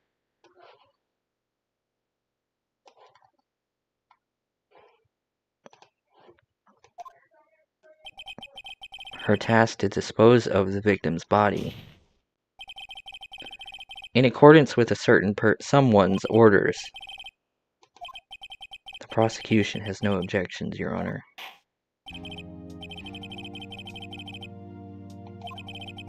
In 15 minutes, we will reconvene to hear the defendant's testimony. This court is now in...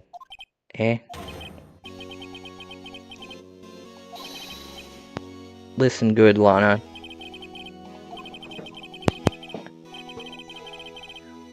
You need me to tell you this, but if you accept Mr. Wright's claims, there will be terrible consequences. That's right.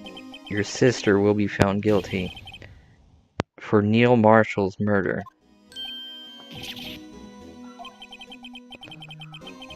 You'd never support such outrageous claims anyway, right? Just something to think about.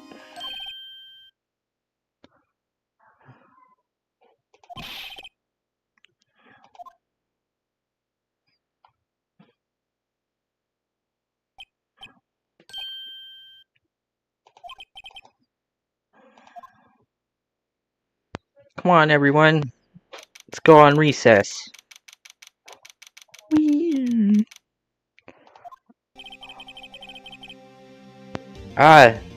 Mr. Mod, is it still popping? The microphone.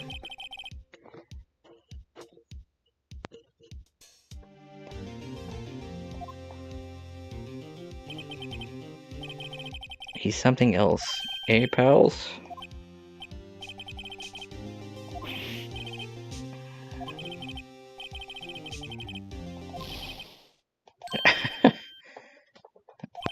Yeah, at my office? Well, thanks, Gumshoes.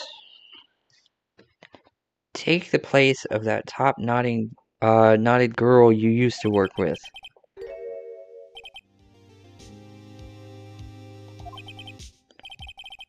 Still, looks like we're all out of moves now. Chief Gant's done it again.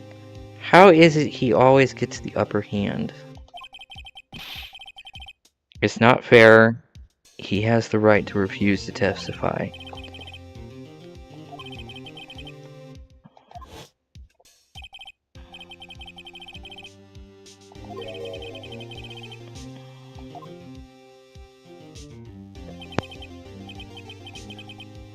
Yeah, what are those risks? If the chief refuses to testify, the opposite also holds true. He forfeits his right to say anything too.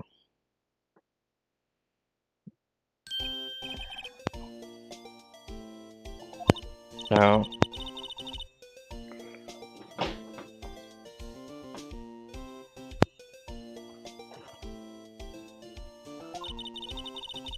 I've been listening to the trial from the gallery.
Blame society.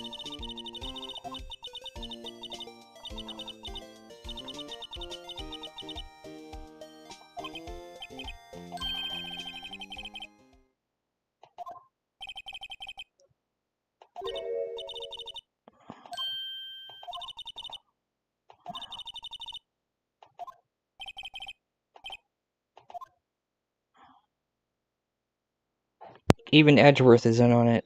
He wants to get him found guilty.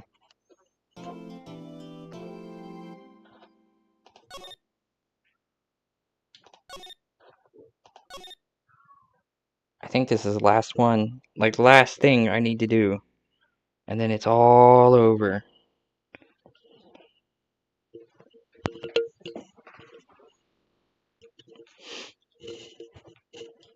But,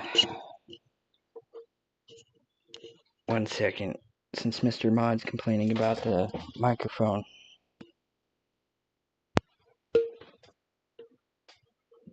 Yeah, that's Mr. Mod for you. He wants to complain about the mic all the time.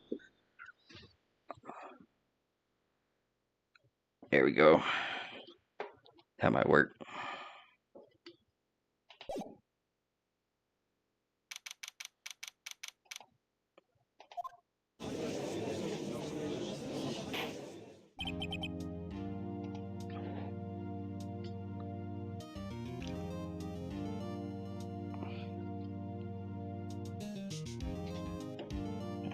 Okay. Alright, did I just fix your sick thing about the mic? Will the defendant, Miss Lana Sky, please take the stand? Yeah, your sick fantasies of my mic. Let's see. You are the chief prosecutor. I'm sure you are aware of what is required of you.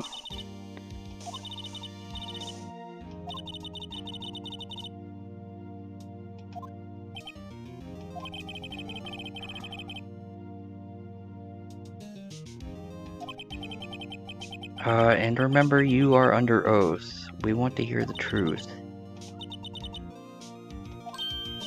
Yeah, the truth. Remember, there is the truth, and then the truth. If you catch my drift.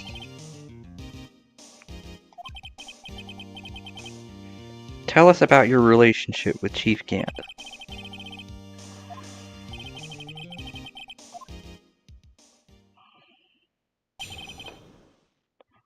Gant and the fabrication.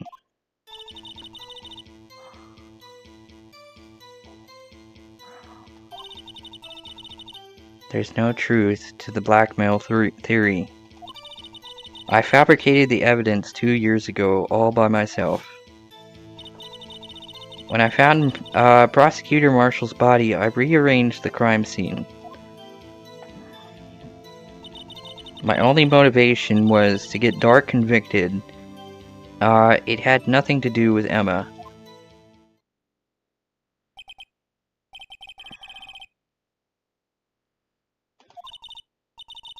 Your Honor, I'm confessing to a capital offense. Of course, I'm sure.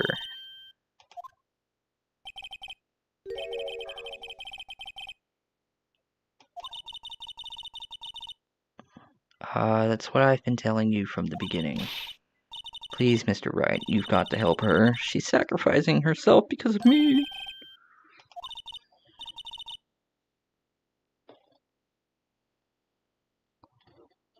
Let's see. Gotta move this up. Yeah, there we go. Okay. I know my own sister. Whenever she speaks stiffly like that, she's hiding something inside. Deep down, she's really screaming in agony.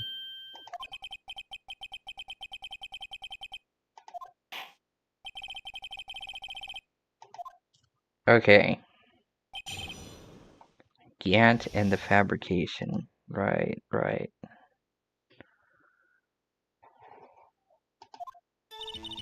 Worked alongside Gant for years, so it's no brainer. There's no truth to this blackmail today. I fabricated the evidence 2 years ago, all by myself. All by herself. When I found Prosecutor Marshall's body, I rearranged the crime scene. Tell me more.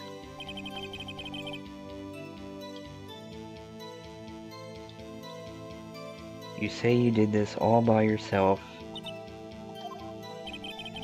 Would you mind telling us what you found when you arrived at the crime scene? It seems I was the first person to discover the scene. The broken prosecutor award knife was stuck in the victim's body.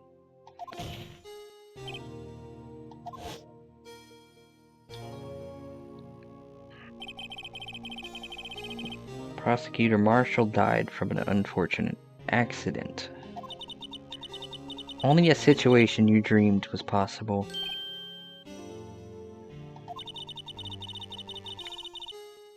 The reality is, it wasn't my sister who took the prosecutor's life. Fantasize all you want, Mr. Wright, but I'll never change this statement.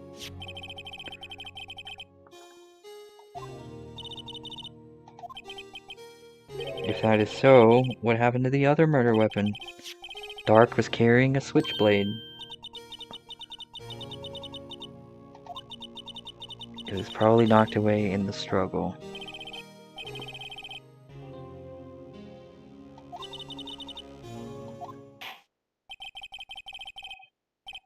So when you found the scene like this, what did you do?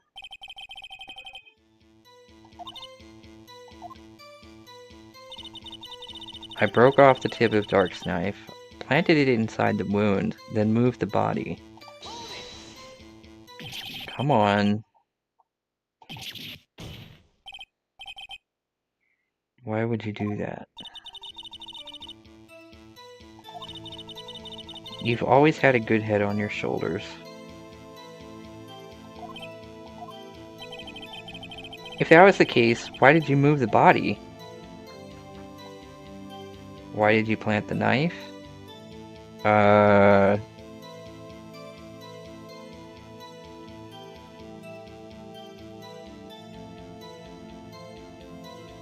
Okay, yeah, why did you move the body?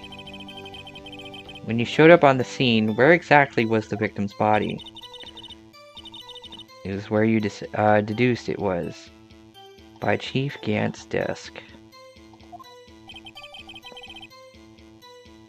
But the body was found by your desk. Why did you move it there? The reason for that is simple.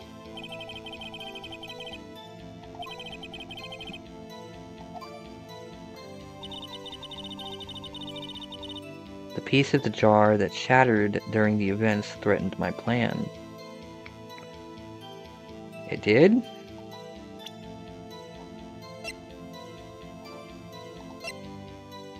Well then why is...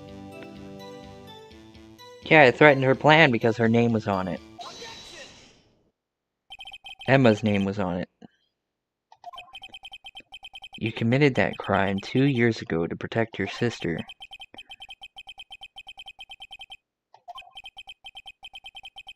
If that truth were to be exposed now, the past 2 years of your life will have been in vain. Even so, I am compelled to bring to everyone's attention a significant contradiction within your testimony. You testified, and I quote, "The pieces of the jar that shattered during the events threatened my plan."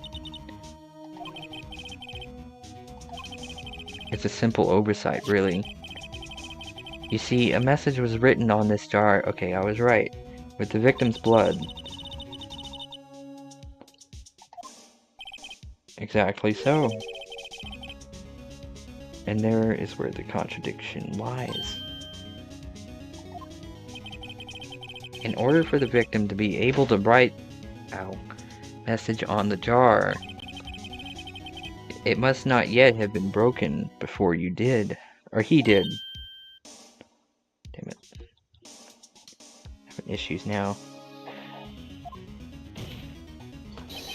He couldn't have written Emma's name on a shattered jar.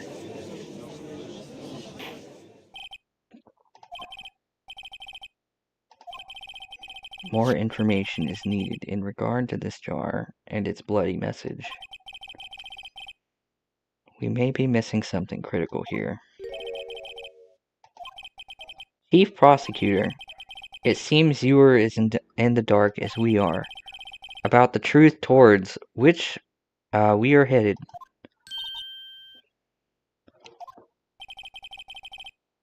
Tell us exactly what you saw.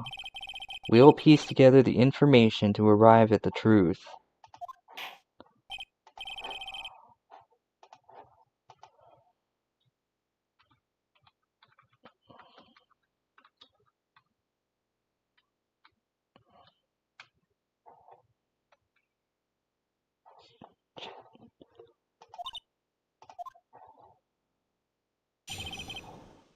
Jar and message in blood.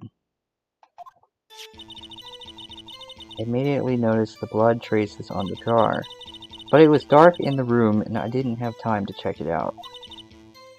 To be safe, I wiped away the blood. The fragments were large, so I'm sure I got them all. All I could think was, I bet that police chief killed her sister's victim, so he could frame and blackmail them. Yeah, that's possible. All I could think about was wiping them clean before they were discovered.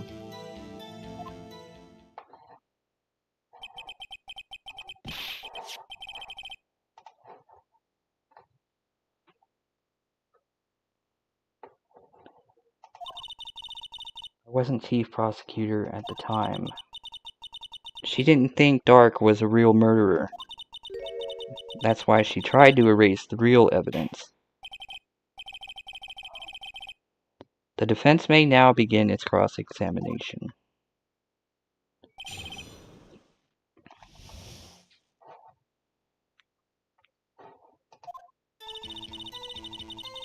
Immediately noticed the blood traces on the jar. But it was dark in the room, and I didn't have time to check it out.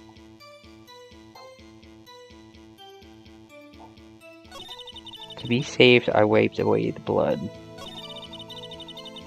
The fragments were large, so I'm sure I got them all. Are you sure? No, she didn't. She couldn't have. One was missing. That's why it was in Gant's, safe. No, that had to have been it. The final fragment was found in Chief Gant's safe. Yeah, she didn't get them all.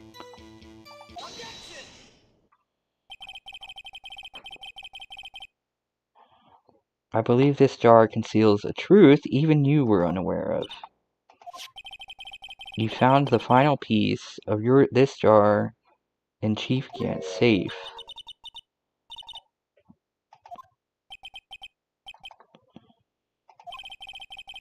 There's something even more disturbing about that final piece. Yeah, one of them, it still had, the marks on it.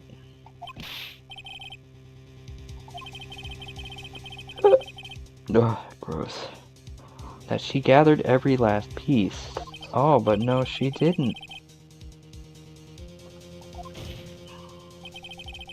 On the night Prosecutor Marshall was murdered, you were not the first one to show up on the scene. Chief Gant got there before you.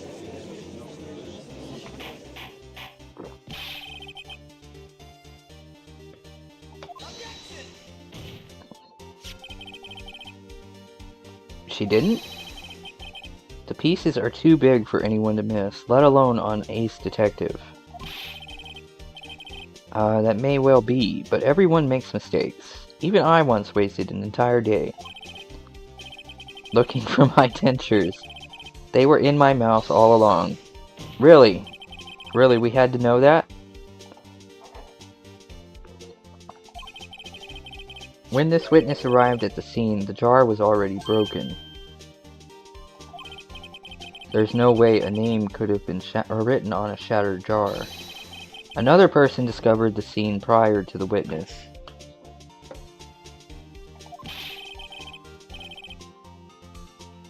It had to have been him, for Dark was downstairs. Besides...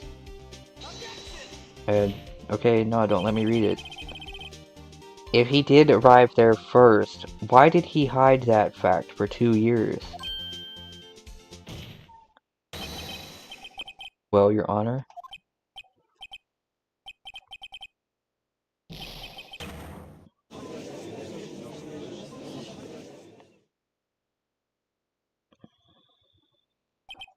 wonder why the judge doesn't have that many, I guess, sprites, or I guess, emotions. Like, he's only got, like, that open mouth and what he's doing now. And then the shaking the head. Like, he never looks that surprised.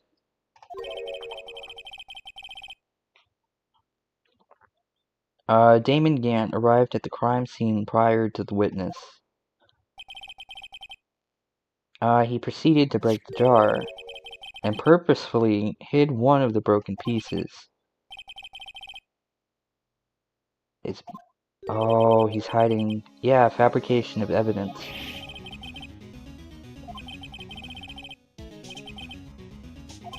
Yeah, he still had the piece that could... Chief of Police killed her sister's victim so he could frame it. Yeah, he was using it to blackmail her.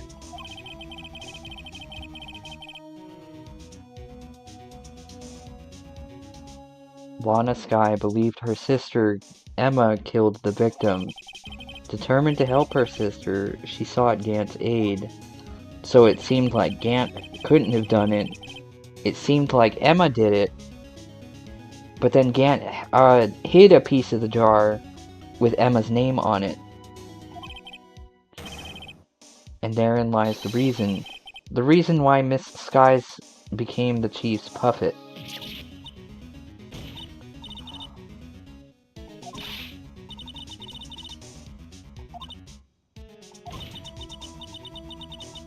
Yeah, stop protecting his ass.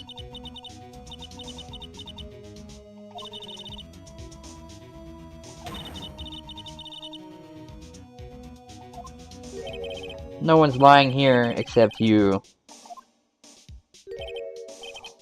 I guess you do seem the type who likes to twist the truth. Really?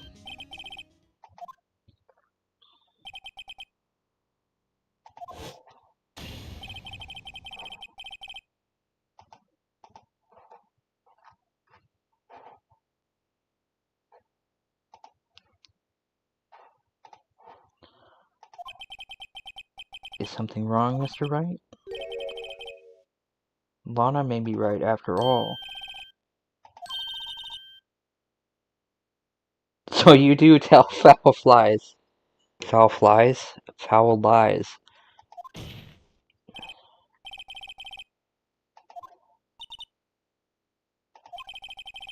If evidence was fabricated behind your back, then Emma's accidental killing of Prosecutor Marshall might also be a lie.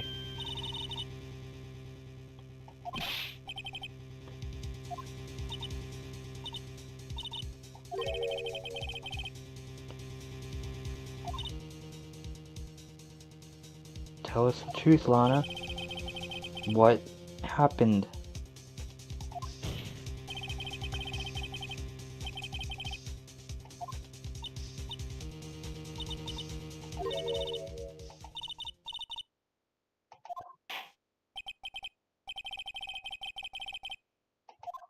The final time? Is this the last one? Oh shit. The actual crime scene.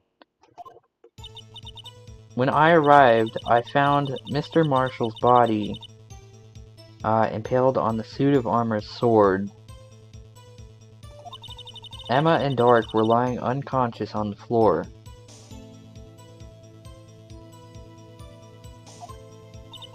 When I saw what had happened, I thought she did it.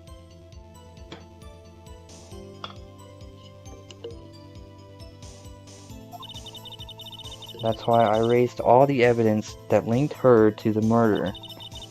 I had Chief Gant help me remove the body from the sword and carry it. But if it all really was a fabrication, Emma might be innocent. She must be innocent.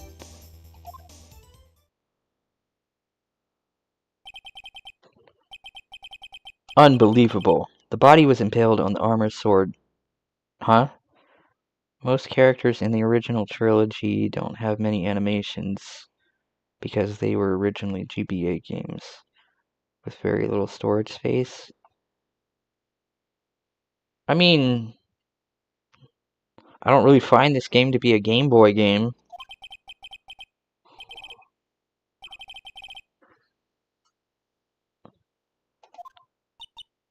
With the way it looks, it doesn't look like Game Boy Advance. Maybe. You do have proof?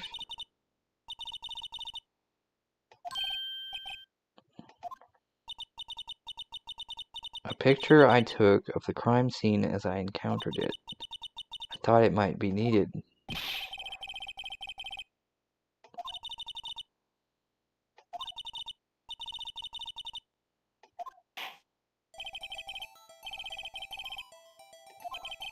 The picture?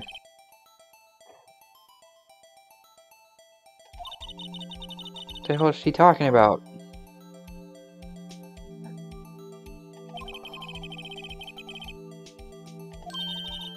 Let's check that evidence again. There might be a picture in there somewhere. I mean, she did give me something.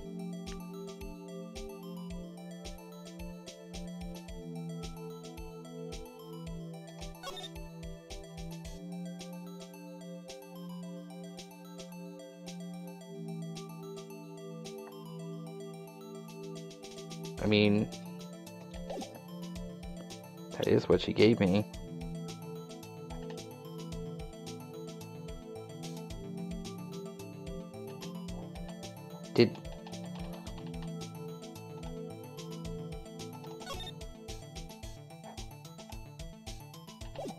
It's not letting me back out.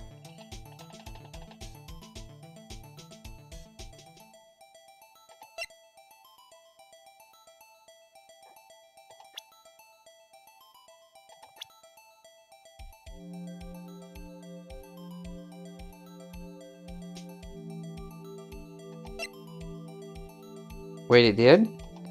The inner binding?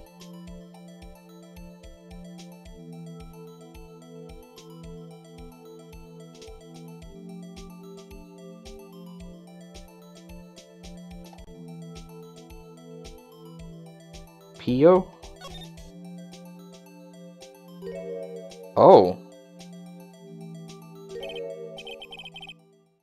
There's a picture here. Hey, don't tell me everything.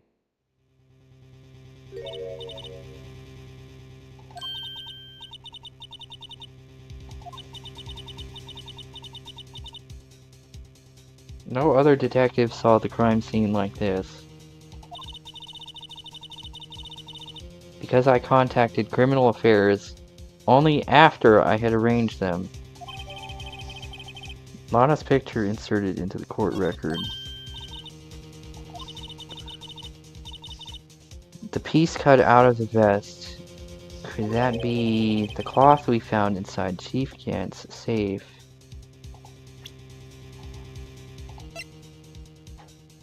Crime scene photo from the case 2 years ago. Oh, right there. I should have looked at it once I got it, huh? Okay, the cloth we found inside Chief Gant's safe.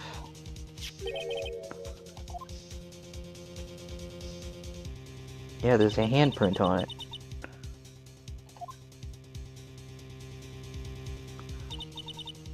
That cloth, it had fingerprints on it. Yeah, it was Emma's. Whose ever's fingerprintsers? Those must be the real murderer. Why are your lips turning all purple?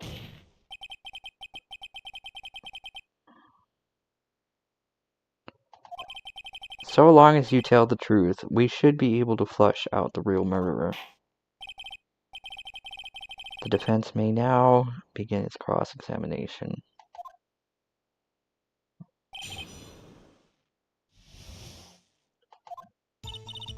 When I arrived... What?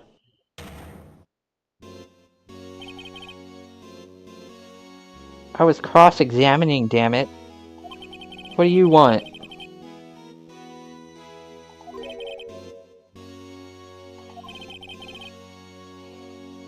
Now you want to make me out as the bad guy. If so, I'd like to put in a word or two in my defense. Why do you need a defense now? Hmm?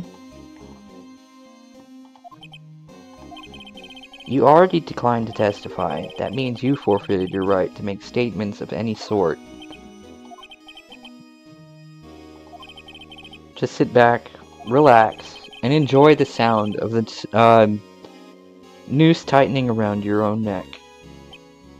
Hey, get out of here, bitch. Come on, Ganondorf, you've already been beaten.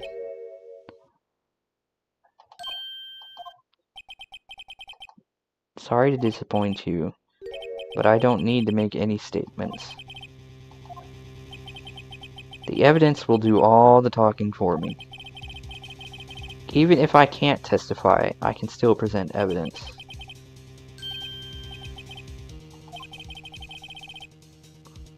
You still have come conclusive, or... One second. Oh, come on. Wake up, asshole. Let's see. Okay. You still have some conclusive evidence. No, I don't. But someone does. So what's your excuse, right ho? Why have you been keeping quiet about it? You do have something to show us, right? Something that proves who knocked over Neil Marshall, causing his death.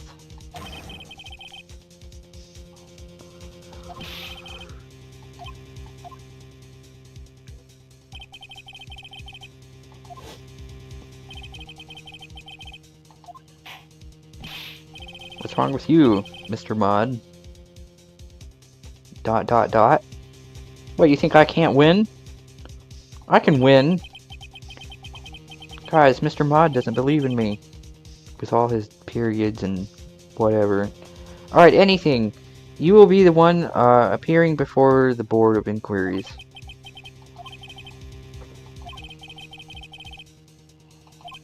I mean... a defense attorney also doesn't have to show evidence if he doesn't want to. I don't have any evidence I can present at this point in time.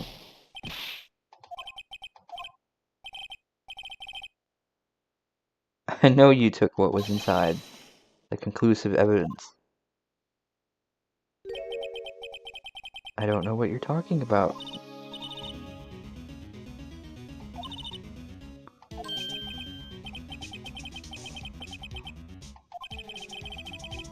You know those fingerprints are on it. That's why you won't present it.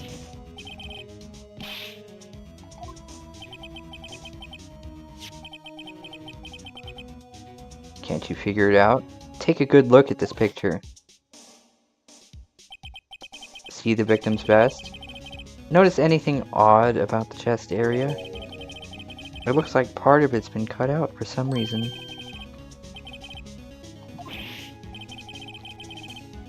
Yeah, he had it. Biggest scandal in the history of the police department.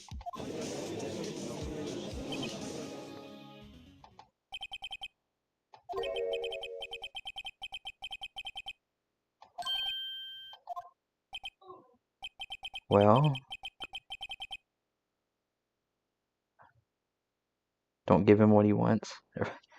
Edge the Edgeword, or Lord? Well, I can't just, God damn it. I can't just let you pin me up as the murderer. I'll tell you what really happened. Is that right?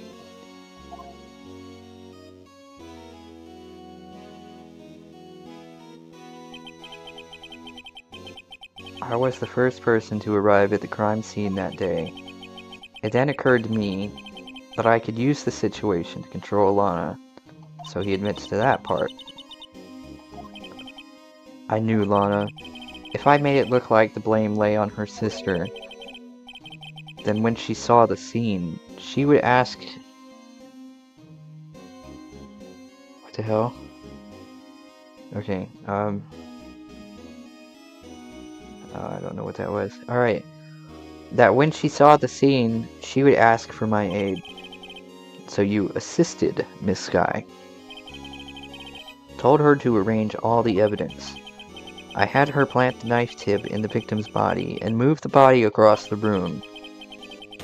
And I ended up using that evidence to get Joe Dark convicted. When I tampered with the crime scene, I hid 2 pieces of evidence. This was before Lana arrived at the scene, mind you. You mean those items in your safe.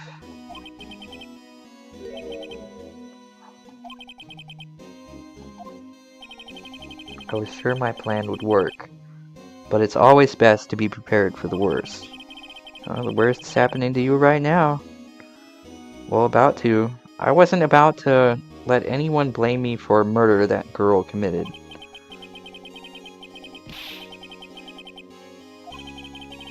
What do you take me for, a fool? I didn't make police chief by dumb luck. Oh, you didn't, did you? I hid the most legible part of Emma's name. I didn't expect Lana to go and wipe blood off all the pieces.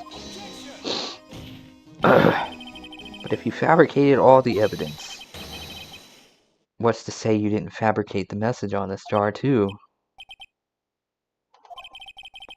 Some people just don't know when to quit, do they? Never.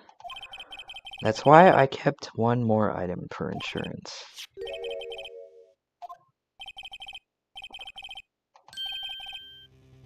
I know you have it.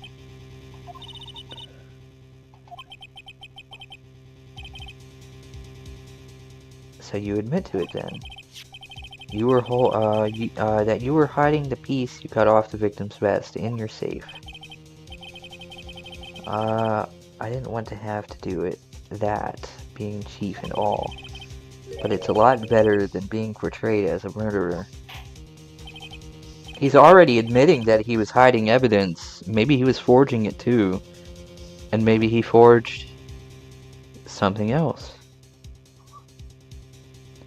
You know, maybe a piece of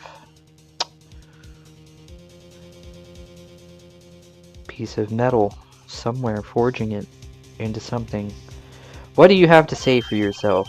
Just a moment ago you said you didn't have any evidence you could present. Oh yeah, I don't know.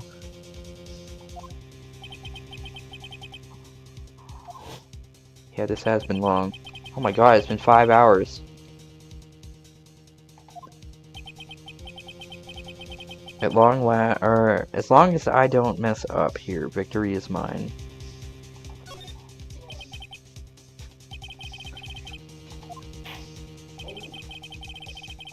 Alright then, let's see this conclusive evidence. The evidence that shows who actually murdered Prosecutor Marshall. It would be the cloth itself. He admitted he hid it. But why? On the day of the crime, you personally cut out this piece of the victim's vest.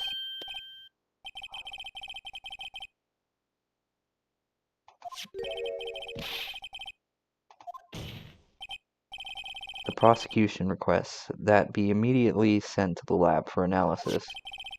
This handprint on the leather, there must have been a strong impact for it to be left so clearly. It could not have been forged. It must be authentic, conclusive evidence.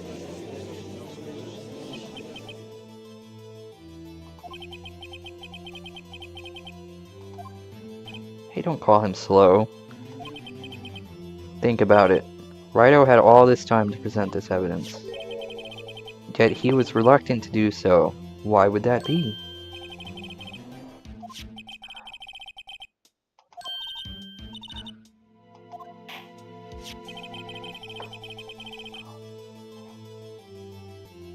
Whoever the fingerprints belong to must be the real murderer.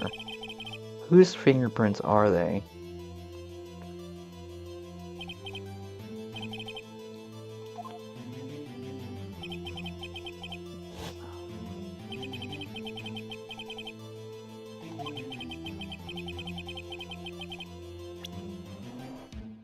Well, they are Emma's.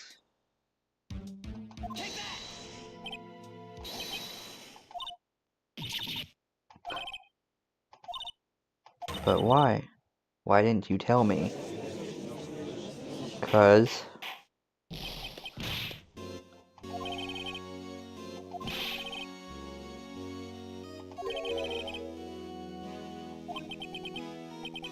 So it's true. Tragic but true.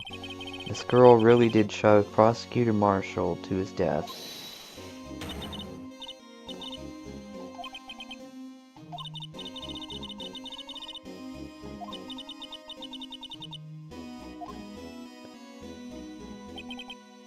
That's not the case. It's not over yet.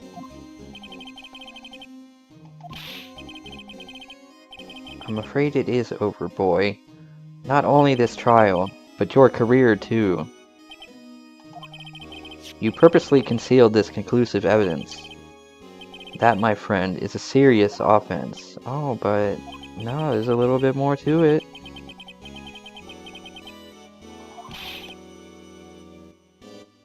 I'll have your badge, boy.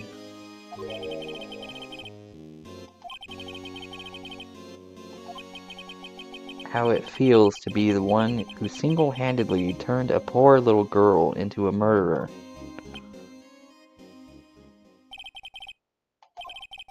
There's just one little thing I have to clear up.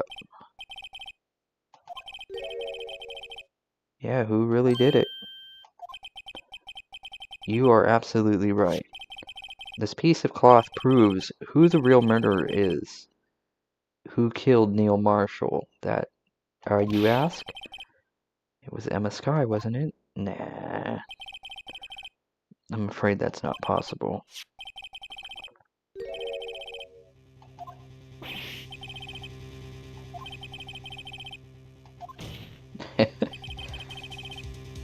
Talking about a contradiction, one that proves who the real killer is.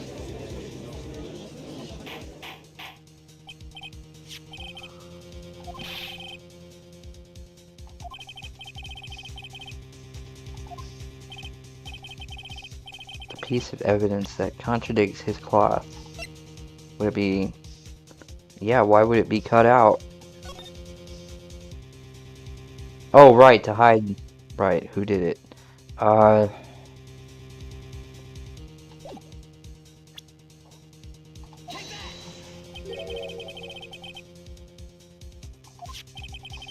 This is the picture Miss Skye took. Take a good look at it. See where the piece of his vest was cut out? His shirt is showing underneath. It's hard to make out with all the blood on his vest though. His chest is soaked with blood. That's only natural. His lungs no doubt were punctured. Blood poured out of his mouth. But that piece of cloth...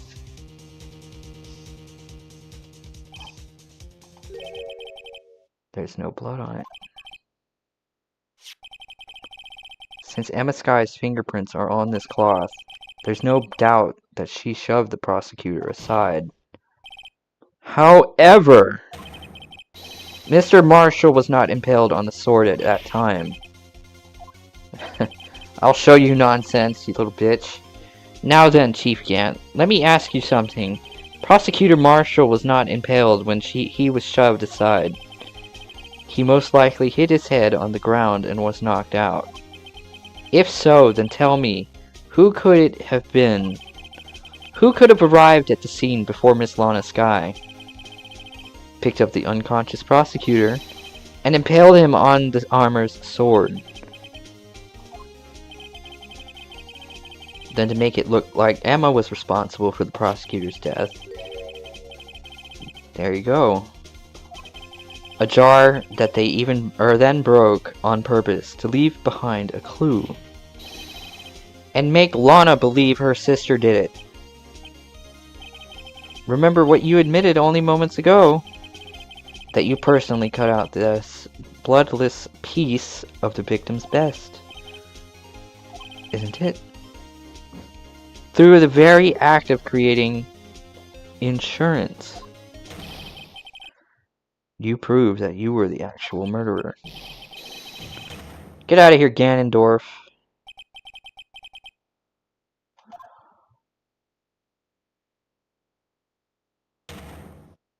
Hmm?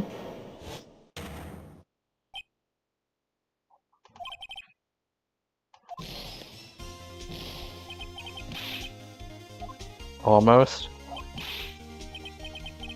You'll have to do better than that. I refute all your allegations.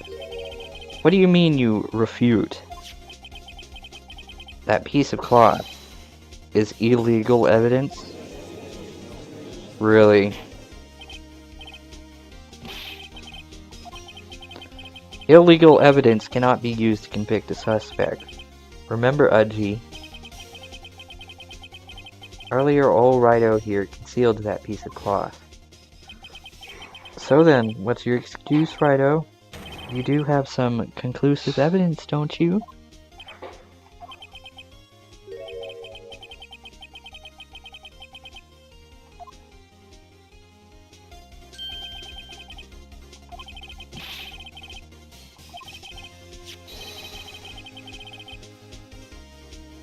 Really?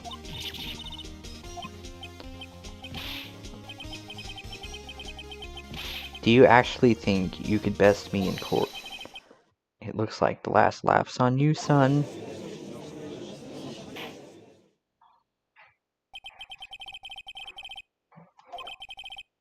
Well, Mr. Edgeworth, it's true.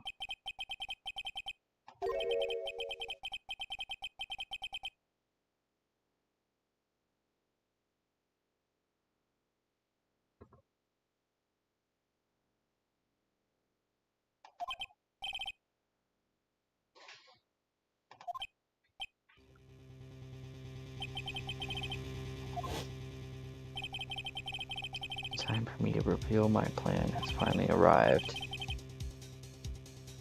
It was at this point in time, not at all. I mean, words.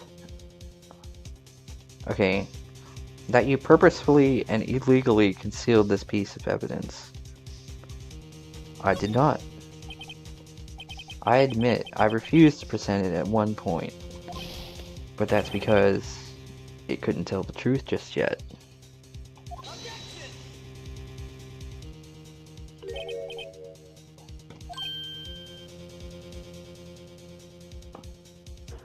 Oh, for Christ's sake. Ugh.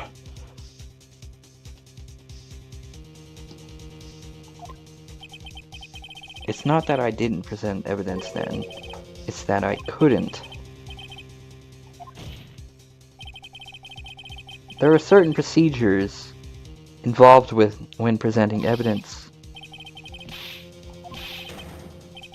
He's nothing but a coward. You can't believe him. There's only one issue left to be resolved in this trial. Is this evidence legal or not? Time to throw the book at him? Really? Let us settle this once and for all. Earlier you refused to present evidence. If you can prove your conduct was not in violation of the law, then do so now. What does it say again? No evidence shall be shown without the approval of the police department. Rule 2. Unregistered evidence presented must be relevant to the case on trial. With everything that he said, it has relevance now.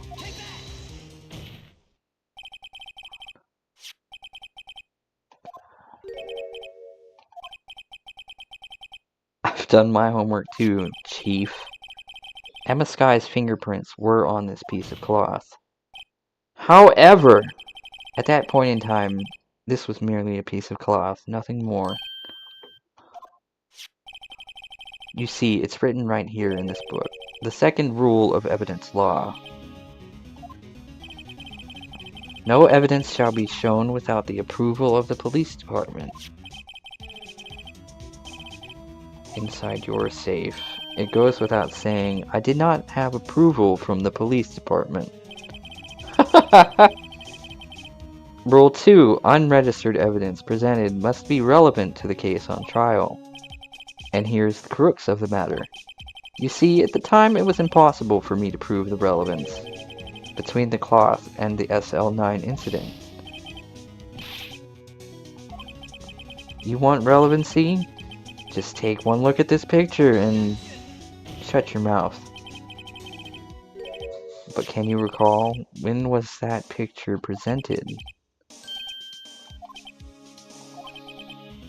He's right, at the beginning of today's trial. That piece of cloth was still meaningless. The person who gave it value as evidence was you, Ganondorf. You yourself confessed to a certain truth.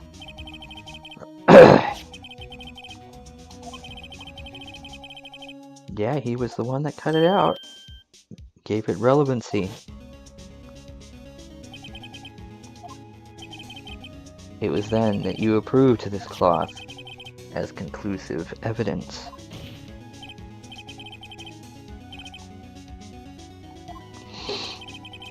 The only person who could have cut this from the victim's vest is the one who stood before Prosecutor Marshall in his final moments. In other words, the real murderer, and there's only one person who that could be. Damon Gantz. The killer was you.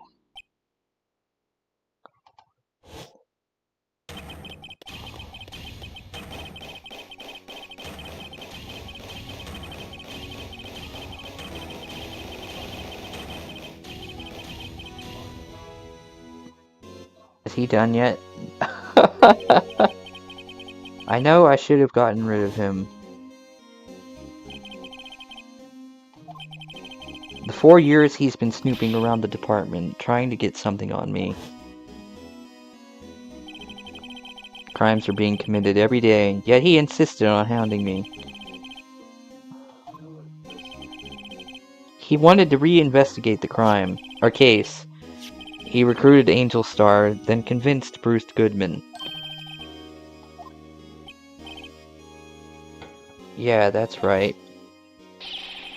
If the evidence is transferred, I'll lose my only chance to find out the truth. Please, you've got to help me.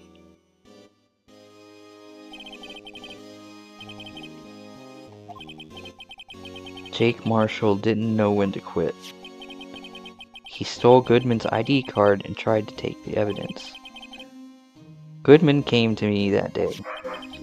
He wanted to file a lost item report. I went with him to the evidence room. Then all of a sudden, he decided to speak out. What are you talking about, Goodman? Can you please reopen the investigation, Chief? We can't transfer the evidence out. There are too many questions left unanswered.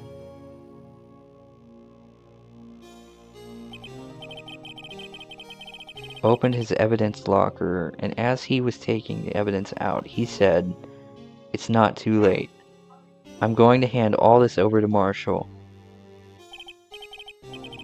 To be honest, I was a bit taken aback by his words. No, it's almost over. I had a bad feeling when he came to see me, but I never thought he'd bring up SL9. And that's when I saw it. The accursed knife.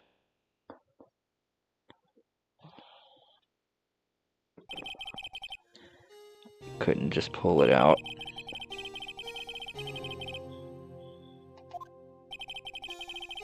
Even so, the blood was just pouring out.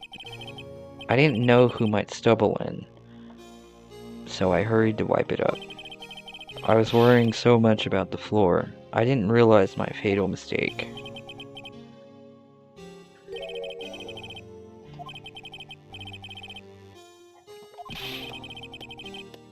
But everyone has to start somewhere, I guess. I was too nervous.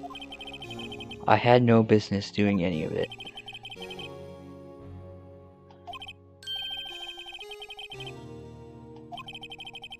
I broke your trunk, but what's the big deal? You make a lot more than us detectives ever will.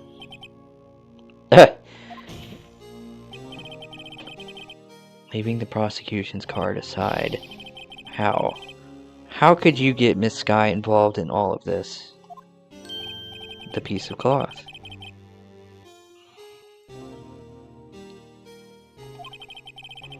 So you took the evidence from Detective Goodman's locker. Felt bad for having to do it. I also didn't have the time to pick and choose what to take. So you left the jar fragment and the glove.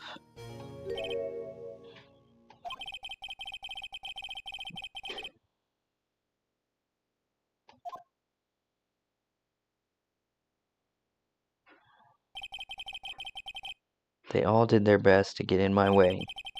I've got to hand it to them. They do their jobs well, much to my dismay.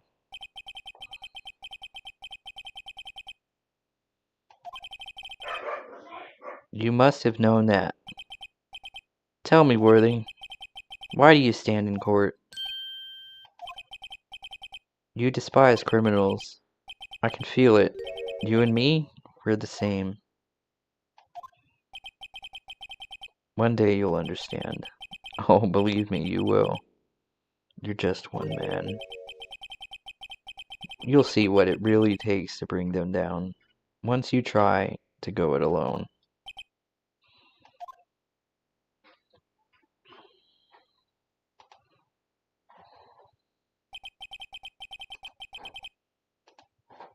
Looks like it's time to say goodbye. Oh, and Udgy, looks like we'll have to cancel that lunch date. Sorry, old friend.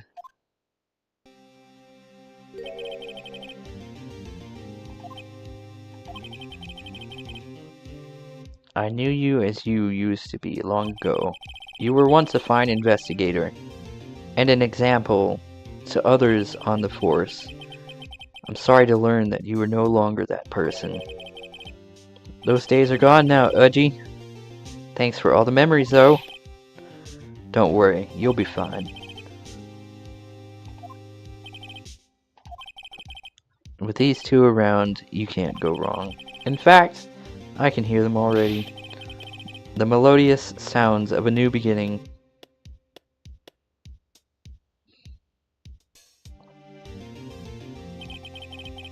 There are two things I want you to understand. Your sister never hurt anyone. Second, Damon Gant betrayed you from the beginning. You see, Miss Sky, you no longer have any reason to keep silent. When this trial is over, I'll tell everything. All that I've done these past 2 years, from the time I had Gant help me forge evidence up until today.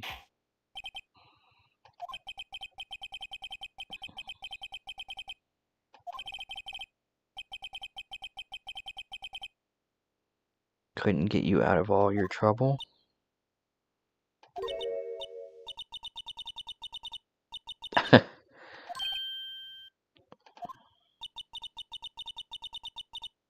We can see why Mia thought so highly of you.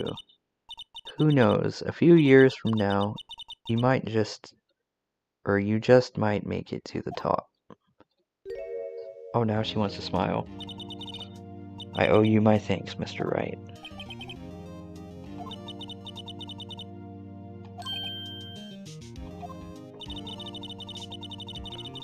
You've suffered every bit as much as I have over these past few days. Believe me, I know how much of an ordeal it's been for you. It was nothing. Yeah. I was worried the pressure might break you. And yet, you rose above it all and guided Mr. Wright to victory. You've done well, Mr. Edgeworth.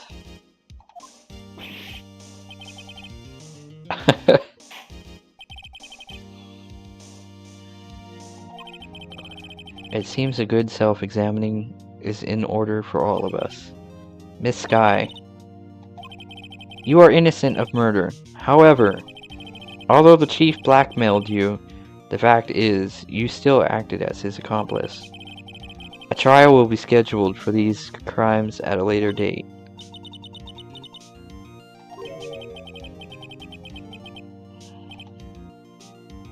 Why are you smiling? It's been a long time, Your Honor. A long time since I've felt free of these heavy chains. You're welcome. Well, this trial has gone on far too long already. I know, right? 1 second. There we go. Regarding the charge of murder, this court finds the defendants, Miss Lana Skye, not guilty.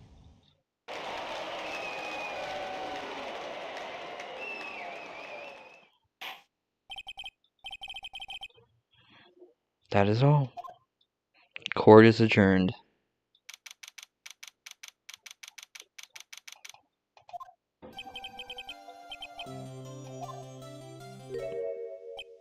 What?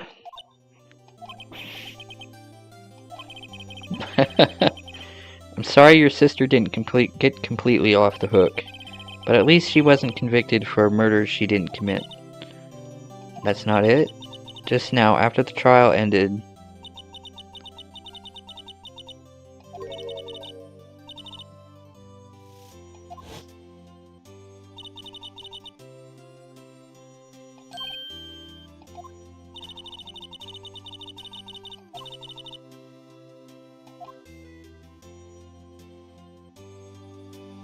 I don't know, there was something heart-wrenching about her slowly moving to the smile. Well, not wrenching, but I don't know. There was a soft spot to it. I don't know. No, a tear didn't come out of my eye. Shut up. Okay, Lana didn't say a single word to me. Oh, I'm not interrupting anything, pals. God damn it, Gumshoes.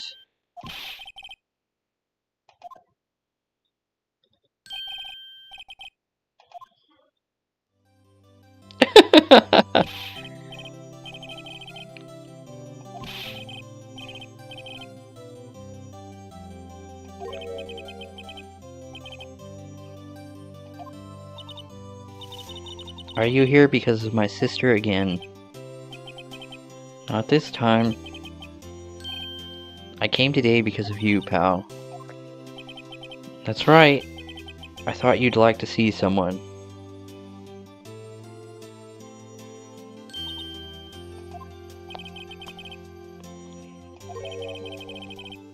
She's still under arrest, you know. Well, I won't tell you if you won't.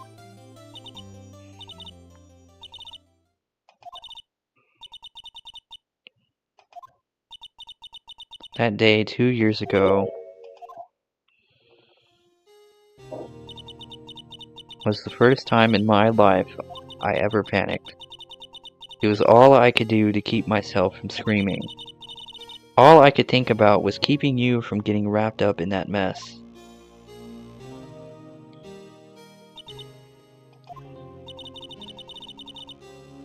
I asked Yan to help me cover up the truth. I thought I was doing it for your sake.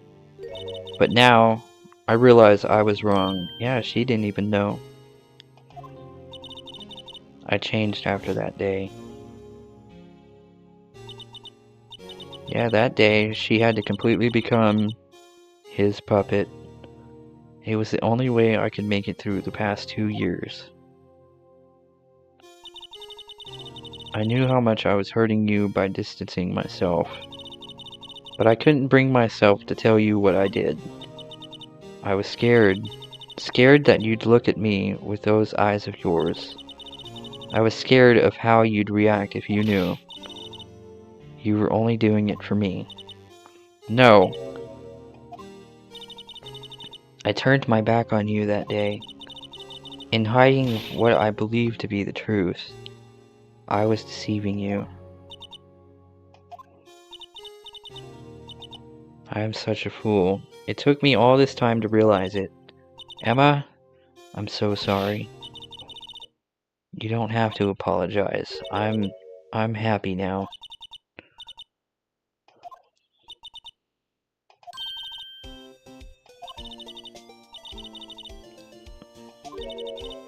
And now you have. God damn it.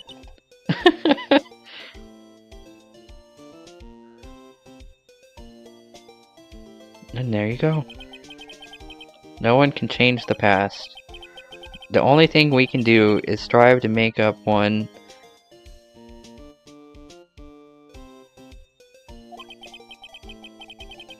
Why must we make up for our mistakes, you ask? Because in so doing, we can find the way back to our rightful path. And it is from there that we can move on toward a brighter future. At least that's what I felt, watching the two sisters make up.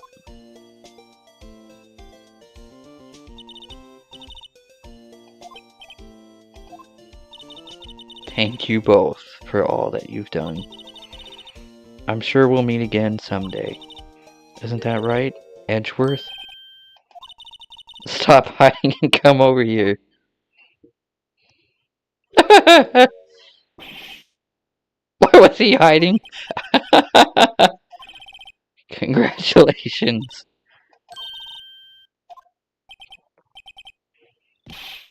I'll be going now.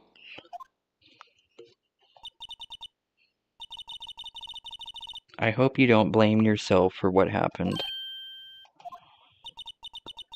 We were the ones who acted corruptly. It's too late for me. No matter what anyone may say, I realize today that I can't correct my mistakes. Not only that, but I don't even trust myself anymore. Chief Kent was right.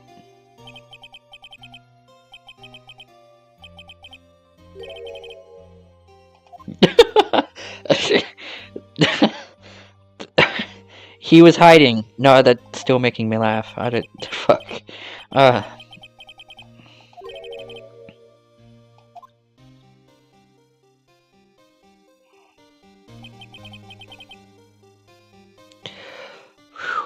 do despise criminals. I plan to dedicate my entire life to fighting them. But in order to fight crime on my own, I need a weapon. It's scary, but I've known that to be true for quite some time now. But Edgeworth, given enough time, I might have tried to pull something like Chief Gan did. That thought terrifies me. That's why I can't continue on as a prosecutor. Edgeworth, don't you understand?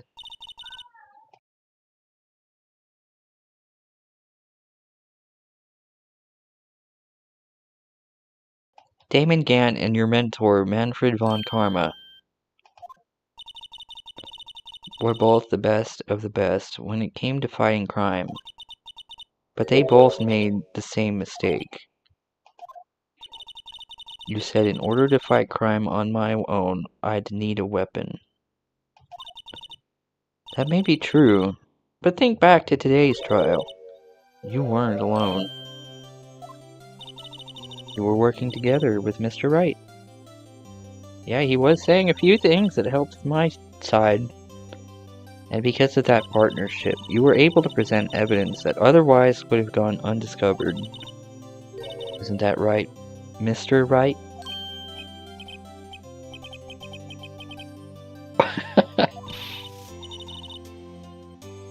Come on, Mr. Wright. Show him that, what Lana's talking about.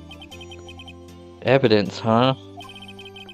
Something that neither Edgeworth nor I would have been able to find out on our own. Well, it must be the evidence list. That was kind of ripped in half. Like, he had some of it and I found the rest. No, not the ID card.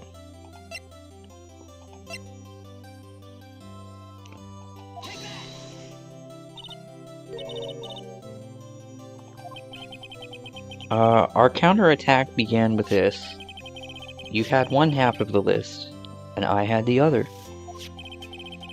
Apart, we wouldn't have been able to completely restore Emma's picture. That didn't just happen by chance, Mr. Edgeworth. time for me to go. Mr. Edgeworth, come on. There are still some loose ends that need wrapping up. Take care, Chief Prosecutor.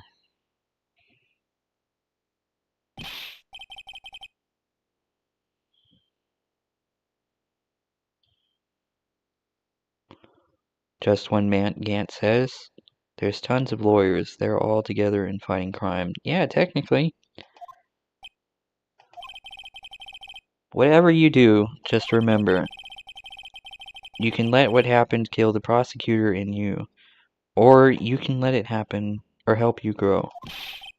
In the end, it's up to you. It seems I owe you my thanks too, Mr. Wright. But what I face now is my problem. I'll be waiting for you in court.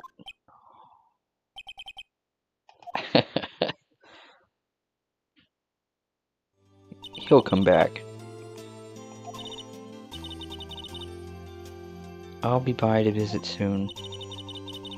It seems we both have a lot to learn and catching up to do. A little something for you. Scientific investigation.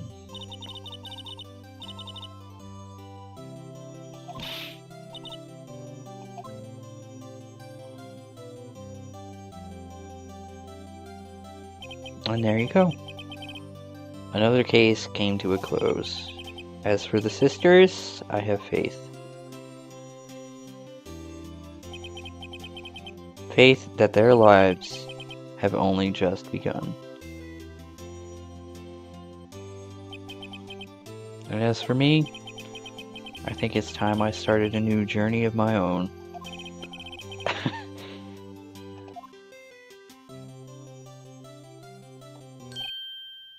But don't go trekking off just yet, pal. There's just a little matter to be resolved about the chief prosecutor. She isn't supposed to be out of jail like this. Yeah, well, it may be okay with me, but the folks at the prison are a different story. Basically, I had to bribe a guard to order to sneak her out for 30 minutes. Believe me, it wasn't cheap either.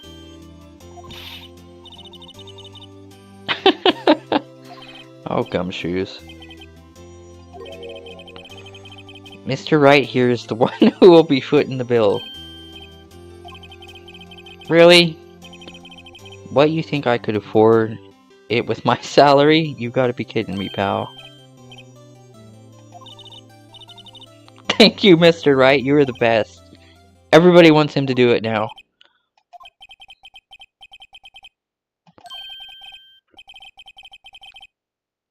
Why don't we all go pay it off together? Oh.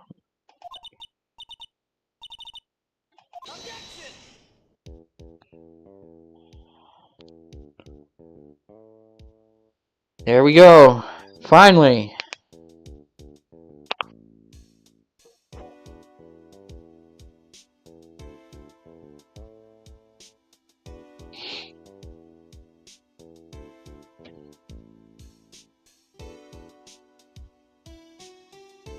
I'll manage to find my way back. Then I'll be able to investigate crimes together with Emma.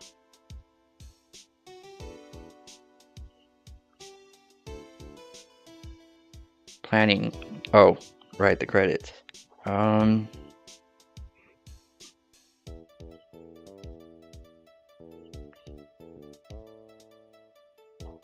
Yikes, I thought I was a goner for a moment there. In the end, though, they overlooked my unauthorized investigator. If we penalized you anymore, it'd be worse on you. That's what they said. It just goes to show, you can't shake me off that easily. Really.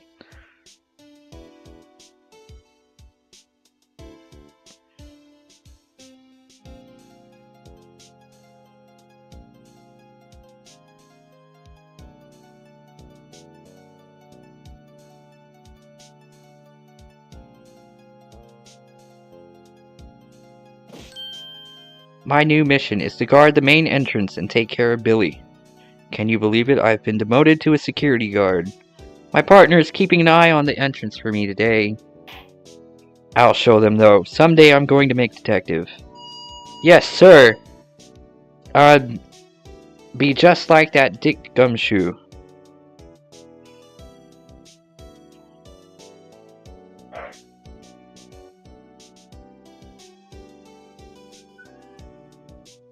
Yeah, that's it. That was the last case.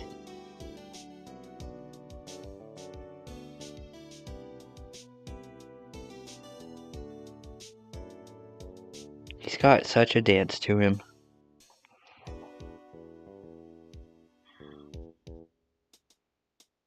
Such a colorful character. And now he's broken. Great.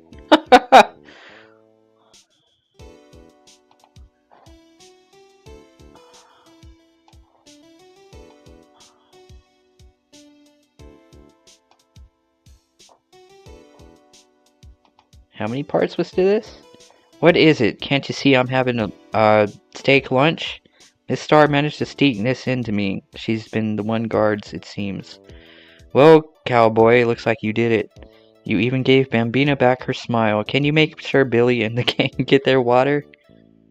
Wait, what was he doing in there?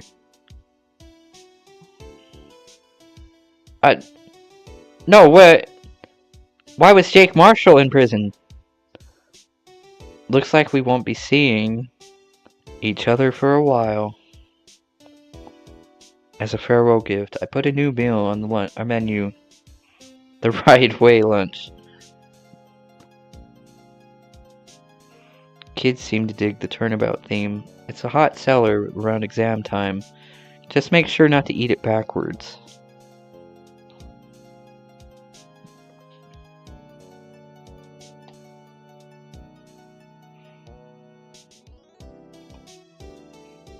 Yeah, how many parts was that? I already forgot.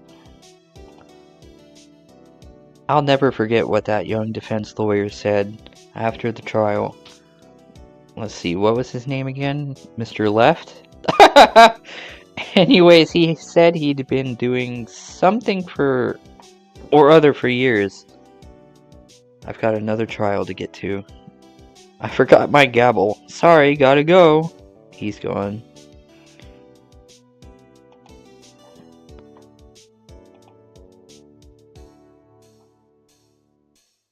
Oh man, there were 10 parts. Not that many of these streams go up to 10 parts. Some of them do. Nothing soothes the soul like fresh country air. Still, sometimes I do miss hearing you say objection. I can't go back until a full-fledged spirit medium. Mystic Maya afternoon training's about to begin.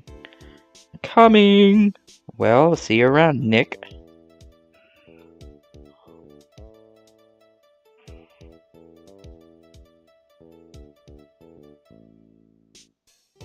Oh man, did I get to the end at just the right time? I smell food.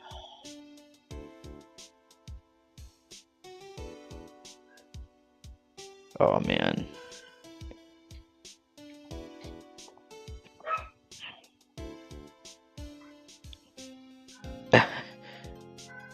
Oh, this guy? I brought you your tea. What's going on? What? Oh. Oh, right, the first case. A fit of it. Right. No, I know what that's about.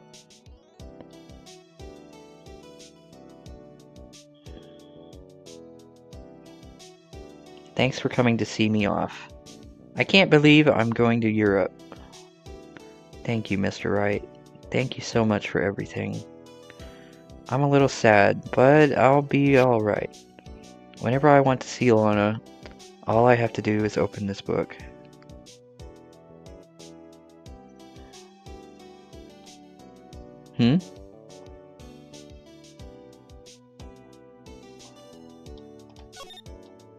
What, I gotta figure this out too?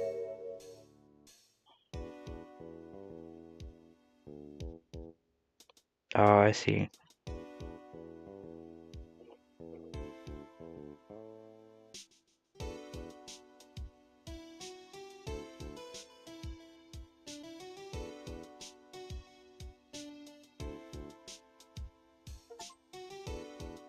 Rise from the Ashes.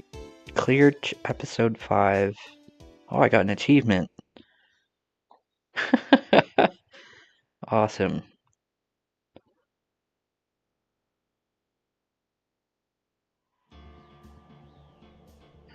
Well, there we go. That's it. I mean,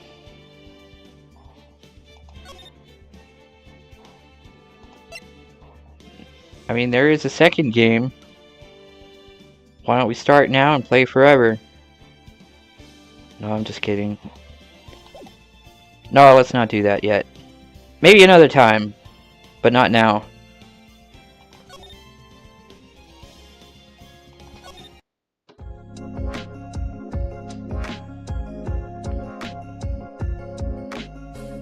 Ugh. Oh, fuck. The Ace Attorney games. I don't really know what I want to say about them. They can be long.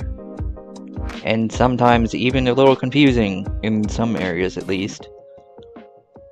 I mean, they are technically puzzle games. In a way.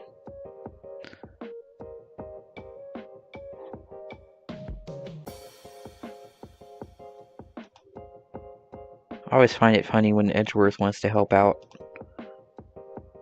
That's always, like, a funny part about it. Like, he gets so enthralled about who needs to be convicted, and he's, like, inadvertently helping Phoenix.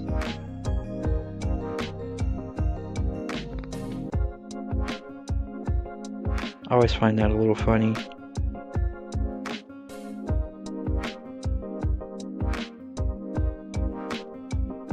Alright. Well, I guess that's it for Phoenix round. For now. If we play the second game, then I don't know. Show me some evidence that you want to see it in the comments. You need to give me a real objection. Come on. You need to object and give me some evidence in the comment section. You got that?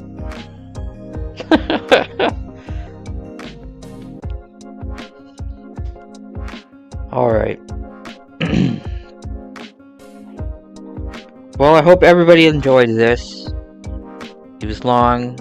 Got boring in some parts because I couldn't figure shit out. But still got to the end. If you did like what happened tonight, then why don't you shoot me a like? If you liked it even more, how about pass me a subscription? If you want to have a chat sometime, come join the Discord. All in all, this was the ending to Phoenix Wright, Ace Attorney. Please tell me I got that right. Yes, I did. All in all, it was also TheGreenGamer. I hope you liked tonight. Thanks for watching. Until next time. See ya.